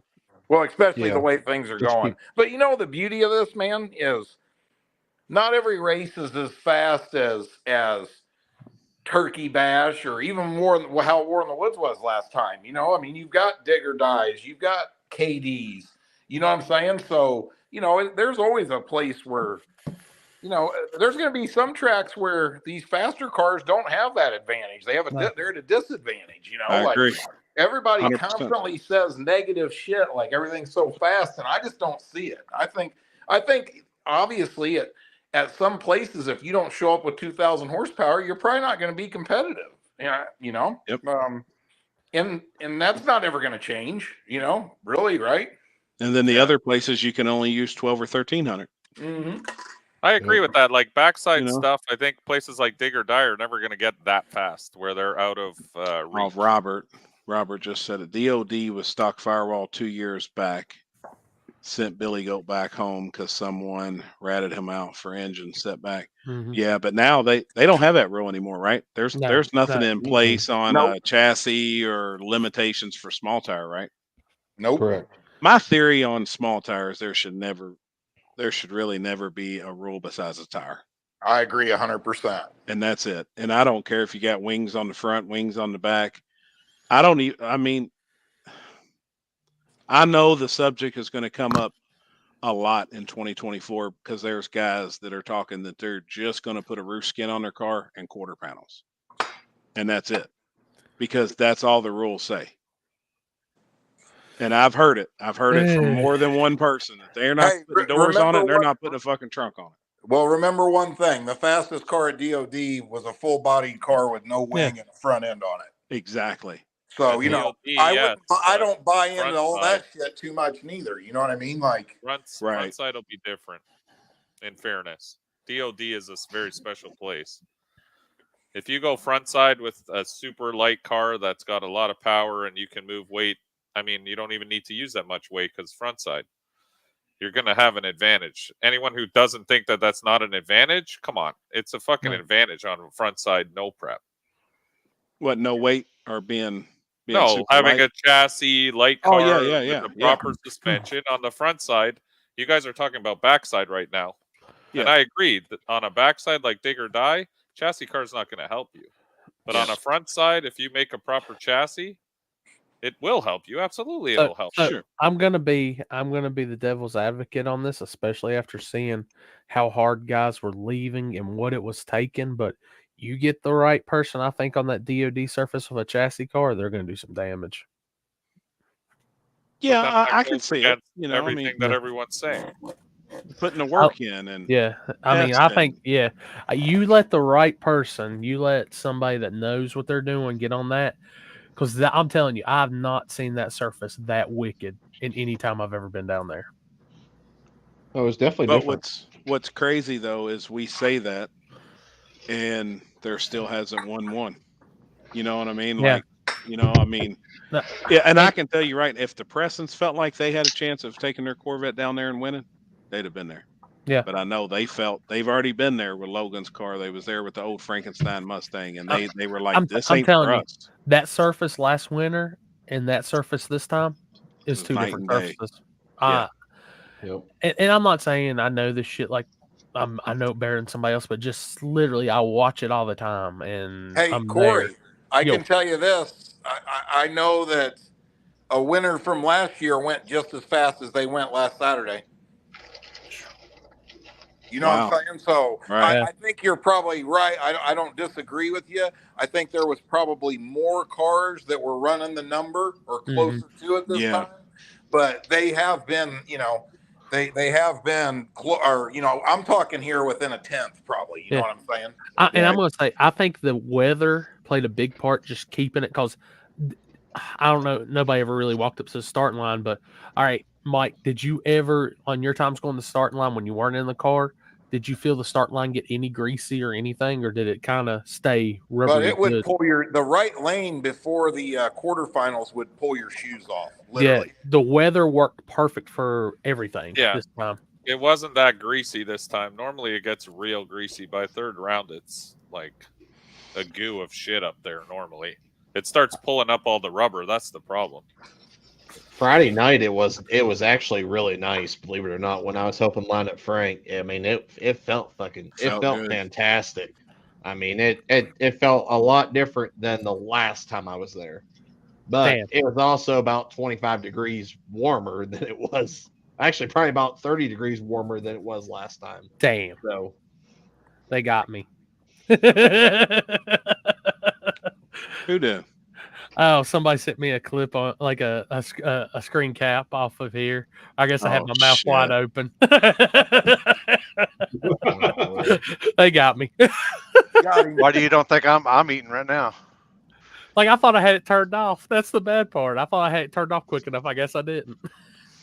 My hand and everything's in the perfect placement. Yeah, William Cyrus. I've seen the other comments too, talking about Jason Cantu, but Mike's definitely doing it. Happy, check your PM. Let me see. That truck is. I guarantee it's a picture of me going. That truck is completely different than how Mike's truck is. I mean, that truck is a It's fucking, It's Mike for real. It's a tube chassis. It's a two chassis truck, ain't it? Yeah. Robert, I'm telling you, from what we've heard right now, where are these guys getting these DO5s from, by the way? I can't find them. They had them anywhere. at the track, but they sold out. Did they? Sinister, not Sinister, but Scarlet had 5 sets. If you want a set, I know somebody that can get them. Like I'll take a set to try them. Our buddy Houston has got some to sell too. All right. Whoever's got them, send me a PM. I'll take a set to try. I'd like to try them. I've never tried them. So here, I'm going to send you who to PM real quick. Now, Jeff, to be devil's advocate, and not to argue with you, I understand what you're saying, but you don't think at the end of the day that it's going to ruin the sport eventually once everything is allowed and people have these chassis cars with Hemi blocks in them and the rest of us guys who honestly can't afford to build a car like that are going to be eliminated, not because we're not trying to be. Like, I love racing and all that, but at the end of the day, I can't spend $250,000 on a car. I think the only way that happens, if you get a ton of races that have humongous purses. Money is what brings them there. And also another thing is, like, let's remember what's dominating right now. I mean, you got guys like, Callie Nate's car that wins a lot of races is a stock firewall, full interior, stock floors. I mean, that thing has turn signals and the stock factory headlight switch in it stuff, right? Like, you take I'll give you an example. A car that would fit what you're talking about perfectly would be Bear Trap. All right. Have you guys looked at that car? That's a tube chassis car. That car probably weighs 2,200 pounds tops, I would guess, with a billet Hemi in it, right? And he's been competitive at the War in the Woods, but that car is a fucking handful. He's yet to make a pass under power all the way down. A clean pass. I haven't seen one. So, you got a whole nother set of problems with cars like that. You know what I mean? I just think that you make a legitimate point without a doubt, but until there's $40,000 purses happening everywhere, I don't see that ever happening. And here's why. When an iron big block Chevy in Ryan Mitchell's car can go make $50,000 a month, he doesn't need a billet Hemi that you got to pull the crank and rods out every 20 hits. Yeah, no, I understand that, but I'm looking further down the road, not just today, right? The more this stuff is gaining traction with, let's say, more media people, TV, stuff like that. Once you start getting those guys who have those big bankrolls and they say, hey, I can be like Street Outlaws now. I'm going to go start doing no prep. I'm going to bring my chassis car down. It's going to have, 4,000 horsepower, but every traction control option and this and that. I mean, on a front side no prep, that's definitely going to be an advantage against somebody, who's trying to build their car on a, say, $60,000 budget or $70,000 budget. I think to answer your question, the kind of stuff that I think you're 100% right when you talk about front side no preps at tracks like Edgewater or, what I'm saying? Like those kind of venues. But tracks like a place like KD or Brown County or, you know what I mean? I don't think they're ever going to filter into them places. Guys don't I want to don't run either. $250,000 cars down a place where, I mean, like for example, at War in the Woods, if you go 170 miles an hour, you're going off the end of the track. Yeah. Go talk to Isaac Preston or Mariah Mitchell. You accepted before you let go of the button on a full pass. You're not stopping until you're in the grass. You know what I mean? Yeah. No, I get that. So I think you're 100% right on the bigger venues, but I don't know. I mean, I honestly, you know what'll be interesting? I think you're going to see some of these street outlaws try to come to Brown County this year. That'll be the real thing. You know what I mean? Yeah. That's what I'm envisioning is going to come down the pipe eventually. I think it will, but I don't think they're going to go in there and dominate. And I think that some of them will be there once and never come back. Yeah. All right. Probably. I don't see it either. I agree. I think when the TV show shit's done and we've got all these $250,000 race cars floating around out there, the guys are going to funnel into some of these tracks, but I think they're going to be the superb, like the really nice front side events. I don't see them ever coming to any backside stuff. The real sketchy, like KD, he said, or Brown County. You may have 4 or 5 show up and try it once, and then they're going to be like, fuck. We're used to stretching these cars out and going damn near 200, going 380s, and I just don't see them. I don't see them coming in taking over. Now I have another follow-up question with this. What Corey's doing, for example, the $50,000 race, but he has little gangsters as the second option for slower guys like myself. Is that something you see happening in the small tire world where we're going to end up getting 2 classes now? Of front side? Yeah, front side, where there'll be the gangsters, which no rules, and then something like little gangsters for the rest of us peasants. Yes. Not at my races, that won't happen. Yeah, I know, like at War in the Woods, that ain't going to happen. But, No. I think at Shady Side, where it's going to be prepped, where it's going to be a light prep, we obviously know the cars are going to be going probably 420s or faster in the later rounds. Hey, are you doing that, Corey, like an index thing? 530. It's just like that. No time. I know. Don't hit me. Don't hit me. No, I'm not. I was thinking of like at Charlie's monthly race down there, how he has like the 3 classes that does that same thing, but he's kind of picking them. I thought that actually was a pretty good idea. The only thing I don't like about that is then you gotta decide who is, because I don't like the index part. That's just me. I don't like that. No. But when you separate them based off just your knowledge of how fast the car has been, then you start getting into a deal where such and such is in middleweight and he should have been in heavyweight. You know what I'm saying? It is an ass whooping for a promoter. It's fucking brutal. I used to see all the messages and I tried helping him out on it some. Sorry, Corey. But then at a certain point, you're just like, fuck, like. See, as a promoter myself, I'm smart enough to know I'm not going to even put myself in that position. You know what I mean? Like, I'm putting myself in enough with the invite on the 64 side. That's literally just going to be it's Jimmy Dale's it's Jimmy Dale's index. That's who, or yeah. And it's literally just whoever fits it, just race it. Yeah, I think that's a good idea because you just create. I mean, I don't mind that. Like what you're doing. Myself personally, I just don't want to associate index racing with a no-time small tire race. You see what I'm saying? Yeah. That's just my opinion. The thing is, like before I even said that, I was like, there used to be a few of those down here, and it's always been a big thing in the Carolinas and stuff, and that's why I'm doing it. Just kind of give something like that too. But like, if I came to War in the Woods, I would never expect that up there or nothing like that. I don't think it fit up there. Now, one thing I think that will be tough for Corey. I think Corey's going to have an awesome race, right? But after you have that first race, you're going to see exactly what Mike was talking about.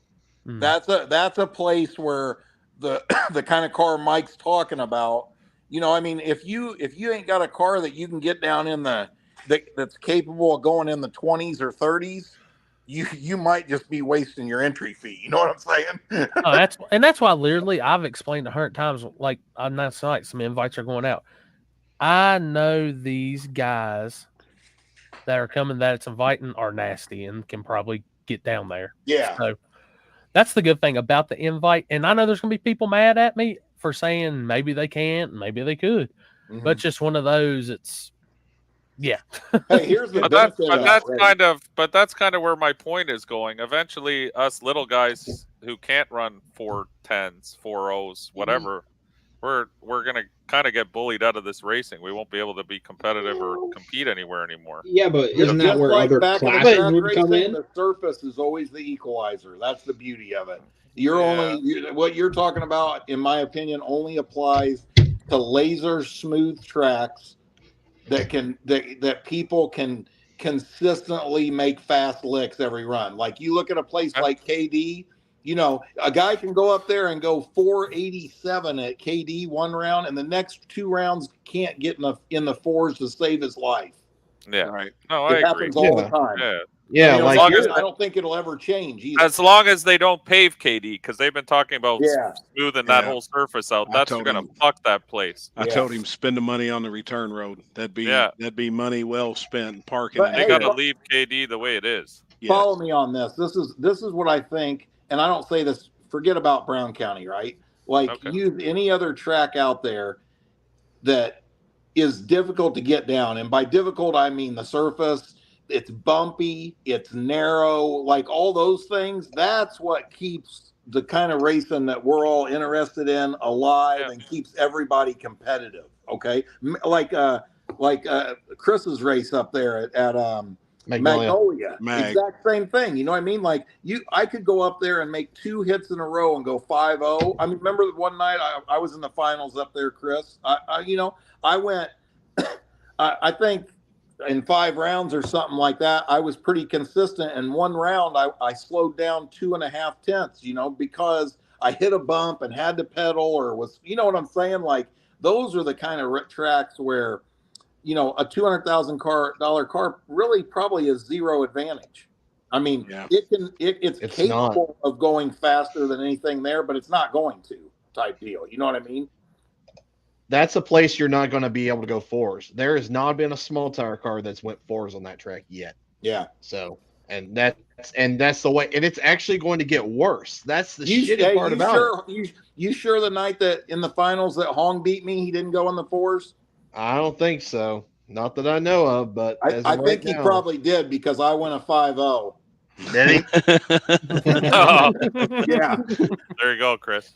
Well, but the fact of the matter is that place is falling apart. Like it gets worse every single year. And it depends, and it also depends on what we do to it before the race. Yeah, But I think tracks like that. You run the lawnmower down it. Yes. that's the jet dryer. Well, so I might have a. Hey, Limpy, we've dried the track at War in the Woods with a lawnmower. Remember?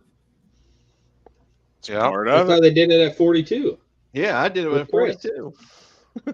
Jeff, you ever going to do a True Street class at War in the Woods, or that's not on something you're interested in? You know what? That's funny you say that.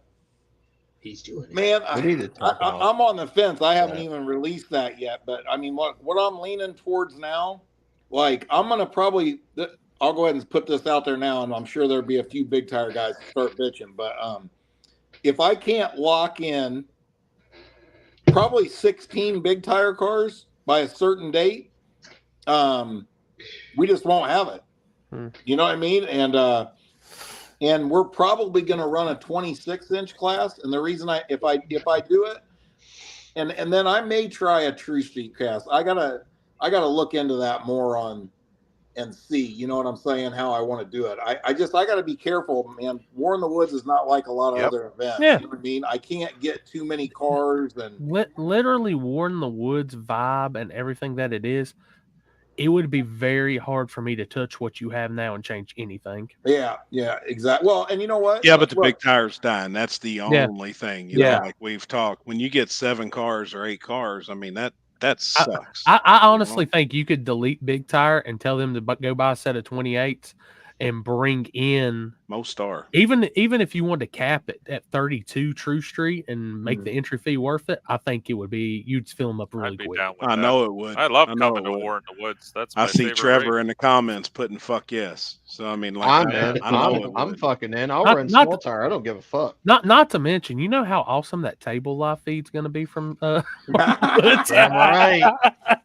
I can't wait for the table for More in the Woods. I'm gonna have a fully stocked bar up there on the stage. I might even put a fucking toilet up there just in case. Can you imagine Casper and all them out there? Oh my god. Oh no! This is going to be the thing. We're going to start out with the actual round table live, talking shit and all that, and then we move the cameras to the track for the action. Be fun. Yeah, right. There's a guy right now. I'll lock into 26.85 today. Joe McIntosh. So yeah. Is that where 26s are going to, like a 26.85, 235, or is it? Yeah. Well, here's the thing. Hey, Mike, this is what I think. You know what? What's going on right now with all the crying, right? This is the way I look at it. You got 4 or 5 options if you don't want to up your program to be competitive in small tire at some surfaces, right? One is you can get to work, okay? Don't work 8 hours a day at your bullshit job and then sit on the couch. That means you got to go hustle, make more money to benefit your program, right? And get out there and test and do what you got to do to be competitive. Number 2, there's going to be some guys that still enter the races, and they're thrilled if they go a couple rounds, right? And that's fine too, right? I'm not hating on them neither. Number 3 is they're going to quit racing those and only go back of the track racing, right? Or number 4, they're going to fucking quit like the 50s they are already, right? Okay, so now I look at it like this. One really good option, which I think is an awesome class and is great for spectators, because as a promoter, that's how I look at it. I'm not anti-index racing or nothing like that, but let's be real here. People that pay to come through the gate want to watch the cool shit, right? I'm trying to give the customer what they pay for. You know what I mean? That's why we pack the house, I think. I think the racing is never a dull moment. You know what I'm saying? So what I think about 26s is I think a lot of guys that can't afford to, you know, and don't get me wrong, I understand that too. There's guys out there that got 4 kids and responsibilities, and you know, it's not in the budget. They just can't make it happen, right? To be competitive in small tire, but on 26s they can. I agree. You see, you know what I'm saying? So maybe a 26-inch tire class is the best alternative for the guys that can't swing it in small tire no more. You know, that's just a theory. Yeah, I hear you. I'm gonna tell you though, if they come down to 26s after what I've seen, like at Happy's last race and a couple others, there's some gangsters waiting on them in 26. Oh, there is. Or have their shit. There is. But you're going to have that no matter what you do. Yeah. But here's the good thing: on a just a subpar surface, it's a whole nother game on a 26. What? Damn right. What was the guy's name that won doubled up at Black Friday and Cash Days? Dirty Brown, Nick. Yeah, that was Nick Michaels. I'm gonna tell you right now, baddest son bitch I've seen on a 26.85. Ran great, nice and smooth, clean. Do you possibly one better? Slow Pony won 2 races the same day at one of the cots at GLD. He won the 26-inch gangster class, and he won small tire, which kind of there was controversy because Hate Tank got timed out, but he still was in the finals of small tire. Like Shane said, right after winning 26s. Yeah, now see, they used to allow 26. And that's years ago too. Yeah, and I think 8.5 racing's where it's at. If you're going to be on 26, I think it's limited to 8.5. Yeah, Chicago was always, when the Chicago boys come to Kentucky, they'd all show up on 26 10.5s. We were like, hey, that's why I asked. Like, that's why I asked. That's what I've seen. We were always like, it seemed like Indiana down was always 26 8.5s everywhere in the South. See, I got some thoughts on the whole chassis car thing for back of track, and they may be wrong. It may just be what I think, but like, you know, you get guys coming in with chassis cars, everyone's scared of them, but then you get, you know, a terrible surface. You got a chassis car with a billet Hemi. The guy just makes too much power at that point. Like, do they not get to the point where they just can't turn it down enough to be a threat? Oh, 100%. Yeah, that's why none of them was there this weekend. That's why we didn't see any. You know, I mean, go talk to Ryan. You think it's not a struggle for Ryan to get that car down that surface? It's harder. It's way harder for him to go slow than it is to go fast. Is the problem going to be then a guy with the chassis car with like a mild built LS that only makes 1,200 horsepower? Is that going to be the threat in the future? Or are they not building cars like that? Is someone going to put all that money into a chassis and just some garbage ass motor to only make, a little bit of power compared to what they could? Because that's what's going to work, or is that just not going to happen? Justin Lee, hit up my buddy Houston Payton at KOTV Motorsports. Or I'm sure Jana and Granite, Justin Heckman can get you some too. Yeah. There's going to be 26-inch tire races all across the country this year too, Justin. I'm telling you, man. So I saw a comment. I saw a comment that said that on the prep side, 235, 2685 is Devin Vanderhoof. Oh yeah. So I have heard that man might be playing with some slicks here soon, like legit slicks. Yep, I'm sure. What do you say they are? 26 8.5s? Yes, sir. And it seems like the Hoosier is the go-to tire. That's what everybody runs. I'm gonna tell you, dude, Hoosier, and you don't want to put it on a very wide rim. A 10-inch rim is. Hey, that's what I wear. I wear 8 dudes too. I don't know. I don't know what his times were, but I'm gonna tell you right now, that dirty brown car on a 2685, I was dead impressed with it. Thing sounds like a damn gangster too. Whatever motor it is. Thing. Well, it's got a big block in it. That's the king of the birds, boys. I wonder if he sold that car yet, because he had a bunch of people interested after fucking Kentucky. I don't know. No, he hasn't sold it. He's a good buddy of mine. He needs to keep that car and run that 2685 game with it. The original dirty brown car went 20 feet in the air through the trees at Warren Woods. I think somebody said there were Matt and them said that there were there's still parts in the trees down there. Jasper and them were having a safety meeting in the middle of the woods. Oh yeah, it was Jasper. It was Jasper. And found part of the spill plate off the wing 15 foot up in a tree. That's who it was. It was Jasper and them. That was insane. We already had Robert too. Hey, he said he'd lock in for 26.85s. Nick already told me that if I have a 26-inch class, he'll come back to Brown County. He didn't. I guarantee it. He didn't want to run there no more after that wreck, but he'll come back. I think. I don't think it'll be nothing to get 32 cars. No. I don't, or more. Well, look at what we get for hard tire. Yep. Right. I mean, that's insane. You know what I mean? Moss is excited to come back and run hard tire again. Yeah, I don't think I've seen a bigger hard tire field than your race, Jeff. It's the biggest in the country. You know what's crazy too? Even though they're not crazy fast, dude, I think the fans love hard tire there. Mm-hmm. I do too. Oh yeah. It's just an exciting class. Yeah. Where else do you get to see Limpy chase a car down the track? Yeah, it's Mustang, man. It's that Mustang or Slim Shady. Slim Shady. He's gonna try some shit this winter, and he's coming for him. You know what? When during that race, I had Mustang versus the field, and then after Slim Shady kept making some passes, I was like, shit. I was like, oh shit. I Yep. don't know about this. I'd stick to my guns though. I'll be right back. I gotta let Maxwell out a second. Dan, Ian said, fuck that dog. Yeah, Ian said they would definitely lock in for 26s. Yeah. At Warren Woods also. I think there'd be a bunch. Yep. I For sure. I like it. Off topic here, we need to talk about this True Street and get this figured out.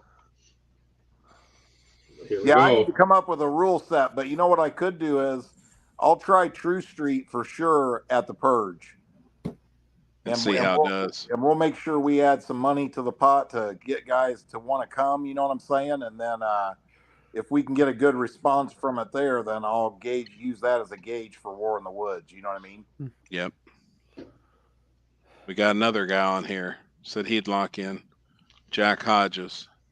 Said he'd lock in on 26s.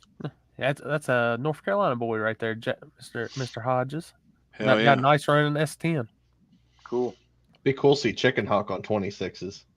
Yeah, he said he'd lock in. In the comments. I'm gonna tell you, if hard tire ever money comes up, that's when I want to see Chicken Hawk back on hard tires. Justin Lee said I'll lock in for True Street. Yeah, that car fits. Yep. Hey guys, I'll be back in just 1 minute. I got to make a phone call. Only thing, Justin Lee, our rules are, I don't know if you fit this. Our True Street rules is no methanol. It's got to be on E85 or fuel alvocaine. You can run like E98, any of that shit, but no methanol. You know, right now, somewhere, right now, Callie Nate just like kicked a puppy or something because I know. he hates us over that, but that's one of our rules that I think really dictates between a small tire car and more of a street car. I mean, you're not. 100%. I know you can drive a car on methanol across the country if you feel like filling it up. I know you can, but get me.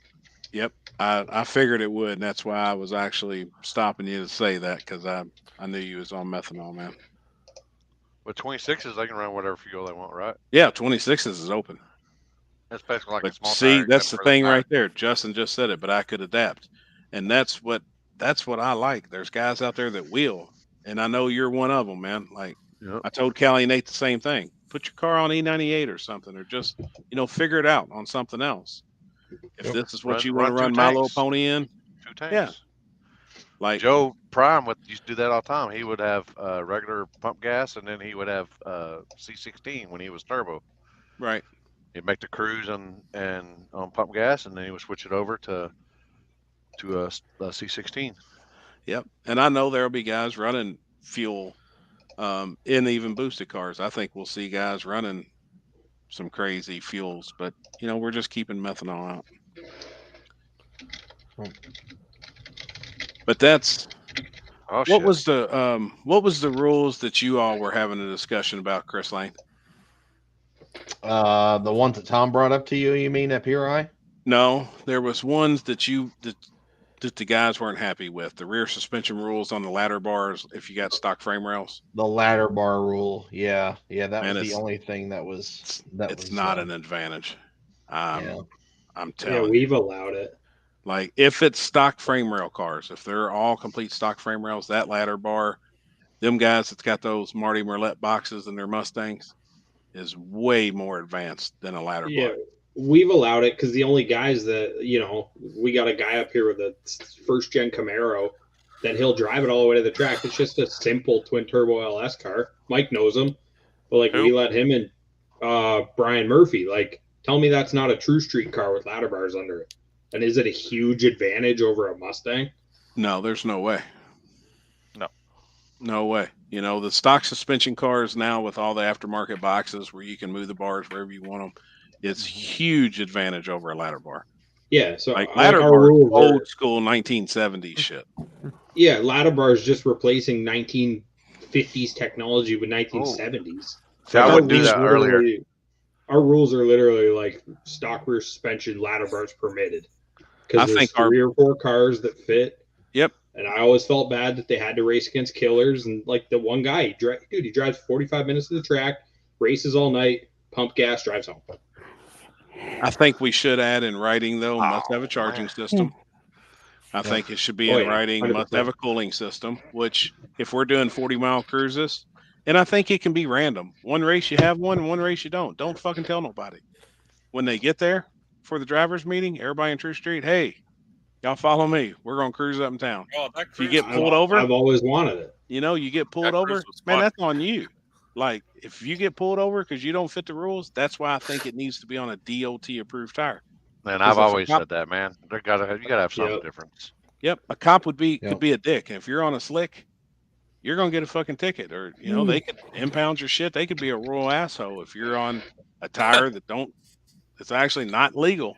You should have up to date tags coming out the front fenders.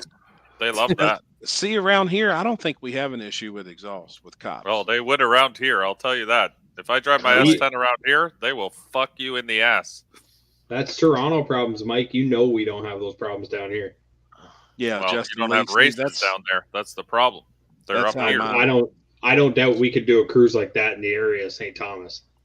Why not, though, if they're street cars? Just because of the laws and regulations in Canada? It's the killer. Yeah. Our Ministry of Transport would just have a heyday. We're liberal up here, real liberal. If they saw them. Are you back home yet, Mike? Yeah, I'm up north. He's in Liberalville. Yeah. They tax you as soon as you cross the border. It's $13.95. Boom, right out of the gate. I don't know. I bet them chips taste better. Welcome home. Welcome home.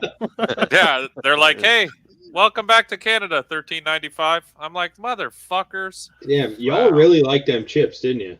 Dude, those chips are fire. Hey, just message me. Anybody send me stuff. I'll send me your address. Limpy, I'm sending you the same maple syrup I got the 3 above you. Dude, it's cool. They my maple Kenzie syrup pulled that bottle out of my bag today and was like, "That is the coolest fucking bottle I've ever seen." When's the syrup tasting gonna happen? I was out of jelly. I was out of jelly, so I put some of that maple syrup on my peanut butter sandwich. So I had peanut butter and maple syrup sandwiches. Oh, that's good. Legit. That would be good. Ooh. Like that. Toasted my bread with butter. Corey, who cooked yours? I'll send you more. Mom. Oh, that's fair. No, it's same. Yeah. Same house. No. She literally said, "Make sure you tell the Canadians thank you for the maple syrup." And she's all like, "This is how we get turned up right here." I've only seen my mom drunk twice in my life, and once was off of, I forgot what they were mixing, and the other one was off of a cinnamon liquor that is not to be named. Damn it! Aren't they butter and honey? Yeah, they're a sponsor now. Yeah, I think they're a sponsor on this group. We all went trail riding one time, and she had a couple jars, and she had cleared out those jars about 2/3 away into the trail riding, and I got stuck in the mud. Appreciate and it, man. like this is mud, so you're walking it up to about right here. And she jumped out, got in that mud hole with the winch cable. She was invincible at that point. Damn. She let the band play. Speaking of Ron, what in the hell is I got high as shit earlier, and I got hungry. So you got hungry? Dinner. I got dinner. I had dinner. What the fuck is sand plum? See, I never heard of that. We had some sand plum jelly. Oh shit! So I've got to go in and change some settings. It wouldn't let me pull up the damn video, so my bad, everybody. Do y'all have a place? Do y'all have a place? Chickasaw plum. Do y'all have a place up there that has this place called Babes, and they don't got no menu. They get like chicken fried steak, fried chicken, boneless chicken. Was it a strip club? No. This is a real place, but you get all the fixings. You get corn, green beans, mashed potatoes, macaroni and cheese, macaroni and cheese, and you get salad. But they bring out these biscuits, and they have on the deal. I pour you have dessert, and then you have your food, and then I just ask for biscuits to come back, and then you just tear them up with that honey and that maple syrup. Man, it's just like dessert right there. You want dessert? And I said, no, just bring me some rolls. I got my dessert. I'm making my dessert. So some buns. So what was that? Cracker Barrel. I ordered grilled chicken strips, 2 orders of hash brown casserole, dumplings, and I said I want both biscuits and cornbread. And Julie just looked at me and said, "The carbs." Exactly. Carbs. We went to this place in Arizona on the way to the airstrip, and they had a homemade biscuit, or not. You asked you want a toast or a biscuit? I said a biscuit, and it came out, and the thing was like this big. I could have just had that by myself. It was huge. Alex, what in the hell are you talking about? Mulled wine. You got I don't even know what that says. Glue ween? It's probably like glue wine or something. Red wine with spice. Oh yeah. Inside. I've never heard of that. That's what I reacted to. I just reacted to it. He sent it to me. Really? And I think I got it. I still got it. I'll post it up. Hot red wine with spices. Now I have had some spicy vodka, and that shit'll burn your asshole up. It will burn. It shit is hot, but it's good. It'd be good in a Bloody Mary. Corey, I had cookout for the first time this Dig or Die, and I don't see it. I don't see what you guys. What'd you get? What'd you get from cookout? Let me see first. I gotta hear your order. I got what did I get? The barbecue sandwich. There's where you messed up. Okay, I got the barbecue sandwich with the spicy fries or whatever they call them. The Cajun fries. Yeah. Oh, I don't know. It wasn't very good. So you went. Who took you to cookout? I went with Trevor and some other people. Which cookout did you go to? The one right by our hotel in Rockingham. Where in the hell is the deal So literally, you messed up when you got the barbecue sandwich. Okay. What's the thing to get there? Dude, I'm telling you, I'm the quesadilla guy. From Cookout? Yeah, I get the two quesadilla tray. Okay, tell me hamburger quesadillas. Tell me exactly what to order because I'm going back in a week, so I'm going to order it again when I'm there. I mean, there's just so many options. I mean, did you see their menu? I saw the menu, but I got the whatever I got there, the barbecue sandwich with the fries and all that, and I was like, this really isn't that good. These guys have hyped this place up, and I wasn't overly impressed. You got to get the quesadillas. The white cheddar cheese bites are always pretty much fire. Okay. You like tacos? Yeah, I like anything normally. You get the walking taco. Okay. It's in a Doritos bag. Yeah, they're good. Tacos in a Doritos bag. Okay, so the walk-in taco, the white cheese bites, and a milkshake. Trevor said the milkshakes are really good. Yeah. Yep. The hush puppies are really good. What the hell is this? How to Glufenhauten. The fuck? This is in Canada? Is this the beginning of beer fair? No, this is Germany. This is yeah, I say that's all German. Canada. I'm like, what the fuck? Oh yeah, dude, ranch chicken wraps. I like the honey, dude. The Cajun wraps are good. God, the Cajun ranch wraps. Liquor. Did you see that? Did you see that was 80 proof? Yeah, that was nothing but liquors. I'd be that's hot liquor. Yeah. You'd have to give. Oh, second one. It was no wonder he likes it. it. It was at that point right there that Happy shit his pants. Yeah, that's right there. Oh shit, dude! I'm telling you, Steve Miller in the house. What's up, buddy? Double cheeseburger, platter, fries, and nuggets. That's exactly nugget. what I get. I boy. waited 30 minutes in line for that fucking meal the Friday night, and it was fucking. There I come calling out the trailer.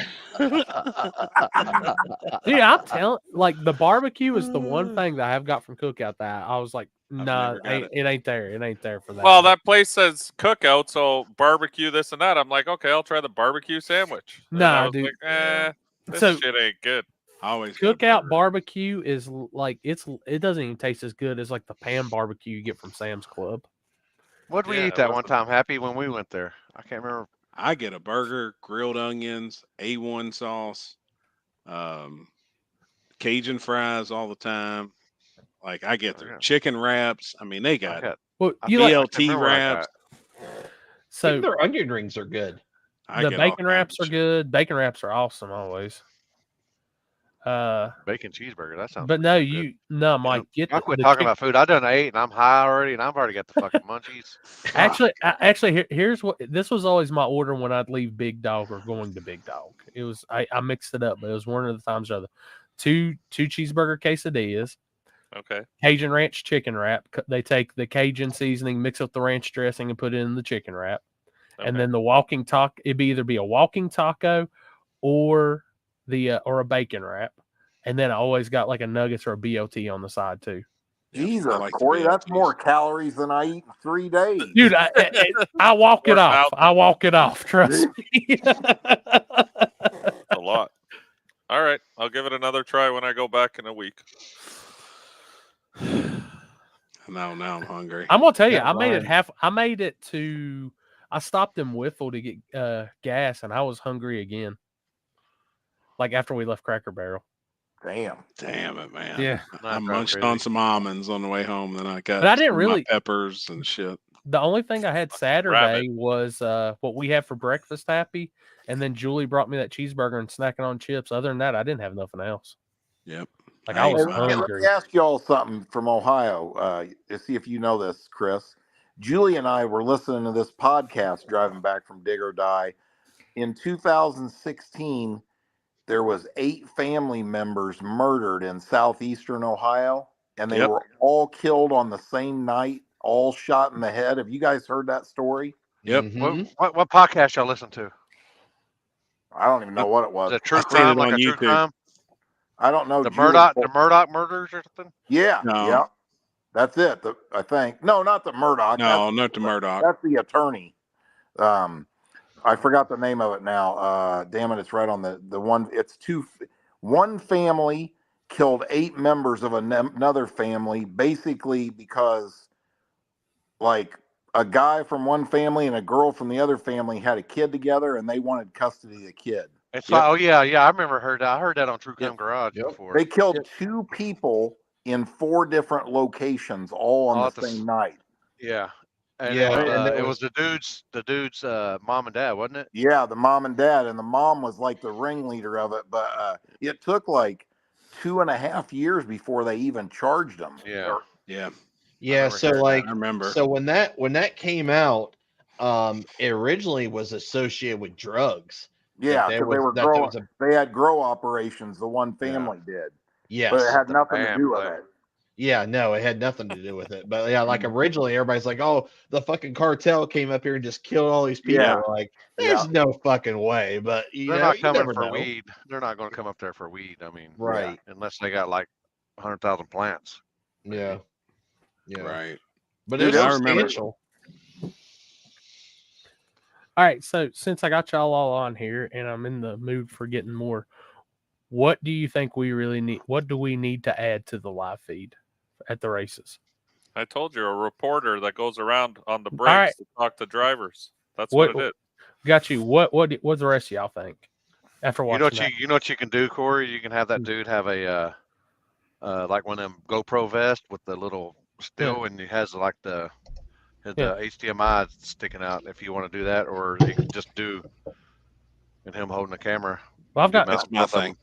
I've got 3 more cameras, so. Well, I know, but I'm just saying how you can get the HDMI deal in the air by like a GoPro mount to their chest and then sticking it, when them.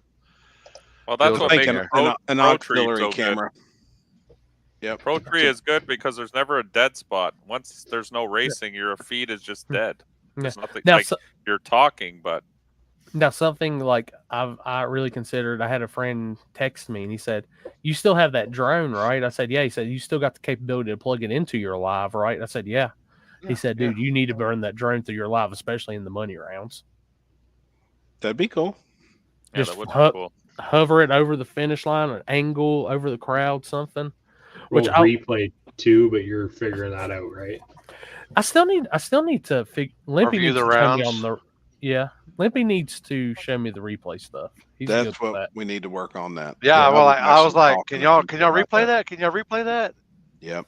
Because there was a couple of them. I was like, Yeah, that would replay. be cool too to do replays between. It has members it that has the dead air. function. It has the function on it. That's the thing. Like, I completely forgot about the whole replay deal, to be honest with you, when we're setting everything up.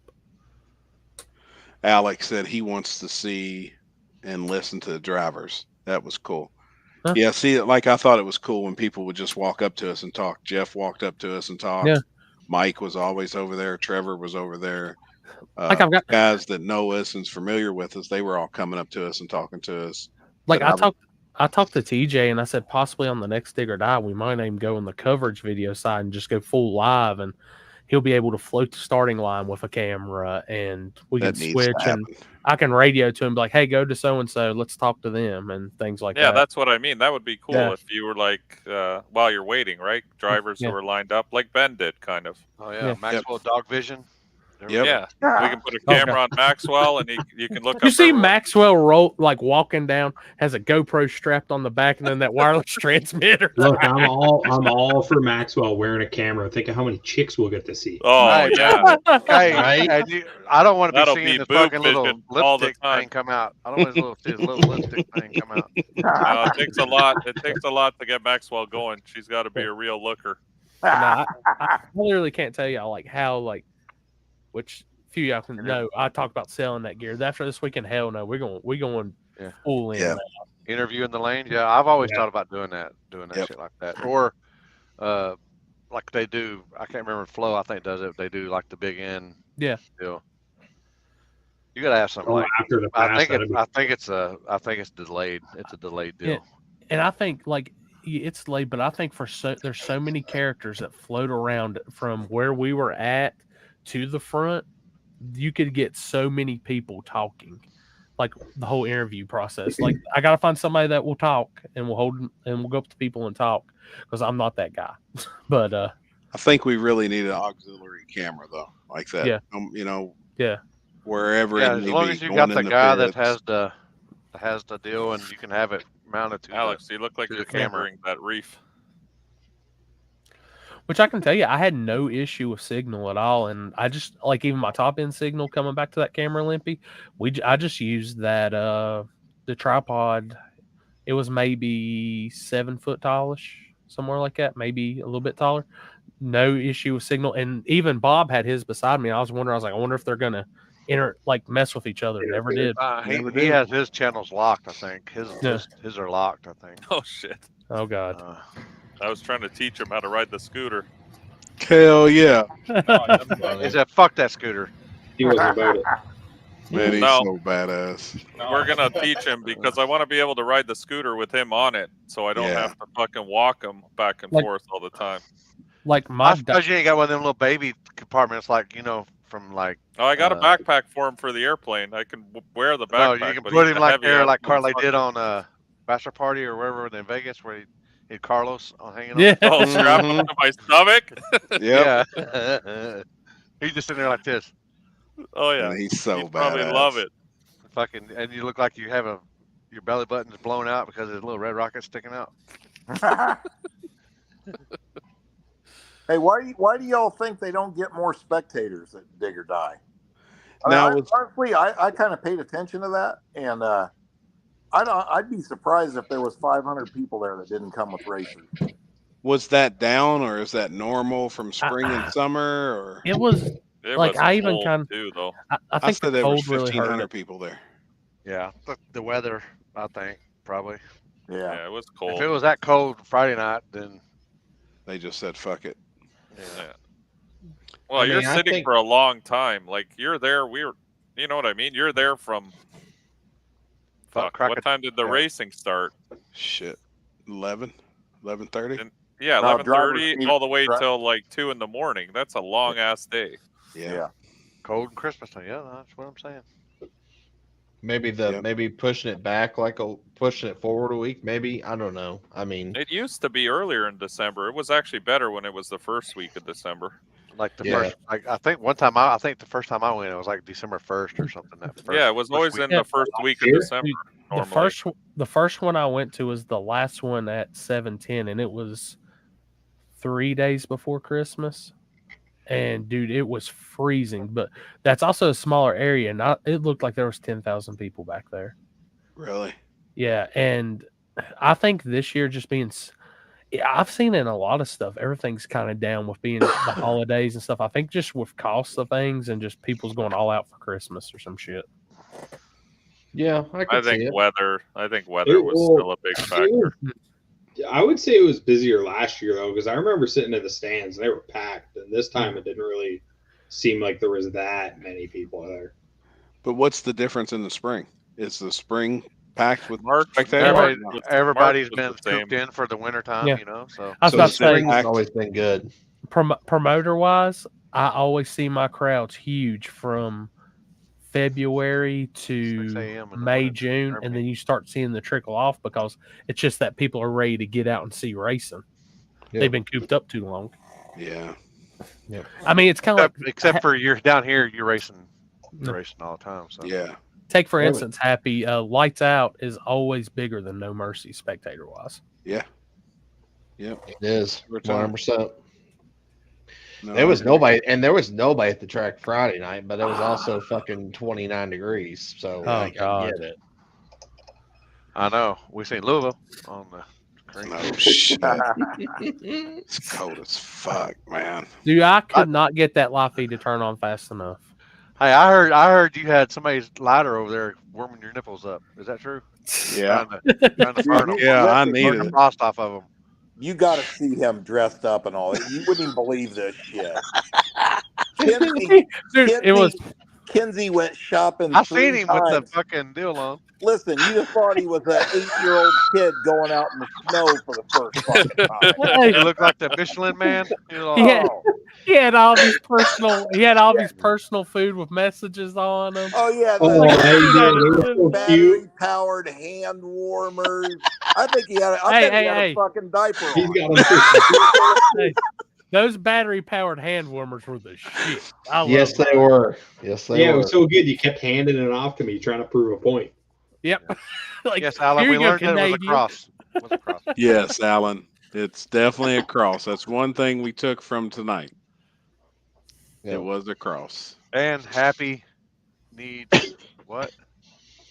And Happy's got a butt plug on him. Yeah, Happy needs when you have one of these packed in your luggage, it's time to party. Happy has a dragon slayer. He has a dragon slayer in his I'm gonna tell you, when you walk into the hotel room and Happy's got that and Jeff's got 6 different lotions for his legs, you get kind of worried. Party sounds like a good time to me. Oh, boy. If it ain't mine, it's urine, man. Oh, fuck. Oh, fuck. Oh, and Rory, Mr. Rory. Yeah, I seen that picture on my timeline you took. Yeah, you caught me. When I was in front of the camera, tongue all stuck out. My bad. There was a lot of those. I've never seen more heated Milwaukee jackets in one place in my life. Yeah. Too bad, I'd have to buy 3 of them, to fucking those heated jackets are awesome. That's what I told Ken. I said, man, if you could just sell a heated hoodie right now with drag or die on it, you'd be a millionaire. Oh yeah. Oh yeah. 100%. Dude, I was at a race one time. I can't remember where I was at, but it was supposed to be nice out there, and they had a shirt vendor out there, and it turned around, and I guess a cold front blew in, and he goes, he sold out of every hoodie in like 15 minutes. We've done that at War in the Woods a couple times in the fall race. Yep. Where it got cold, and the hoodies were gone immediately. I think I was at Wichita. I love Fall War in the Woods. Yeah, we did it at US 131 in September. It was just real cold, and we had a shit ton of hoodies, and then all of a sudden we didn't no more. I think I brought back like 4 hoodies from this weekend or from last weekend. Wow. How many Christmas tree cakes did you eat? I ate 1. So, funny story. I go to give him a box of Christmas tree cakes to bring to the table for everybody to eat. I'm walking past the crowd that's right there at the first set of stands. They scream, "Let me get those Christmas tree cakes." I'm like, nah, it's on the last box I got, guys. I got to take it up here. Dude stands up and says, "I'll give you $20 right now for it." There they went. Couldn't say no. He come back with a $20 bill. I was like, what and you're fucking crying about fucking a $15 hamburger? Then make 20 on Christmas tree cakes. They got a better deal because I only got 1 hamburger and they got 5 Christmas tree cakes. Damn it. Those So Jeff, how's the renovation going? It's drywall. The drywall just got finished. The ceilings are textured, and we're painting tomorrow. Hell yeah, man. Yep. Hell, you should have invited Chris over to paint the ceiling, man. Good shit. Yeah, it's gonna be cool, man. Hell yeah. I'm fired up. Oh, that's awesome. What we got over there? Shit's still hitting the fan on the dry tire boards. Top fuel dragster wings making a difference or no? Alan, I say no. I say if you got your shit figured out, you got your shit figured out.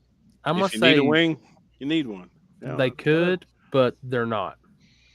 I see like some of the guys trying it out, so you never know. I mean, I think that's what Ryan was doing, but yep. I mean, winners try stuff to get faster.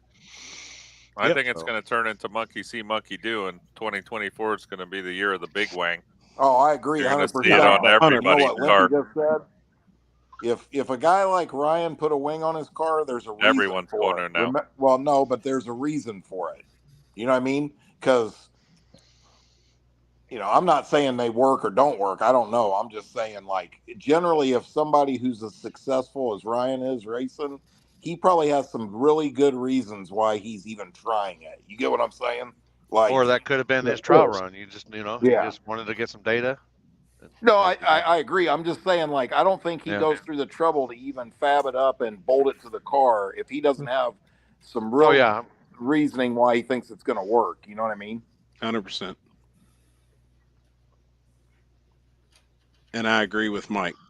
I think we'll see. We're going to see a lot of wangs. We will. I think, and especially on the backside stuff, I see it really coming into play. And I see that's where it would work. On a front side track, I don't think I would want one. No, me neither. That's me. The type of power that I would hope to be trying to roll in. That I wing's see not where it would gonna hurt help you. me. Well, I see it hurting more than it helping. Like Nick crossing the finish line at War in the Woods. It's hurting him. Yeah, I don't know why he runs that down there. That's killing him there. Yeah. But I say at Dig or Die, that's the place I'd have one. Even though I hate the way it looks. If we could figure it out and it works, shit, I'll have one. Cool. It's just, I don't know. I did, and that's why I made the post about it. I did enjoy seeing Luke winning, or any car winning that had a front end on it and didn't have one of the big wings. Personally, I just like the way it looks. I like the way the car. Me too. It's awesome. I just like the way it looks. A legit car. That's just personal preference, but it don't bother me one bit. Yeah, I might go out and start making 100. I might make 100 wings for sale. No shit. I mean, honestly, if you look at it on Saturday, well, hell, even on Friday, there was nothing really like off the wall. None of that stuff. You didn't see no big wing. You didn't see nothing, no big crazy heavy weighted wing. No, nothing. It was just like every class was pretty much a normal style car won. Yeah. What do you think about that S10 that had that sleeper diffuser on the roof? Did you see that? Yeah. What was it now? It was an S10. It was an S10, and you know how the semi trucks got the sleeper diffuser for like when you have like a higher trailer and it cuts the air up. There was one on top of a truck. What day? It's like an air dam. It's like keeps air from hitting the box of the fucking trailer. And makes the air like on a flat top. Yeah, you had that to curve the air up over the back of like a reefer trailer. Yeah, I'm gonna tell y'all too, and I think a car that got overlooked that won his class this weekend that could have been fast even in small tire if he got in it. Michael McCoy's stick car checked out. Oh yeah, it was rolling. That was insane fast for a stick car. Jeff? How do you get invited to Gangster's Paradise? That's Ian's dad. That's tough, man. That is a hard list to make right there. I feel Jeff's pain on that 100%. I mean, the biggest thing is go win a big race. That's almost what it takes now to get in there. You know what I mean? Like, I don't know. I guess I shouldn't say that. I mean, but we were just talking about that, weren't we? Or at least show up to some races and try. I mean, I said, Limp, if you haven't won a small tire no prep that has some gangsters in it, or consistently been in the semifinals or something like that. I mean, when you go sit down and make that 50 car list, you're going to find that you can come up with 50 cars that's done that. Rob Smith's got the best answer. Be a gangster and go do gangster shit. Yeah. That's true. You got to be a badass. I put it this way, and honestly, you got to have a car that's going to, especially, I look at Wagler. That's an awesome facility. I think it's going to take a pretty fast damn car to be in that to even be considered Gangster's Paradise material. I think we're going to make the track a little tricky, though. We've already talked about that. Oh, yeah. I don't want that to be a 420 or a 430 race. And I can tell you this, that track was almost equally as difficult to get down as Brown County, I would say, at the urge. Especially up top at the turf. Some bitch was slick. Yeah, it was slick up top. But, yeah, I mean, you know what? I love the fast stuff, but I like what Mike was saying earlier. I don't want to see it like that. And to be honest with you, I think the last War in the Woods was too fast. Yeah, it was. Oh, yeah. It was fast. I agree. So we're going to, like everything else with promoting, I'm going to try to change that a little bit. You know what I mean? Like, I think, in my opinion, my favorite kind of surface or track to race at is somewhere where maybe the fastest you could go is a mid 480, but it's very tricky it's almost risky to run that fast. You get what I'm saying? Mm-hmm. Like War in the Woods is a perfect example of that. Like there's a guy that can't go in the fours period is in the semifinals or the finals every time because it's that difficult to make the trip every time. You know what I'm saying? Like I also think that if the front side, I don't think you should be able to do a burnout past the start line. You can roll through, but you can't be under power. That kind of helps even it out too. Yeah, that's a good idea. Yeah. Yeah. I mean, we did that back in the day, but yeah, people will figure it out. And that was even water burnout. You can't burn out past the start line. You could roll past the start line, you just couldn't be under power. But you got to have somebody like me or somebody watching, policing it. Tell them to cut it. Yep. Yeah.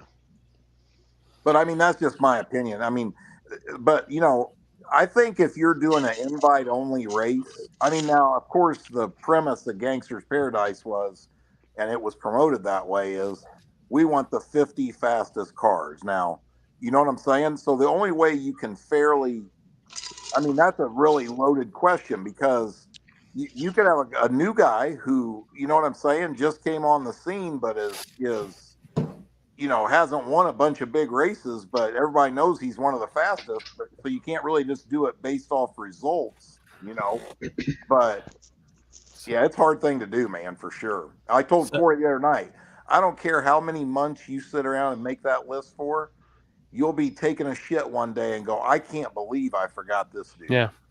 Let me try this, Corey. Okay. Did you already? Let me no, I didn't click it. Let me try to save it, and then I can try to blow it up if I have to. Yeah, Russell Stone just made a hell of a post about cars, one of his old NT cars he's bringing out for next year. Really? Oh, it's up my alley. Man, it's going to be crazy. Where's my tab at? There it is. He's got my 3 favorite letters on the engine. Oh shit! Let me know when you got it up there. I got it up. Damn. PSI, baby. Screw. Is it zoomed in? I can't tell. That blower's bigger than my motor. Now, see, if that thing comes to dig or die, or it ain't KD, get there. that son of a bitch ain't gonna go nowhere. No, I don't know, dude. I don't know. Russell. That's Black Sheep Mafia. They got their stuff together. I know. I'm telling you, gonna go down dig or die. I don't know if that would go down something like dig or die, but no, fuck no. Well, what's his name? Bill Luke. I would try. Bill Luke. Yeah. I mean that didn't work out at all. I think if you can figure it out and get your timing and all that shit correct and make it. I mean, Ryan was doing the same thing with a Pro Charger. I mean, yeah, but that screw blower, when Bill Lutz did it, he has fuel tech on that car where it drops cylinders. Oh, that yeah, thing was literally, I was there. It was literally running on. So like, yeah, it was insane, man. I'm telling you, that's the one thing I've always said, because my biggest thing is I always thought in no prep that nitrous would be something really awesome, especially on a shitty surface, because there's so much tunability to it. If a man can ever figure out like a blower combination on no prep good, that's going to be a very dangerous car to beat. He might as well just cut the belt off that thing and run backside. Yeah, just run the motor. Oh, dude, could you imagine? Front side, that thing gonna be nasty. Imagine that thing pulling up to to do a burnout at dig or die. All those people standing right beside it. Yeah. Now, see, like at the gut, anybody Russell can figure that shit out. Fast. Hey, what's his name down in Texas, Limpy? Chris Sievert. That car has worked on the street pretty good. That blower car, hasn't it? The Monte Carlo. Yeah, what do they call that car? What's the name of it? Money Magnet. Oh yeah, Money Magnet. Yeah, he hadn't been running. He's been running this chassis car, that chump change. I don't know if it's a chassis car, but it's chassis car. He doesn't believe in trophy truck suspension or this and that and the other or wings, but he got where he's with his motor. He can like change his timing right there. Start it up. Mm-hmm.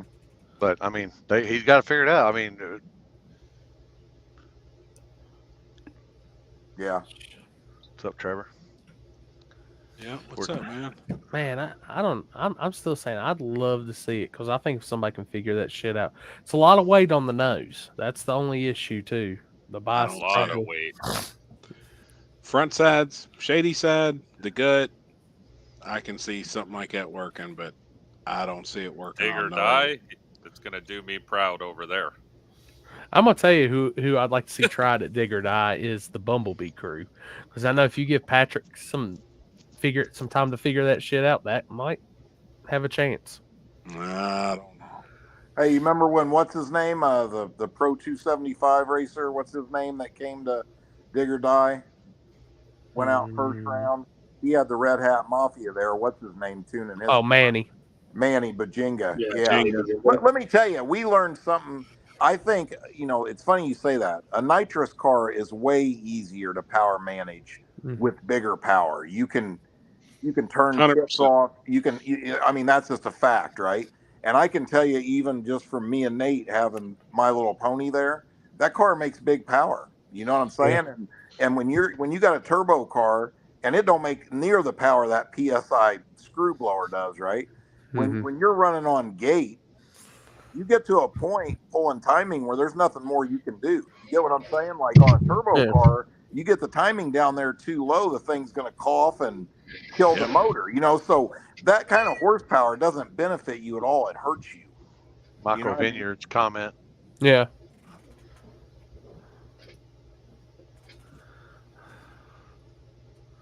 That's why it's so common to see from a lot of the cars that are really competitive at Dig or Die generally are smaller cubic inch LS turbo combos that have a short stroke crank in them and they make way less torque. You know what I mean? That's a real good combo for a surface like that.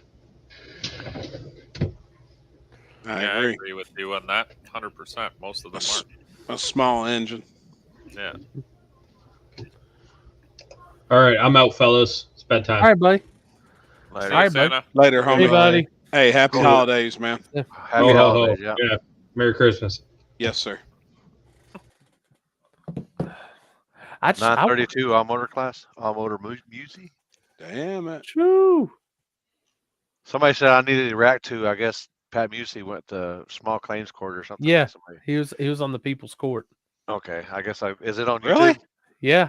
I guess somebody asked me if I need to react to it. Over what? I don't know. It's an old video. Oh.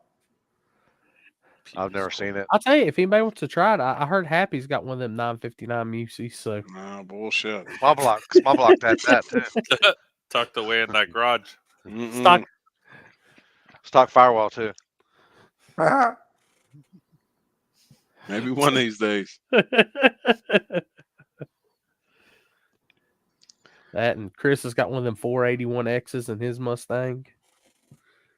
Anybody else just see the light come on at Chris's house like way better? And that went off. It's back on. Right there. Because he's looking at porn. What he done? I'm flipping screen. Sorry. He's looking at Christmas porn. Mike's the only Canadian left standing. The face with the fucking the chip. last on the final one. Hey, are you? What time zone are you on, Mike? Same as you. Oh no, you're maybe not Central? you. What time is it there? 11:20. Yeah, it's 12:21 here. Okay, about to say so. He still got Wi-Fi unless he still got the residual. He paid his taxes on the way back in. Oh yeah, he did.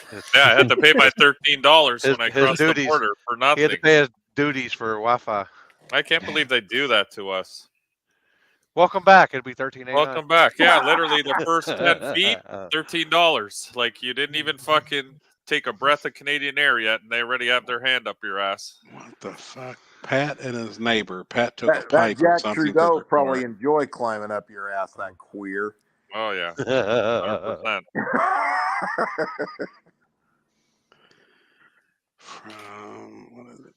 But I will tell you something which I find weird is the food cost here is the same in Canadian as it is in US dollars. That is so weird. if you buy a box of cereal here, it's $6 or $7. And when I bought them in Florida, it was $6-7. I was like, what the fuck? How is it the same amount of money? Right. Yeah. Is it $6 Canadian or is it $6 American? No, Canadian here. That's what I'm saying. So really, it's costing me in the States almost $10 Canadian. Because our dollar's so shit, it's 30% of your money. So it cost me $1.30 for $1 US here. But we earn the same amount of money. So if you're a plumber here and you make $45 an hour, and you're a plumber down there, you make $45 an hour. We get the same wages, but the money's all fucked up. Because of the exchange rate, like the exchange, but it's the same products. So really, you'd think the exchange would be similar. Yeah, it's weird. I don't know. I found that kind of fucked up. Yeah, that makes sense. I'm gonna tell you though, for the $13 you had to pay to get back in the country, I mean, just for knowing y'all got access to those sweet and spicy ketchup chips, it's not a bad deal. Oh, I told you they were on sale. I bought 8 bags when I got back. Like I like the Lay's ones; they were pretty good. But dude, Miss Vicky's the Miss Vicky's spicy ketchup, those are crack. Oh God, dude, those are crack for fat guys. It's like I've never portioned out my chip bag in my life. Like I've always just been like, screw it. I might eat half the bag tonight. I'm hungry. Now I'm like, damn, these gotta last. I've got them like, count it out. Let's see. Well, when's the next race we're at? Not for a while, I don't think. Unless you come down to Florida. They got me the spicy dill ones, Trevor, but Happy called dibs on those. Mm-hmm. I got the Lay's dill pickle ones, but I actually seen they were at Walmart in here, so I'm wondering if there's a deal there. No, we don't have the spicy ones. We just have the regular Lay's ones. Dude, those all dressed up ones, they even tasted better than the ones we get here. I was like, what the hell? They're good. They are good. But I'm gonna dip into the maple syrup though. I gotta try it. It just looks good. But that race, drama on the light. Same frame. I mean, on my end, it was same frame. I don't know if I don't know. I'm sure some camera. Whatever you called, it is what it is. Yep, it is. I mean, fuck them. Fuck it. No. You do the best with what you got. I think I saw something about that. I seen it. I seen what's your name post something. Dooley. The mouth of the South or mouth of the West. West, yeah. I seen Dooley say something about it, but I mean, what you talking about? The race you were flagging, Limpy? Somebody? Yeah. Tire Happy, track. what were those shots you were drinking? Moonshine. Was it moonshine? Was it clear? Was it clear ones? No, I had a. Didn't look clear. Looked green or something. Yeah, one was like a Fireball. Oh boy. Oh, okay. Moonshine, the first one, and then the second one was. We need to edit that out, Kenzie. So Kenzie. A blueberry. I had 2 shots all weekend. That was plenty. I was good. That second half a bottle. That second one was strong, wasn't it? Yeah, it looked spicy. How bad did you drink at PRI? Yeah. Well, I know that y'all went to the strip club and everything, but I thought that. Oh, I got fucked up every night. Dude, Limpy. Was he drinking the Fireball? He was ready. Kenzie was ready to kill him on Saturday night at PRI. Oh, yeah. Oh, boy. I was fucking blindfolded. I guarantee I bought 90 to 100 shots. Hey, I took an Uber there. I took an Uber there when I was fixing to pull in the Uber. He texted me and said, I said, I'm getting ready to pull in. And he said, I've already had 14 shots. Oh, shit. Holy shit. Oh, it was on. I mean, did y'all go to that same club that we went to last year, Jeff? Yeah. But it got turned up every night was turned up, man. The good thing is my car, we changed the training fluid in it, and it seems to be acting better now. So good, man. You changed the filter too? No, it's supposed to be sealed, but it has a pan on it. But I was like, I was going to change the filter and everything, but they said it's sealed. I was like, well, it has a pan on it. But we changed it. We changed the fluid out of it. God, I was fucked up with PRI. Yeah, when he came to the it wasn't as fucked up as you were on the live feed, was you? Man, I was real close. Oh, we got back to Julie's on Saturday night. Kenzie had to go grab the garbage can. I was hanging off the side of the bed. It never come up, but I was. Gosh, damn! That room was spinning. Hey, the TV's on. I couldn't see it. Which bed? which room did y'all sleep in? Fuck, the one all the way at the end of the house. One all by way at the end on that's upstairs. Yeah, upstairs, all the way at the end of the Oh, hallway. by the restroom. Yep. Yeah. Yep. Hey, I told Julie the next morning, him and Kenzie didn't get out of bed till like 1 in the afternoon. I told Julie, I go, you better make sure you go up there. He didn't throw up all Oh boy. Fuck, I was in bad shape. It's bad. I'll tell you, I've seen it all in the last couple weeks. I mean, it went from happy. It started with the fireball shit show on the table. Then it rolled into PRI, and he was even more hardcore about it for a couple nights in a row, right? And Kinsey was ready to literally fucking divorce him on Saturday night. She was following him around with a fucking pin with a needle.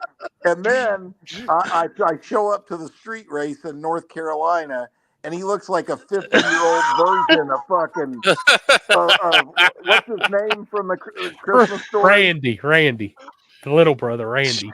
No, Ralphie's little brother. Ralphie. Ralphie. Yeah. Oh. Ralphie. He looks like Ralphie. And Did you see that? Listen, it was pitch black at that street race, and I walked up and I go, "Happy?" I had to fucking take a second look. I started dying laughing, didn't I? Happy? Oh shit, man. Oh shit. I was looking Good around because times. I was filming B-roll and I couldn't find Happy, and I was like, "This some bitch done disappeared down here in these South Carolina woods."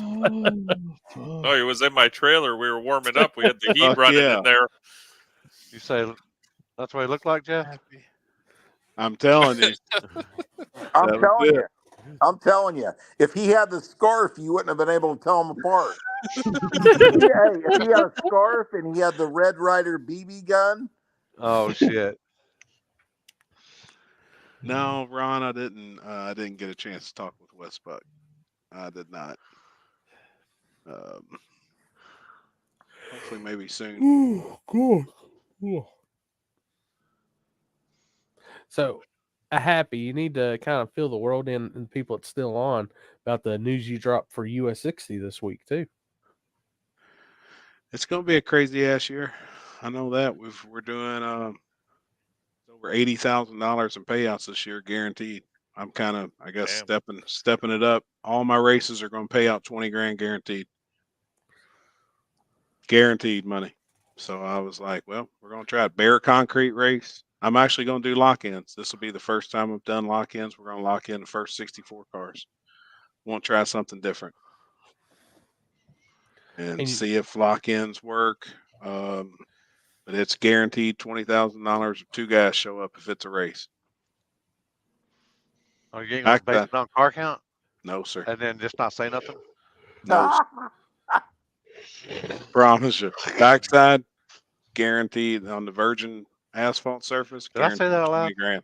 Oh, I heard it loud and clear. Mm-hmm. Okay, I was making sure. I was like, I'm sometimes I just fucking say shit, and I was like, I'm gonna call it right now. That backside 64 car lock in, you'll be sold out in under 20 minutes. And I think so, as long as it, just gets out there. I think so too. And then the way I'd like to do it is, if you're there, if you're one of the 64, then you've got first option, the following year to lock in again. We're going to keep doing it, even though the front side will never be the same. But I think we can get it. I think we can get it pretty bad again. That virgin concrete race, I think, is going to be pretty badass up too. I think it's going to be pretty awesome. There won't be a black mark on it. I just wish it wasn't that weekend. It's all right. I know. And I'm not saying I'm not worried about the Kentucky Derby. It's just they solidified finally that $10,000 race in Georgia. And I said, I told Zach, I'm going to send my car with you. You can do 2 entries. You know how to tune on it anyways. Right. I think it's going to be good. I want to try the lock-in stuff. I've always been against it. Actually, personally, I've never done a lock-in race one time. But I think it'll be good. Try something different. I think once your race is established, there's no need for lock-ins. Yeah, I agree. That's just my opinion. Yep. Yeah, that's why we steered away from doing it. I think a War in the Woods, I think we're going to sell parking at the bottom. I've had that many people reach out to me about it. You know what I'm saying? It's time to I think it's just. great. We was talking about that the other night, and I think that's The winner I gets think you have automatic. to. The winner automatic gets a. Sure. All paid. winners always get a place down there if you've won War in the Woods. Yeah. Yeah, I agree. I think it's smart. That's where everybody wants to be. Well, And it's I don't always even. I'm not. Honestly, it's not for the money. It's just. I just think it'd be so much easier than people bitching about wanting to be down there. You know, when they're not there in time. You know what I mean? Like. Yep. Is it gonna be first come first serve? Yeah, just open a list. First come Yeah, first serve. first time do it just like VIP. You know, I mean, at the the first 3 or 4 times VIP 100 tickets at War in the Woods. The first time it sold out in I think 6 minutes. Me too, Trevor. Mike Riggs, I see your comment there. Lock-ins becomes a 1099. I promise you, I ain't gonna ever have one. It's gonna be a sack full of money. We'll have the money before the race ever starts. I did 5 races No, with I think he's talking about lock-ins how you lock it in. It becomes a 1099 on your part. Oh no, we're running everything through the track, and it's that's the same thing with me. Everything with my race that we're getting ready to do, everything's through the track. everything goes through the track. Then the track can worry about that on their end, and they're That's not the worried main about it. reason I don't want to do lock-ins too. That was my whole point of never doing a lock-in, because I didn't want the money running through my account.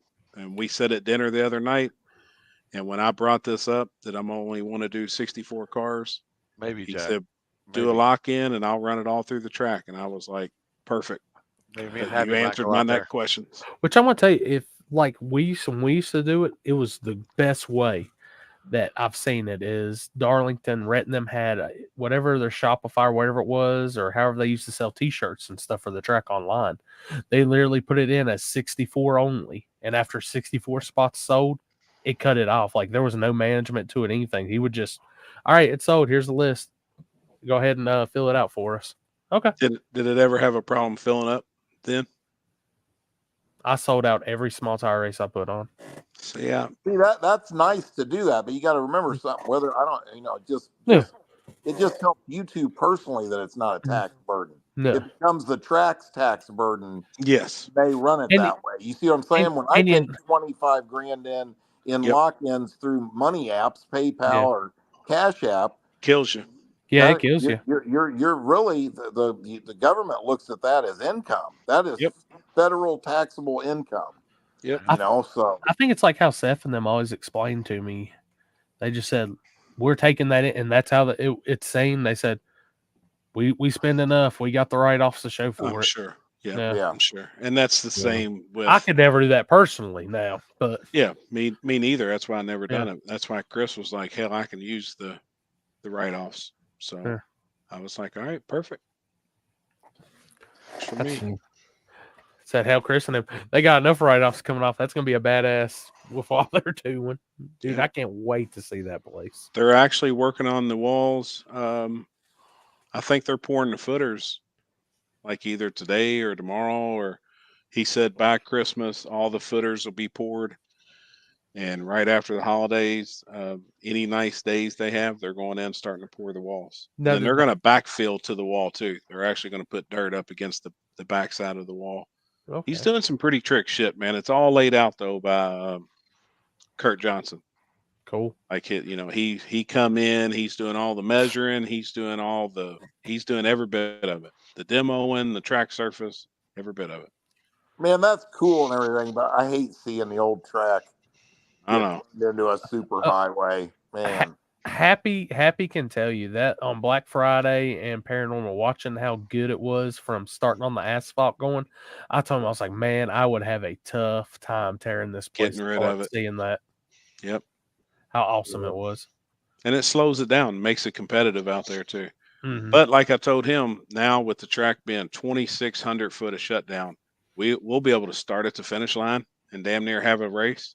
We can start anywhere we want to move any event to. But I'm gonna have a low prep event this year as well. We're gonna have one where we're gonna put some sticky down. I kind of see it going in that direction a little bit myself too. I think there's going to be a want for all of that. Slick tire racing. Oh, you're getting into no radials. No, Lonnie's doing. If you don't call it the safety prep event, I'm going to be pissed. Oh, shit. You're going to do some safety prep races, huh? No shit. Hey, he's doing some pro mod Chacon racing with no hair in the middle of his head is fucking. Oh, dude, that's hilarious, man. Those pictures of him's funny as fuck. Dude, they give old Pablo hell. Yes, they do. They go back and forth. Which I thought was cool as how those guys' first time being there, you know, hanging down there on the wall, watching it with us, seeing the actual what dig or die is and stuff, you know. It was cool to see new people in that place. There was a lot of new cars there. They're awesome, dude. I like Frank and all them guys are cool. Yeah. Good Lonnie sliding all over the track. Oh my god. Can't win the race, make the highlight reel. It's fucking nuts. It's good to see people travel, especially from like in our general direction of the area where a lot of people don't travel. Yeah, I'd say 90% of people out there don't go any further than there. Yeah. Boy. Yeah. Hey, Limpy, did you see that? Did you see the picture of Thomas Roberts going through the finish line? Holy shit. Dude, you got Has he got it on his page? He had something. He had a corrupt file in the fuel tech, and the car was making 60 pounds of boost, and he never lifted. And the whole inside of the car is full of smoke when he goes through. He said from 500 feet to the finish line, he couldn't see nothing, and he never lifted. That sounds Dude, like when he came by us, Or that thing Thomas. was rolling so hard on a burnout. I was like, and that you could hear it. That dude was not he wasn't patting shit. that- He was riding it. No, Is that the one where he's smoking? Yeah, he smoked the tires the whole 8th mile. Yeah. Wait till you see the picture at the finish line. This one? Hope you can zoom up. Yeah. On it. Yeah, look at that. Look at the cockpit. You can't see fucking dick. I can't see. Holy And he shit. never let out that son of a bitch. Never. He goes, I'm not on fire, Ricky Bobby. I mean, he's fucking nuts. The invisible fire got me. If I'm the car that's right Hey. after him, I'm looking at the guy lining me up like, put me in his tracks. Hey, Which one's hey. the ones that won the whole way up? Hey, Jeff. That's where most people line Hey, up Jeff, can you behind hear me. him? Oh, okay, amen. Oh, I'm on fire. I'm on fire, man. Shit. Dude, that car, God, he's nuts. I'm gonna tell you, that car sounded healthy as shit for a turbo car when it came by. It is. It's got a stout piece in it. I say it's really no different than Callie Nate's setup. And that's who, he built the engine and everything for it, and they're almost identical setups. The one thing I can say is usually there's a lot more cars that ride the smoking burnouts. No offense, Mike. This weekend it really didn't seem like there's a lot of guys smoking the whole track like normal. No. Handful. I think it's just because it was so. I think just because it was a better surface. Yeah. Tyler's comment. Shit. Happy needs safety prep when he drinks. Damn, man. Oh shit. I think a lot of people are figuring it out too. That's a big For sure, 100%.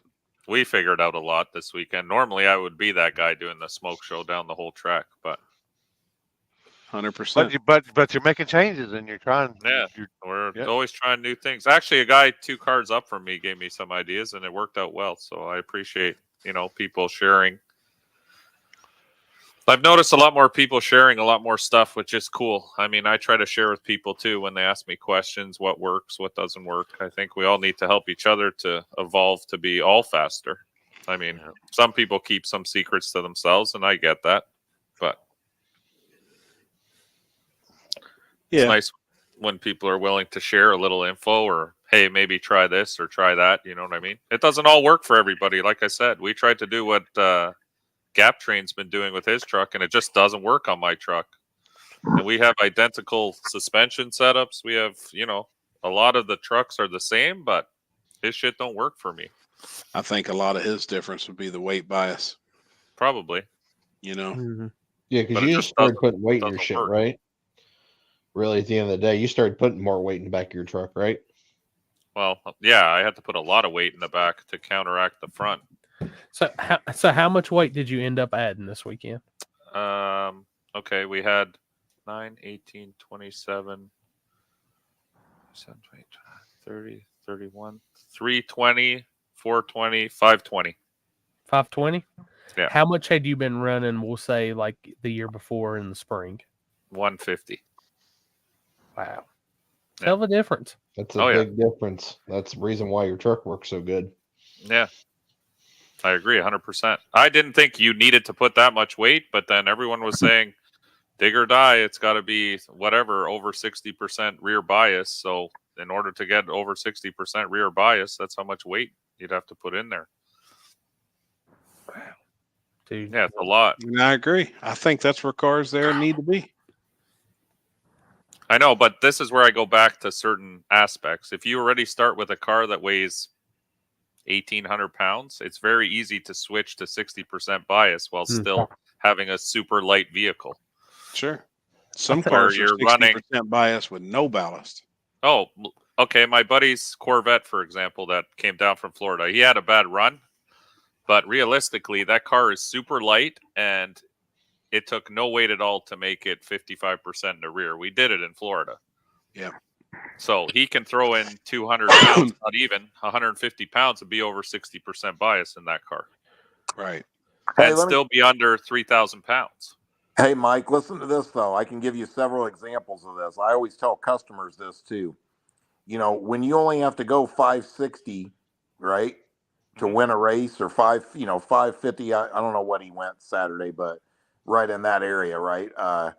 It doesn't even matter what your car weighs. I mean, most everybody out there can make 13, 14, 1,500 horsepower. You see what I'm saying? And I honestly think, and I'll give you a good example of this. You know Alan Robinson, the Pizza King? Mm-hmm. He bought Sean Fensler's old car that's been in the finals or won at Dig or Die. I just did shocks for that just 3 hours ago, right? New rear shocks for it. Yep. That car's considerably over 3,000 pounds. You know what I'm saying? So I'll tell you, I don't think it's a bad thing to have a heavy car on a surface like that. A real lightweight car that's 60% on the back does not mean it's going to hook. Mm-hmm. Right. You get what I'm saying? It's like how good did Nate do in the Z? Because that's a good example. That's a real good example, and that car did work good. But you got I don't know how he did. So that's it's got a lot of rear bias. Real close because he power wheelied, but that was just not having hits on the car to have it set up exactly right. But I'm just saying, I'm not saying that's not true, but like on the real bad surfaces like that, heavier cars are not a bad thing. I can tell you that for sure. Because, and I always tell people that. I have customers tell me, man, I ain't putting 300 or 400 fucking pounds in the back of my car. It's a race car. That'll make it go slow. I say, well, then get used to loading that motherfucker up after first round, because that's what's going to happen. You know what I mean? Yeah. That's the truth. So don't get me wrong. I think at a certain point, light is better, but on those back of the tracks, I don't think it matters at all. You know what I mean? Like if you got I agree with you on that 100%. Yeah, if it's 3,400 pounds and you have to put one more pound of boost to it, big deal, to run that number. I mean, me and Ryan Mitchell were talking about at the end of the day here, it really, like on a bad surface like that, it's like, what do I have to do to run this number? Yeah, that's what your tuning comes up to. You always hear people say, well, I got a 560 tune in it, and I got 570 tune. Well, if it takes 800 pounds back there, and I can tell you like a good example of that the Billy Goat, everybody's well aware of that car, right? Mm-hmm. They say that car's got over 700 in it sometimes. Chicken Hawk, I just heard the other day at Darlington, had a truckload of weight in that RX-7. You know what I mean? So, that's a real good example, because that's a lightweight little tiny car. You know what I mean? Like that weight pushing down on them tires is everything. Oh, 100%. Yeah, that's a good question there. Phil VIP. Schuler. Phil Schuler told Stevie Jackson that adding a lot of weight makes anyone look like a crew chief. Adding weight is not knowing how to tune your suspension. What do y'all think? That is true in the type of racing that they do. Yeah. Mm-hmm. But that's totally night and day different type of racing. If Phil Schuler and Stevie Jackson, I feel like, come to no prep, they would understand that weight at certain places helps. And it's just period. I mean, you have to run it. You have to have the weight percentages right. You know, things just got to add up. They bring one of those cars down there that's 60% nose heavy. I promise you right now, it ain't going to go down fucking Digger. No, I mean, it's just not well, gonna I tried it before and it doesn't work. You have to have the weight. It won't work. When Manny Bajinga came to Digger Die that first time I was there, and what's the guy's name from Red Hat Mafia, the tuner, Jamie Miller? Jamie Miller was standing on the starting line, and when Manny Bujinga let go of the button, them guys turned around, put their heads down, and hurried back to their $1 million toter home embarrassed. Yep. Okay, and I'm not knocking them. I know that guy's a genius, right? And I guarantee you, they more than likely rolled in there with that attitude of, we're not putting 500 pounds in our car. We're going to make the car work, right? And that didn't work out for them, did it? And that's some of the smartest guys there is. I mean, them guys are, like he said, I mean, they're fucking geniuses. Oh, yeah, but yeah. Without, I mean, you got to have weight in these fucking cars for that type of surface. Well, that's where we fucked up our first round tune-up. I've never ran that much weight ever. And we put it in the truck, and it left like a fucking turd. Yep. But I figured that out for second round, and I think we were competitive. We would have been competitive that day, honestly. I'm kind of disappointed that the fucking something happened with the tranny there, but I'll get it fixed. Yeah, I'm curious. Chase transmission. We're going to get banned. Oh, sorry, transmission. The gear changing mechanism. Yes. Well, that's supposedly it's the same thing on the other side too. Yeah, that's true. That could mean one or two things there. Yeah, absolutely. Well, one thing I'm gonna say is this comment says radial equals a separation game. Watch those F bodies from Pizza Kings and Travis's going down on no prep. That'll make you scratch your head because they radial separate crazy. Yeah, like a foot on no prep and go down it. Yep. Mike's car does that now too. I did the shocks on the back of Alan's F body. Yep. Crazy separation. Yep. And there's always two ways to skin a cat at it. Oh yeah, there's guys, there's cars out there that are working with big separation. There's lots of cars out there that squat. I mean, you can make it work both ways. I'll tell you the funny thing is some of the guys that probably fib and lie about that, racers beware. Right. You know what I'm saying? Like, gosh, I can't stop yawning tonight. It's whatever you understand, whatever you know, and whatever you got figured out. I mean, both work. It's having everything in the package correct. Yep. Jeff, do you revalve all shocks or just AFCOs? No, everything. Yeah, everything. What shocks do you have, Mike? Double adjustable Vikings. Perfect. Yeah. Do you think those are good shocks, Jeff? Or yeah, they're good. They're good. I mean, I always tell customers, just my opinion, like the struts, the Viking struts are awesome. I can make the Viking struts work just as good as the AFCOs, right? But the AFCO rears are for the little bit more money, or I think, in my opinion, worth it. But if a guy's on a budget or whatever, there's lots of cars winning races. I got a lot of cars out there that got Viking Crusader double adjustables that we revalve that work awesome too. So either one of them are good. We do sand huffs. One thing I don't like, and I'm not a strange hater, a lot of Strange's stuff is really, really outdated technology wise internally. Gotcha. You know what I mean? And so I try to steer people away from that. But just because, I'm in the business of making people's cars work. So I don't want them to have something on there that's not going to work, period, Yep. But So if someone sends you like say I sent you my shocks, do you then tell me what they should like, where I should start with them, or do you have some kind of? Yeah, and that's one of the, not to get into a big suspension discussion, but one of the biggest problems out there is this: guys don't know where their four-link or their car plots out at. Okay, they don't know if the rear end is set up to separate or squat, or if it's neutral or what it's doing, right? And when they don't know that, they don't know how to set where to put the shock settings. Yeah. If you got a real low amount of anti-squat, your shock settings are generally going to be like looser on the compression and stiffer on the rebound, right? If it's set up to separate, it's going to be the opposite. So if you got your shock settings backwards, your shock is fighting what the chassis is set up to do. You get what I'm saying? So like one of the biggest mistakes people make is they don't even know where their anti-squat percentage is, and they're basically just guessing at shock settings.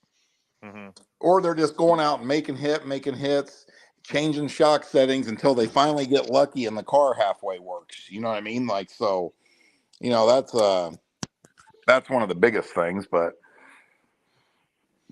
it's, I mean, you know what it is, man. Like on the surface that's that bad, I mean, like me and Nate are a prime example. We weren't really competitive there because we didn't have the testing time on that kind of surface to get things lined out. It's hard to do now. I feel like if we could have got lucky and went A to B right off the bat, and went around a couple rounds Friday night in Big Tire, a couple more rounds, then we might have got a handle on it enough to start chipping away at it. But guys like some of them guys, like Jared and Charles Corrier, you know what I mean? That what you're seeing there is hundreds, if not thousands, of test hits on a surface like that, where they've really got every little piece of the puzzle on lock.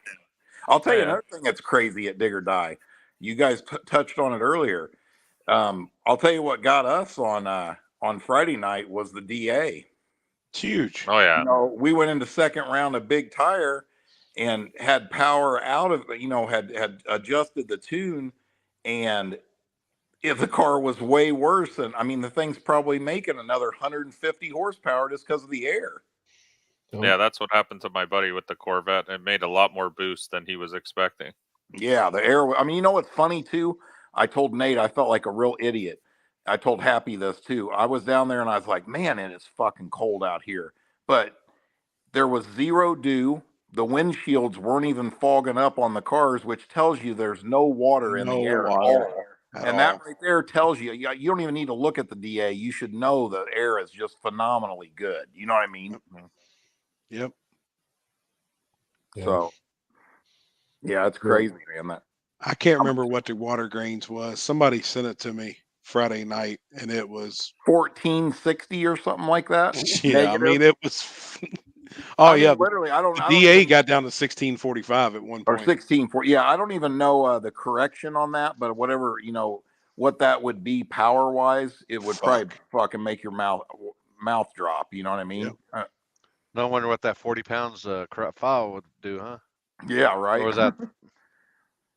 That was on Saturday. The DA didn't do that Saturday. No, it's a completely different day. Yeah. But, and you know what? That's something that I'm going to really start paying more attention to, because that's cost me a couple times before, like even at, where that happens at a lot that people don't think of it is at War in the Woods in September. You know what I'm saying, Limpy? Like around 9-10 o'clock at night, that the dew starts coming in, the air changes, you know what I'm saying? And you don't realize that sometimes. Same thing at KD. You remember in KD, I raced in KD where I was on the starting line and couldn't even see half track. The fog was that bad. Yeah, I know. That dew point. Yeah, Dave said right there, that was him. If he remembers correctly, it was 23 water grains and the dew point was 23.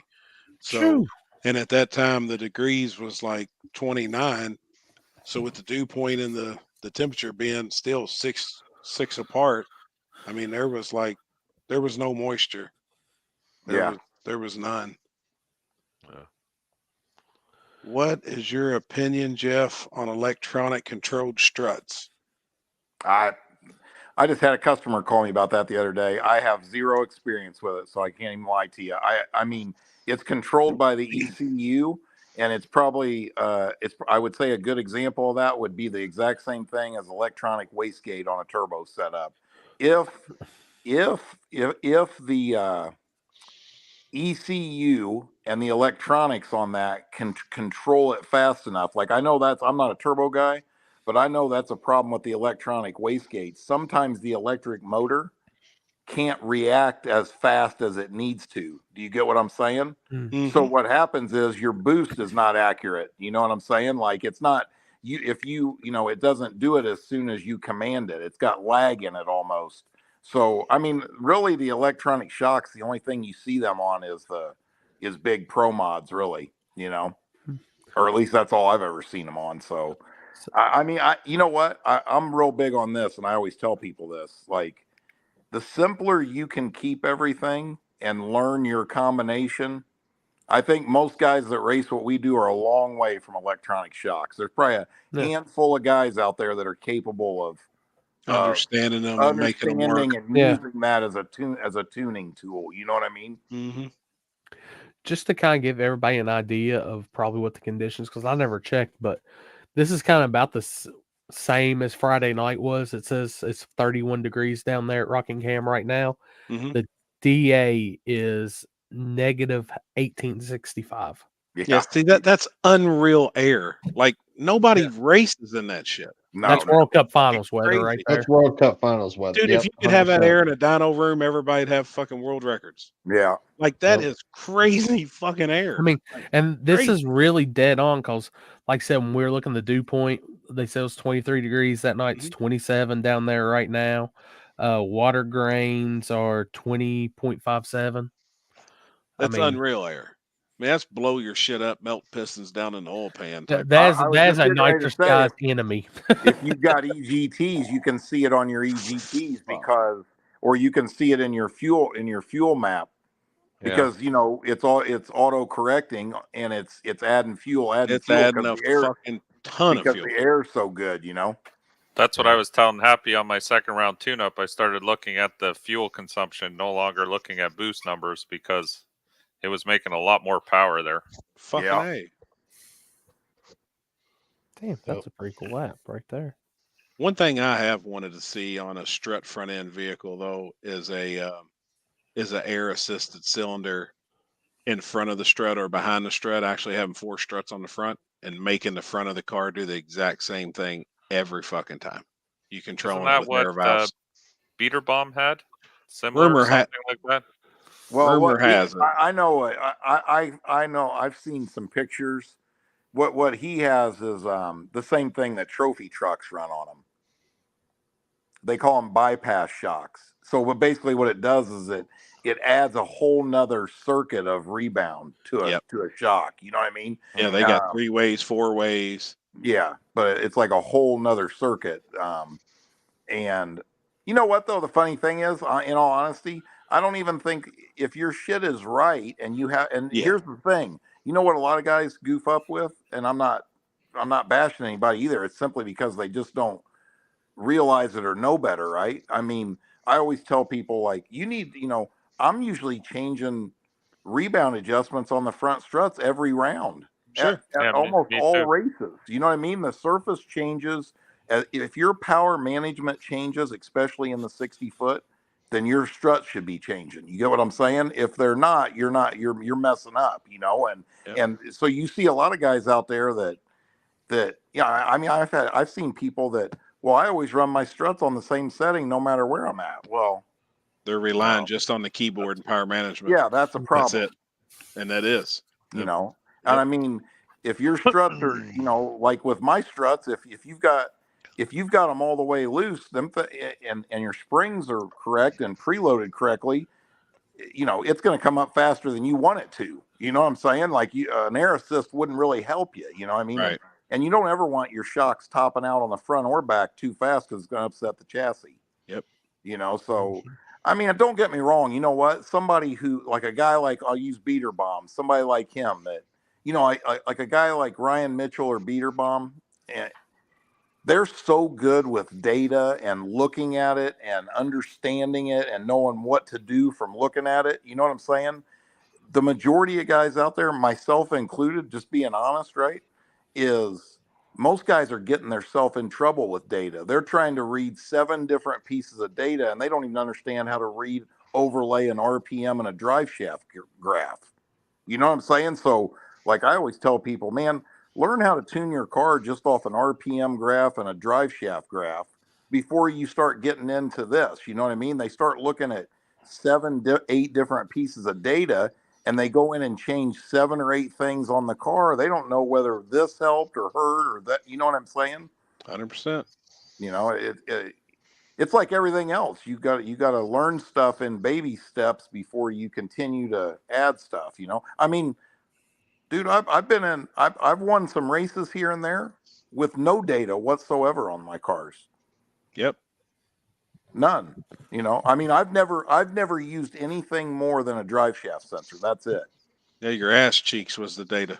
Well, I mean, think about something. We were talking about this the other day too.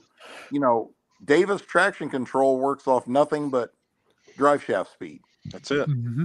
You know what I'm saying? That should tell everybody a whole lot. You know what I mean? Like, that's the most accurate thing. It's one of the most important things. And that and an RPM graph can tell you almost everything you need to know. All them other things, shock sensors and G-force sensors, you know, they're helpful too. Don't get me wrong. But if you know what you're doing just with RPM and drive shaft, you can tune a car that can be competitive. I mean, I'm nobody, but I've done it that way. And I've been in some pretty big race. I've been in deep in some races that, I mean, like we said this the other day, who would ever think that a car would be in the finals at War in the Woods that had no data on it or was on nitrous? You know? Yep. If there was odds on that in Vegas, it'd be 1,000,000 to 1. Like Nick Buckler said, who would have thought you get a nitrous car in the finals at War in the Woods? That's it. And actually win. And actually win. Yeah. Yep. Yeah. But you know, don't get me wrong. I'm not a data hater. I'm telling you, there's guys that, and here's the thing, the guys that are capable of reading all that data and using it, you know, are making the proper changes. Yeah, the guys that have the experience with it are benefiting from it, guaranteed. Yes. You know, that's facts. But you got some, you know, I'm old, man. I'm old school. I'm not really a computer guy, and some of them guys are extremely slick on that stuff, you know. Yeah. I gotta come down and visit Uncle Jeff. I told you. You're always welcome. Oh, and Ryan Tolley messaged me and was asking, who do I need to holler about getting some travel? I said TRS. Thank you, appreciate that. So, I can tell his car don't have much. I like his Nova. That's a nice looking car. And that's the first thing I told him. I said, Jeff had a Nova like that, so I'm pretty sure he can get you set up really good. Yeah, that was the first car I did anything long travel on. That was an A-arm car. So Ryan, I think, got the ability to go rounds, but like we saw, that thing had hardly no travel at all. It has hardly any at all. So I mean, it's almost like a chassis car in the front. Mm-hmm. Yeah. So he said, I want something that I can still be competitive doing my front side stuff, but I need something for this backside. Because he had a contender. Oh yeah, for sure. That's just with valving. Yeah. You know, them shocks can be valved. I mean, the way he valves them and you crank them down tight, that son of a bitch ain't going to drop. Yeah. You know, and he can run on radials. Oh yeah. With the right shock. I got several customers, you know, that have been 420s, 430s in Fox bodies with my struts that don't even run limiters. Yep. You know, so you can do it for sure. It makes no difference. It's not like you can still maintain the same ride height and have tons of extension. I mean, and another thing, that's funny. When you see people, and you see it every now and then, I'm sure you guys have, long travel's bullshit. You don't, you know, that's a joke. That's a Band-Aid for people that don't know how to set up chassis. Let me see. 3 of the 4 cars in the final 4 had long travel on there. Well, no, all 4 of them did, I'm sure. Who was the 4th car? Dang it. I'm forgetting now. It was CJ, Roger, Luke, CJ. and Jonathan. McElroy. Jonathan. Jonathan. I'm not sure what his car. I bet it has long travel on the front too. Does it? I'm sure it does. I'm sure it does. You know, I mean, it's a game changer on that kind of surface. I don't think that's a secret. You know what I mean? I think people that say it's not are just full of shit, honestly. Like on the front of your truck, Mike, do you have extended ball joints or anything? I have all of it. You have it all? Yeah, How much travel do you have? 8.5 inches. That's what she said. That's plenty. Yeah, that's a lot. That's a lot. Hey, that's Tuesday and Wednesday night for Happy. Oh, shit. That's a bunch. You too, Uncle Demon. Thank you, Uncle Damon. Appreciate it, Thanks, man. Appreciate Merry it. Christmas. Merry Christmas, man. Yeah, no, I have everything. Like everything you're supposed to have, the truck has. I just got to get it sorted properly, I guess, would be. I'm getting there.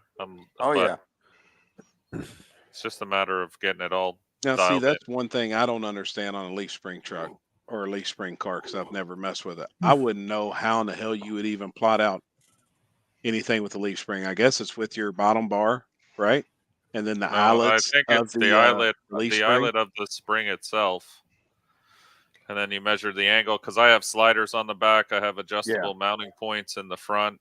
Yep. I have everything that I need. I just need leaf springs actually work good on bad surfaces. You know, the thing that's different about a leaf spring car is your pinion angle is changing drastically.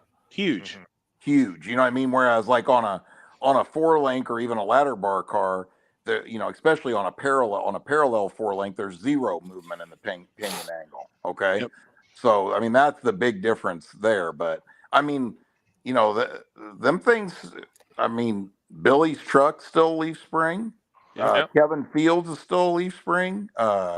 Who else has got a really good working leaf spring car? There's a lot of them out there. Yeah, there's quite a few. You know, I think it's just making sure it never goes positive on the pinion angle. Yeah, you just always got to keep it negative. Yeah, it can never go past and go to positive, and then it's everything I've seen. If it ever does, it's fucked. Yeah. How much pinion angle do you have in your truck now? Mine? 6 degrees. Yeah, you run more pinion angle in a leaf spring than you do in a regular one to offset it when it does that. Yeah. Yep. Maybe it needs a little bit more. I don't know. But I think my thing a lot has been if it's squatting or separating. And everyone has a different viewpoint on that. Some people say you want it to squat. Other people say you want it to separate. I thought always a leaf spring you'd want to separate.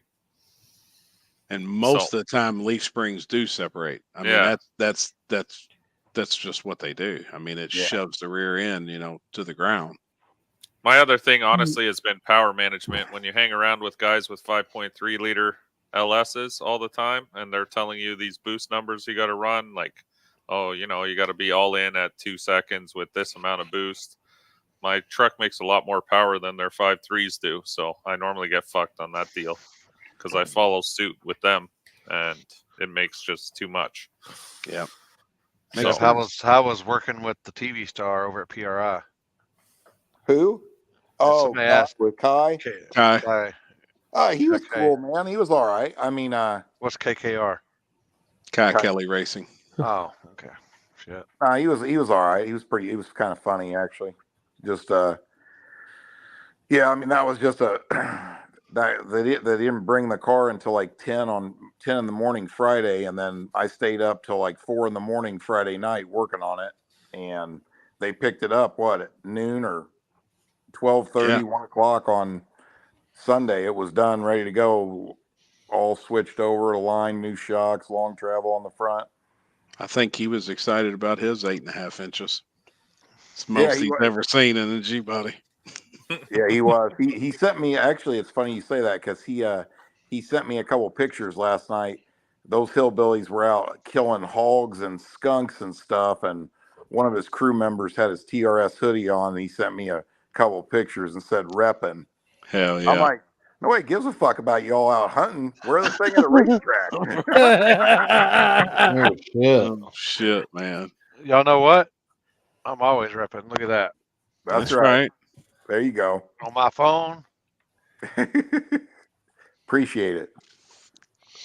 Is he coming out small tire racing soon? Are we going to be seeing that car?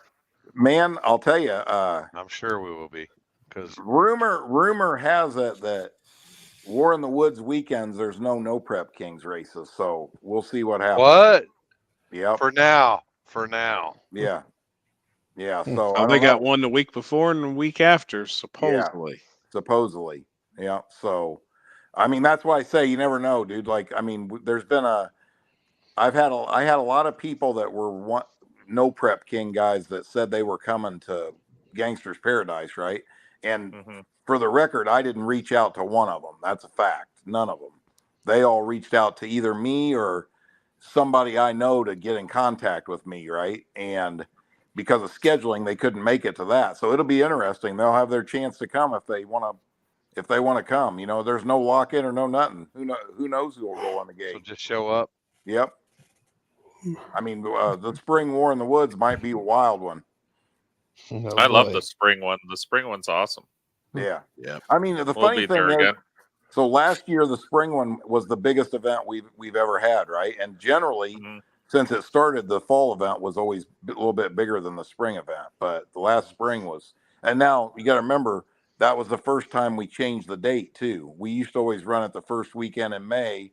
We moved it out a month because it rained on every one of the first ones in May. So yeah, I said enough of that. But you know, hey, I'm not going to sit here and lie. I'm not a TV chaser by any stretch of the imagination. You know, if Kai Kelly calls me and wants long travel, I'll do it. You know what I mean? I ain't going to say no. But if them guys come, it's probably beneficial to the race, and they're welcome to race just like everybody else is. If they don't come, we still going to put a killer show on either way. You know what I'm saying? So, you know, I'm good with it either way it goes down, you know? That's right. One like him, we will be at War in the Woods around the table. That's right. I don't think we one like, one share. One like, one share. Dave's asking you, what bars do you have, Mike? I just have regular Caltrax. I run Caltrax.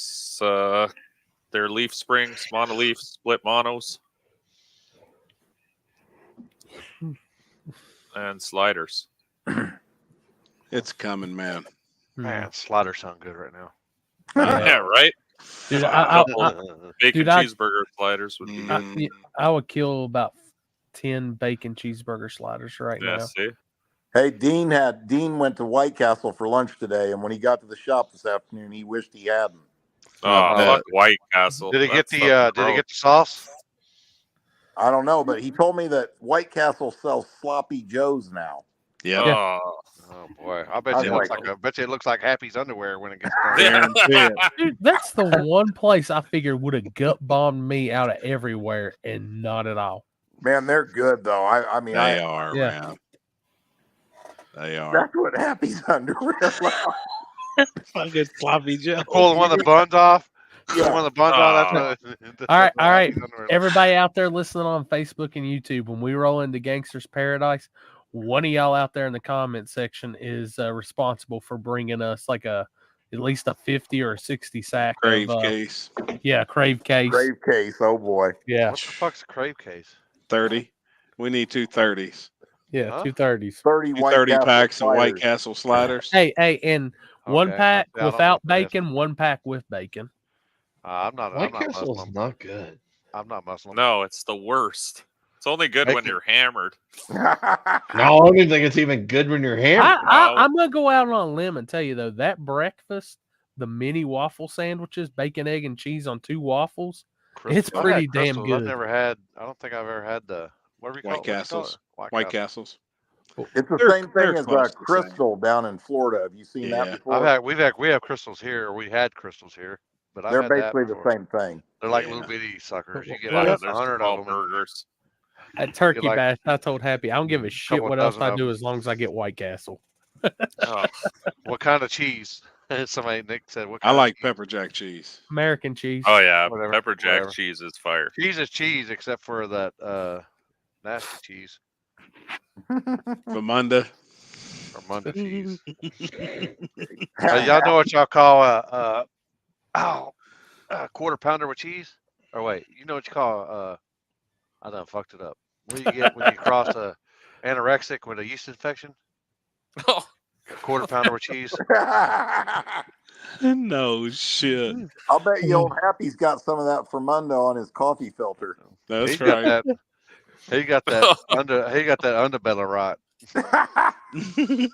Dude, I'm telling y'all, I have not seen somebody so happy in my life to watch a man eating biscuits and gravy with a piece of meatloaf on top of it. I'm telling you, that shit was good. I haven't eaten like that in a couple of months. Meatloaf with biscuits and gravy and fried eggs on top. And cheese on top of the meatloaf? No, the meatloaf it was like biscuits the and top. gravy on the bottom, cheese, fried eggs, meatloaf. Holy shit! And it was fucking amazing, man. I'm telling you, right? It was amazing. You mix it all together. Oh my god! Oh, that dude! It looks what so kind good. of sauce is on the meatloaf? Is it chunky or is it?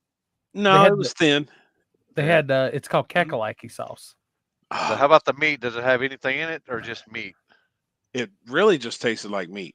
Okay. With like a thin layer like ketchup base. Like they put like the peppers green and peppers mushrooms and mushrooms. fucking No, onion, everything. I'm not about that life. I'm about fucking meat and maybe a little bit of onions and that's it. It was good, man. What is it? Mom makes it every now and then cabbage roll style, where meat, rice, and it actually doesn't have the cabbage in it. It's meat, rice, onions, and bread mixed in it. All right, I'm down with that. I just don't. I'm not the cabbage guy. That's great, right there.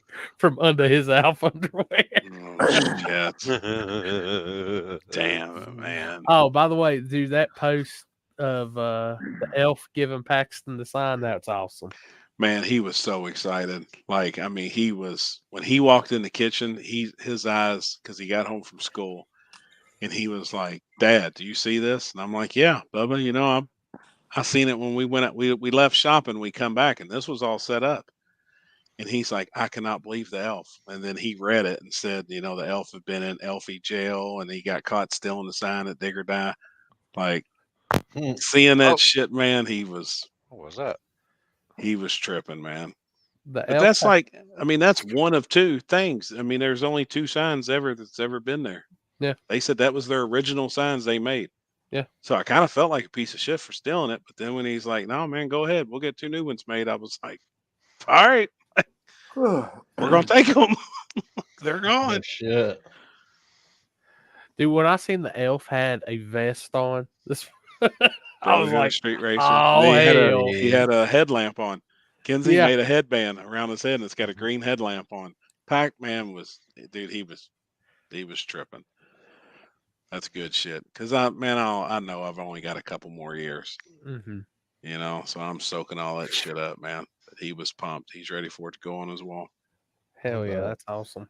What do you say? He's ready to put it on the ceiling? Yeah, he said no, he wants it above his bed. And I was like, "All right, man, we'll hang it up there." He was pumped. Now he said his next thing, he goes, "Now the thing you got to do is you just got to take me to Dig or Die." And I was like, "All right." I said, "In the springtime, you're going." Can you imagine how much running that kid have to do? Dude, he'll be all over. You're going to get him you're going to have to get him a scooter. I know. I don't. Oh. He can usually run up and around, but running to the pits from down there. Yeah, I heard you Santa's definitely bringing need a him one. scooter. I heard Santa's bringing him one, so we'll see. Oh, Santa! Yeah. I will say, Jeff. I know y'all use the golf cart. It might be a little messed up in the front the next time you see it because it bounced off the wall getting unloaded. So, oops! Don't unload right. a golf cart in the snow. Yeah, thanks for letting us use that, man, because we had no transportation and lifesaver. Yeah. Dude, I think that's the number one. Anybody that's new to that place or anything, if you don't have a golf cart or at least a scooter, you're screwed there. Yeah. Yes. I agree. That's 100%. a long way.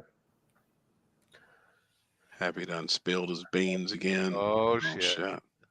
Uh-oh. Mike's been working on something. Oh, yeah. I can already see it smirk on his face. Oh, fuck me. Oh. And then you shit on yourself? Damn. Oh. I Hey, man. You scared the shit out of me, man. It's your fault, man. You nasty motherfucker. You a grown ass man. What the fuck you doing shitting on yourself? I know I'm grown, but shit. I mean, look at you. You be scared of you too. Come on, bro. Please, let me go, man. Oh, shit. Nigga, you didn't eat beef stroganoff no end. Oh my God, man. Oh, that's perfect. I'll be damned. Oh God. That was good. What's everybody doing for Christmas?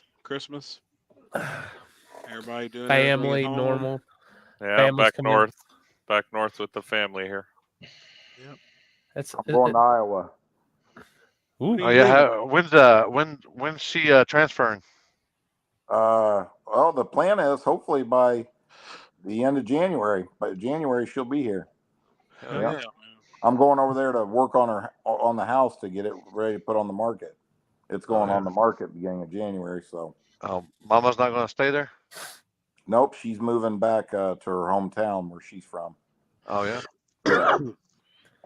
We need to hook her up with Trevor. Let them get talking. Oh shit. Oh shit. Can you imagine I just like to just GoPro and watch that. Just we could make that into like a podcast. Yeah, hey, earlier I was going to offer Trevor and Alex 500 to fight each other at War in the Woods. Trevor will kick the shit out of Alex. They seem like there's a little animosity between them. I think it'd be good if they just got it off their chest and That's knocked not the shit fair. out of each other a little bit. Damn, man. Jeez. Well, we'll make Alex. Trevor tie one arm behind his back or something. All right, that's fair. I'd do that. Yeah. I seen this video. I can't remember. It was like they had like this guy in cuffs, and all of a sudden, this dude, I guess he shits in his hand, and he's like rubs it all over his face, and everybody's all like, "Pew!" They let him go, and he takes off running. One way to get out, wipe shit all over your face. They call him shithead.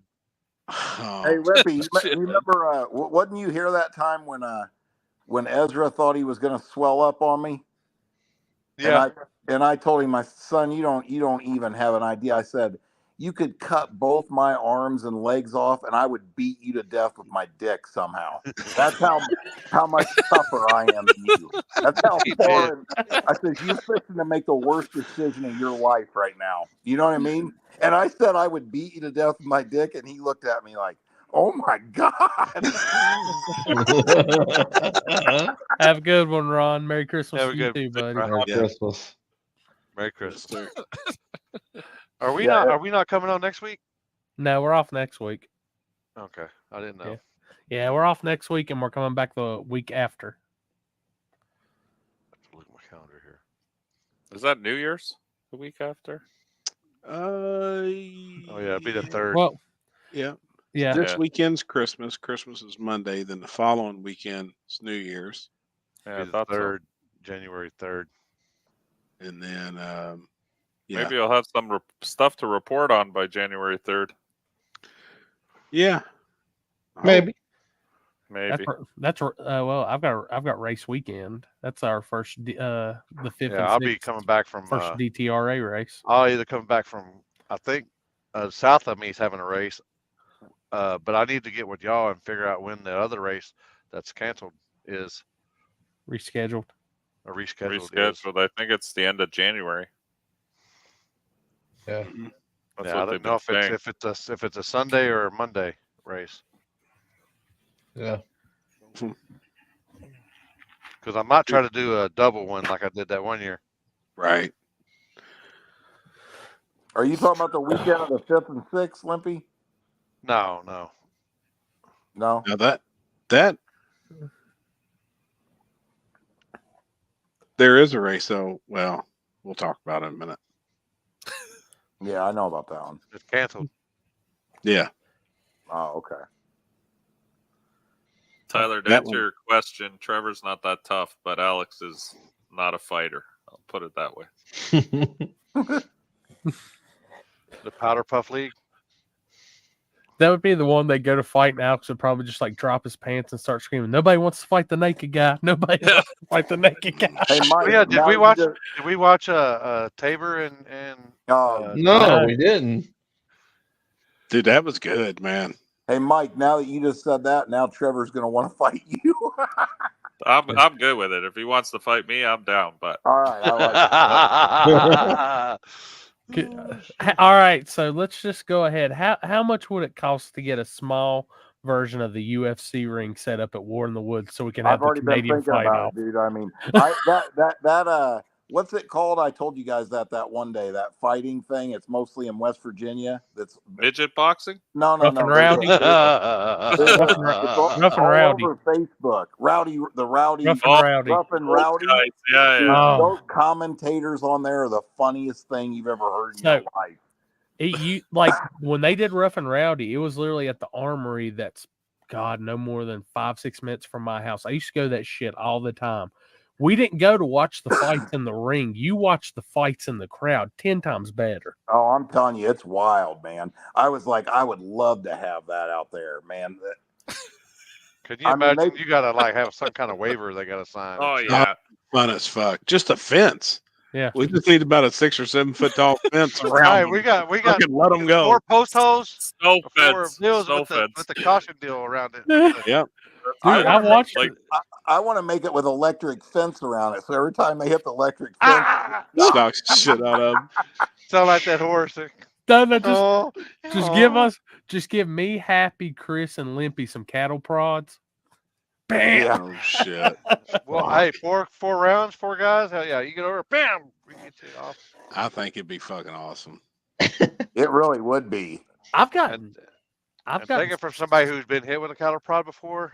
Them motherfuckers don't play now. Oh yeah. No, you ain't kidding. I have too. Have y'all watched any of the new fighting league, the bare knuckle fighting championship? Oh yeah, fuck yeah. Holy shit, I've gotten stuck on that.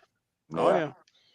That and slap fighting. Slap fighting shit is amazing. That shit is so stupid. I like watching it whenever they just get knocked out. Though. If you don't win that coin flip, you're pretty screwed. You're fucked. If the first guy gets a hit on you, you better be able to handle a lot of shit because those fuckers have meat hands. Yeah. They go all the way across your face. Oh yeah, right across your whole face. It looks like you're getting slapped with a 12-ounce steak. Hey, don't you like the interviews with the fighters on Rough and Rowdy? Yeah. They're like, fuck Sissonville, West Virginia.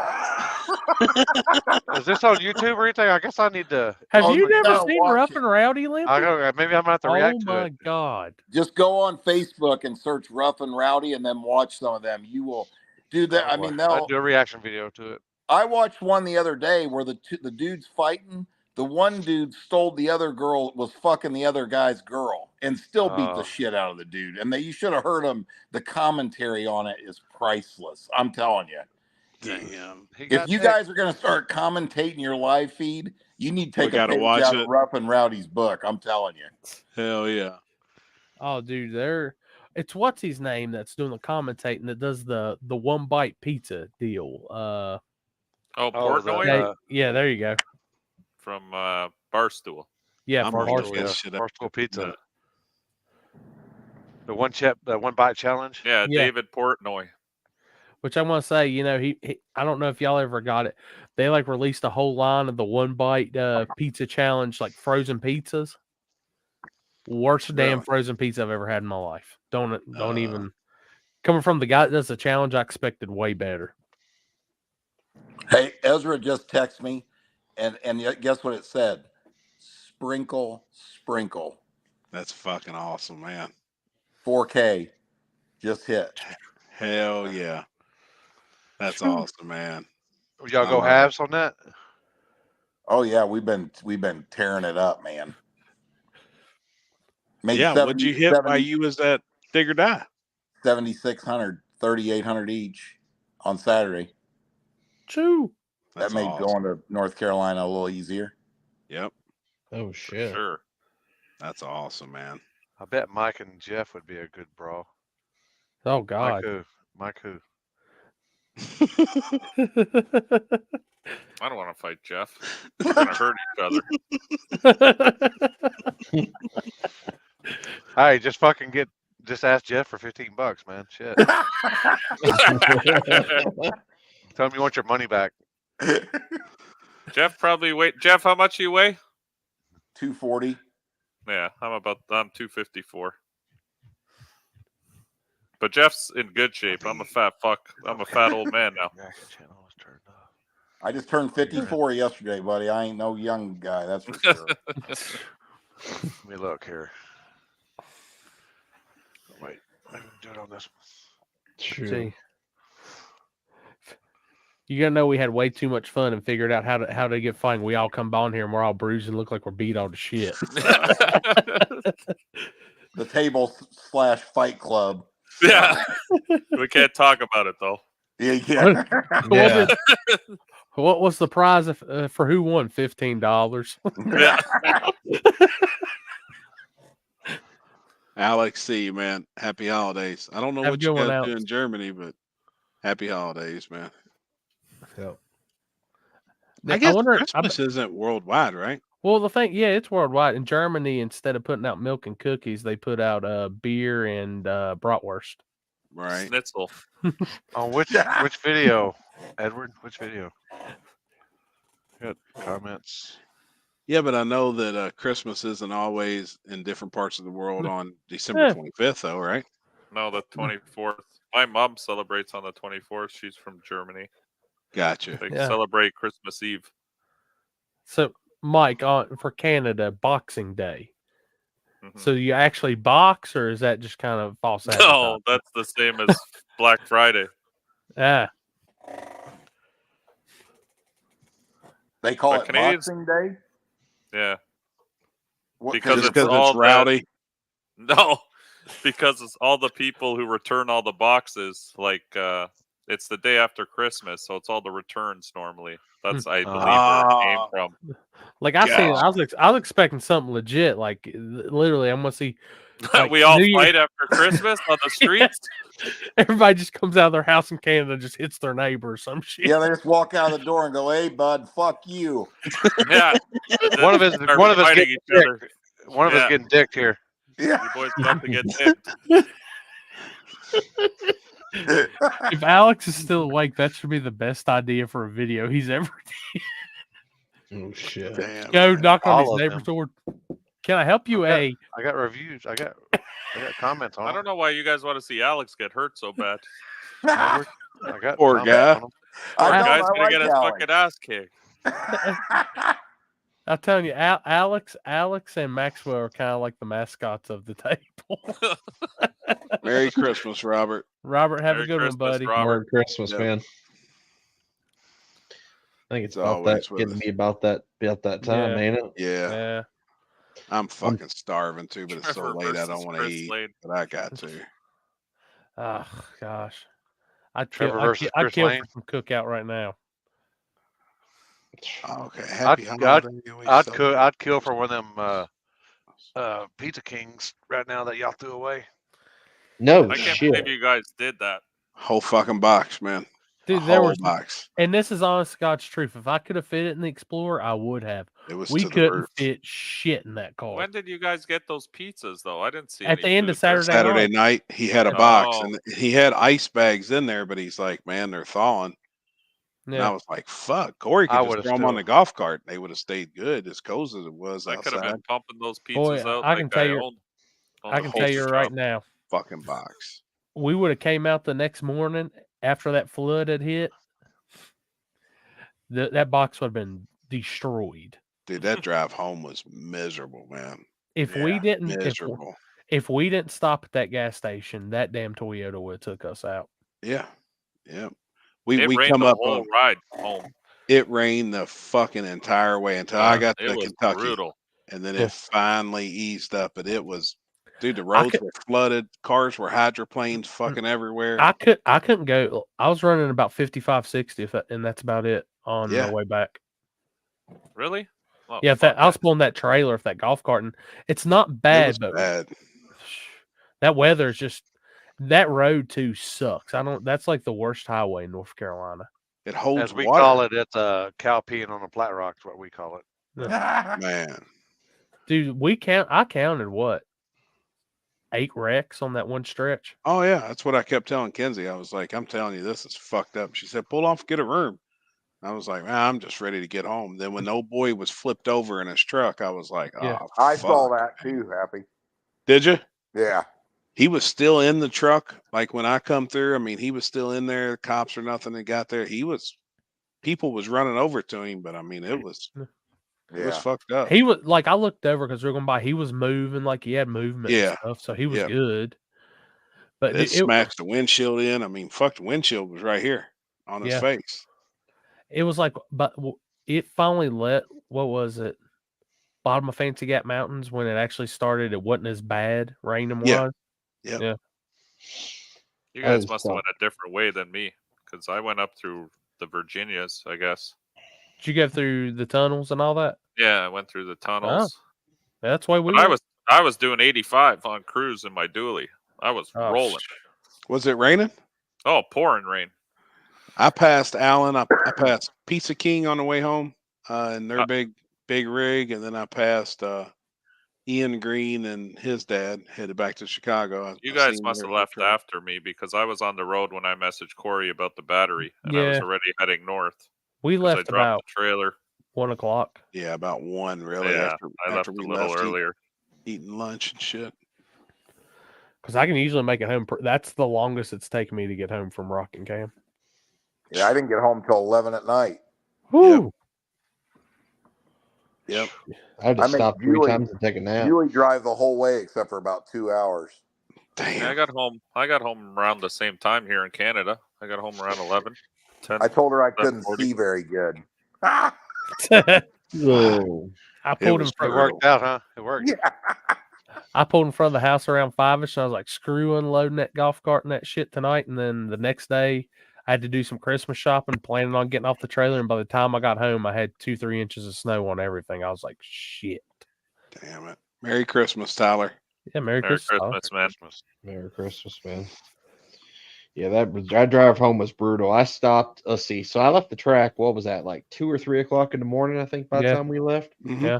And I stopped at a Pilot like 30 minutes up the road, and I was like, "Sweet, Wendy's is open 24 hours." Oh, I know which one. You stopped the one we got gas at. Yeah, that's where I stopped too. Walked in, and I was like, "I need some food," and they're like, "Yeah, we're only serving chicken," and I was like, "Motherfucker." And I was like, well, I guess I'm getting a donut and hitting the road. So I got a fucking donut. I made it to You don't like chicken? No, I don't. Oh, okay. Made it to Fancy Gap, and I was like, all right, you know what? I'm going to take a nap. So I took like an hour nap, woke up, hit the road again. I made it to the second rest stop on the turnpike. Oh, the good one. Took another nap for about 30 minutes, got back on the road, and then I stopped at what the hell's that? There's a Pilot and a truck, or it's a Love's and a McDonald's that's just above Charleston. Yep. Stopped there, got breakfast. After that, I got breakfast. I was fucking phenomenal after that, and I fucking just booked home. And hey, so like literally 2 exits up past that Wendy's and Pilot is a Waffle House. I didn't want to sit anywhere and eat. I just wanted to get the fuck home. Yeah. Dude, I couldn't imagine leaving Saturday night. As tired as I was, I do that. I used to do that shit all the time because, I live so fucking far away. Fuck, man. It is brutal. I mean, I was fine until I got to, like I said, till I hit 81 there, in 77. I was fine, until I got to the mountain. I was like, you know what? I need a nap. And that's why I finally pulled over. And dude, driving back to the hotel, I think at one point, Happy looked over at me and I was like, yeah, I'm about to fall asleep. Yeah, the adrenaline done wore off. I was like, just make it to the hotel. Just make it to the hotel. Plus, being in the cold that long just beat your ass. Oh, I'm still, dude. That, the wind, and man, it beat you up. I still feel like shit, like hurting. And then I didn't even, when I got home, I didn't even go to bed. I stayed up the entire time, and then I went to, and then I ended up going to bed at 10 because I woke up 2.5 hours later because I had to go plow snow. Wow. And I plowed snow from midnight till 7:30 in the morning. Damn. Plowing. So I'm still deprived. Damn it, y'all got that much snow up there? We got it pretty good. So we got 3.5 inches here, but then like 30 minutes up the road, they got like 10 inches. Oh shit. So the worst part about ours was where it had rained and everything was still damp. That shit turned to ice quick. Like we had 2-3 inches of snow and then under it a pretty good amount of ice. Ralph. See you, Ralph. Happy holidays, man. Only thing I was plowing was my pillow. I was pile driving it. He wasn't pile driving shit because he wasn't pile driving shit because that motherfucker's probably still in it hiding from the cold. No shit. That motherfucker probably didn't find that motherfucker didn't come out of hiding until Tuesday. Yeah, Kenzie sent him with his big special pillow. Oh yeah.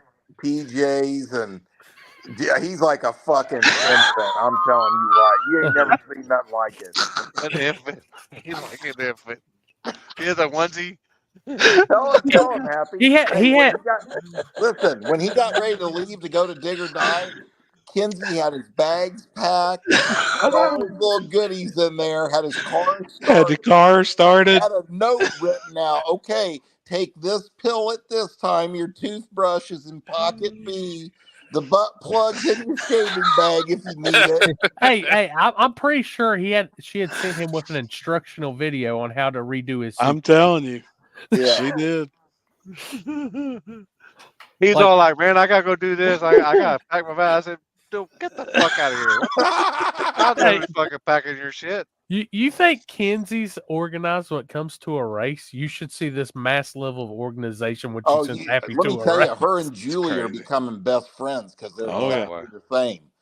You know, the other day, Kenzie messaged Julie and said, "What was those air fresheners that you had upstairs? Your house smells so much better than mine." Like, and Julie's sending Happy instructional videos of how to get in her house. And I'm like, this fucking shit's unbelievable. Oh, it was funny as fuck. She said, "Now Charles brings me a snack every night, so I need a snack." And I said, "Well, Kenzie scratches my ass every night too, so I need my ass scratched." Jeff's like, "Y'all make me fucking sick." Yeah. Oh, shit's fun, man. Good times. We had fun. Good weekend. It was badass. Hey, did Timmy ever man up and roll dice with you? No, I never shot any dice. God. Hey, did you all see it on the internet where that old boy didn't pay his $500 bet? Yeah. I heard somebody hasn't. Somebody was in the comments earlier and said they needed to pay up. And it's Morgan Connor? it's Morgan from New York. Morgan from New York. Morgan Shep San Fierro. Yeah, he owes somebody $500 or he owes. Yeah, he owes Jake $500. Mitchell $500 because they bet on there was no clear video or something of the whole CJ thing. That's bullshit, though. Yeah, they if bet the on flagger the race, if the flagger calls a winner, it's fucking That's over. it. It's over. Yeah. I see me and that dude had problems like that. That's what creates issues, though. I love the gambling more than fucking anybody, but right then and there, that would have been done. Hey, you know another thing that happened out there that I'm going to point out? That one race, Zenford had the light turned backwards, right? Yep. Yes. And they reran it. I don't think that should be a rerun. Whoever left first right then, the light didn't come on. You left first, you red lit. Yep. What do you think, Limpy? Yep. I agree. If you can clearly see who left first, then that. But if you can't, then you've got to be a rerun. Yeah. But yeah, I mean, if you can slow it down fast, if you can see one guy moving before the other one. Yeah. I mean, I was gonna say, like, at my races next year, we're gonna say that in the drivers' meeting. Like, say you go back, Limpy, and you turn the light on and the light doesn't come on. If both guys leave, whoever left first is out. Yeah. First is worse. They had that race one time at California that the light didn't come on. The dude jumped, crossed, and he got beat to the finish line, but they still reran it. And I'm like, that dude lost three times in one race. Yeah, That's I mean, wrong. I'm saying that should be a rule, right? Even if a light malfunctions, if you leave without the light on, you're red. Yeah. I agree. We had that problem at home one time because Alex had a little light on top of his light. So as he lifted the wand, you could see the top light, but it wasn't the actual light. And the guy left, and I waited for the actual light, and then they said we had to run it back because he saw the top light. Then old poor dude we had 2 people jump against the jumper this weekend. Yeah, he got 2 free passes. Jumper got jumped, huh? Oh yeah. Twice. Bad. Yeah, the first one, I don't know what that guy was thinking. It wasn't even close. Trevor hadn't even pulled in yet. There's a lot of jumps. You want to talk about the Twilight Zone first round? Somebody jumped against Trevor first round, and in the same round, Mike didn't smoke the tires. It was a hell of a weekend. Hey, did you see the dude jump against me first round in in big tire? Yep. That car, when the car went on the 3-step, it banged. I was like, unbelievable. And when it banged, he let go of the button. Yep. And it wasn't even close. He left so fucking early. I mean, he was still pre-staging. But that scared the shit out of that old boy. Yeah. There were a lot of jumps. When I was watching the video, I was like, God dang, fucking that dude jumper, fucking Jeff, somebody wake Jeff up. It was bad. Me and Happy were calling jumps all fucking day, and we couldn't even see the flashlight. Yep. But you could clearly, I mean, it was a lot of them. The guy in third round jumped on me too, that Trans Am. I don't know what he was doing. He was going forward, backwards. Well, that one, not one guy, but Zimford. Did you notice his light actually had the lights the whole way around where you could see the back when it lit up too? Yeah. I like how he changed. Did you notice he changed his flagging midway through the race? Fuck yeah, he did. He was tired of running backwards. Yeah. Fuck it, I'm gonna stand here and just turn this bitch on. Fuck that. I think that fucked up a lot of people too. Yeah, fuck that running back bullshit. Shit, he was wore out, man. He ran back all Friday. A long time ago. And the man was in a Santa suit the whole damn time. All day, Saturday. I needed to because it's fucking cold as fuck. Not on Saturday, I'm telling you. Saturday, he just stood there and banged the light. And I think it did fuck up some people. Oh, yeah, for sure it did. It was a good thing. Yeah. I tell you what, I was really impressed, though. You know, I'd heard different things about Digger dying. And for this time, Friday was a little slow. You know, it was slow. I think they could have sped it up a little bit. But Saturday, with that many cars on the property and how they ran it, and I know they were kind of rushing in the finals, telling people to hurry up, come on, get your shit down here. I think they've done a hell of a job. I thought they thought the rain was coming. We all did. God, it was there. It was there before the. Yeah, it started raining on us. Yeah, it started misting at the track, and the cars were still to run. I was like, "Fuck, this is over." But hey, I kind of like how you know what? The way they did chip draw is not a bad idea. The separate bags?